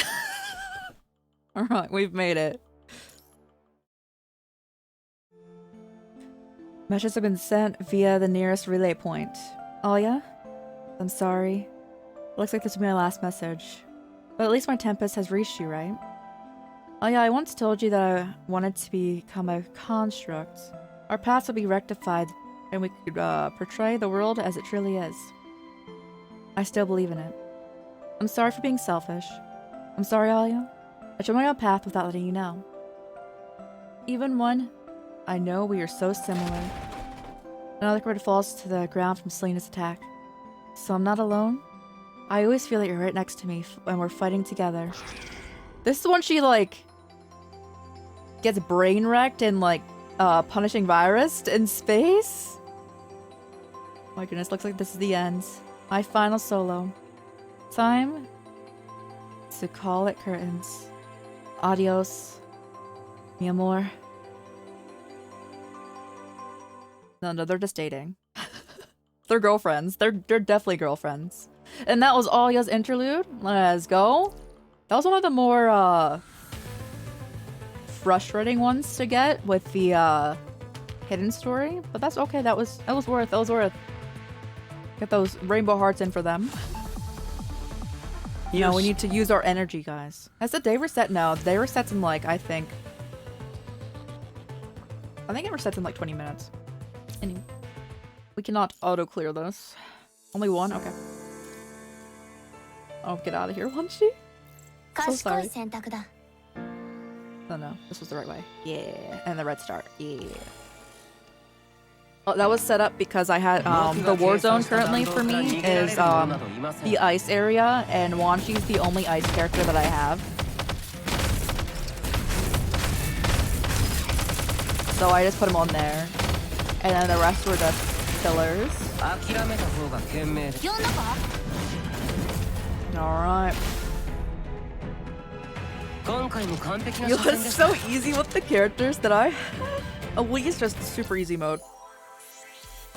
Level up, and now we can do it more rare times, right? Oh yeah, I got 3 times. But yeah, so since we're nearing the end of streamage today, it's nearly 3 a.m. where I'm at. We'll be back tomorrow with Final Fantasy 14. It'll be our last time Final Fantasy 14 before we take a break with that. And then Omori will be on Thursday, and we'll have Nier Automata on Friday, and that's the rest of our week. And we'll be back with more Punishing Grey Raven on Monday next week. Doing at least all of Chapter 17.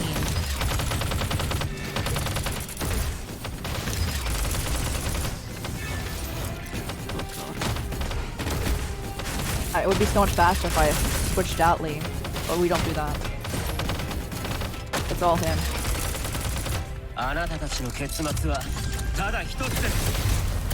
there we go.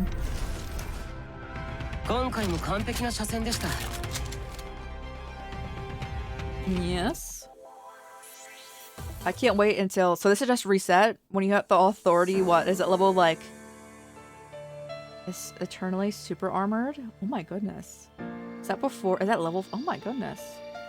So you stream from phone? No. This is a PC... it has a PC client. My phone is too old to even stream... Well, I wouldn't stream from it. I can't run any like game. You'll collect those rewards, those goodies. Oh, we got that 85 reward going in here. Nice, nice, nice. Same, yeah. All right, we're gonna see if we can raid into one if anyone is live. And if not, I'll leave you guys, and I'll see you guys when I see you. But again, we'll be back with definitely more PGR on Monday. We generally play this on Monday. We didn't play yesterday. I guess 2 days ago now. Because it had an update during our regular time, so we played it today instead. But generally we play this game on Mondays. Oh, Emmy is live.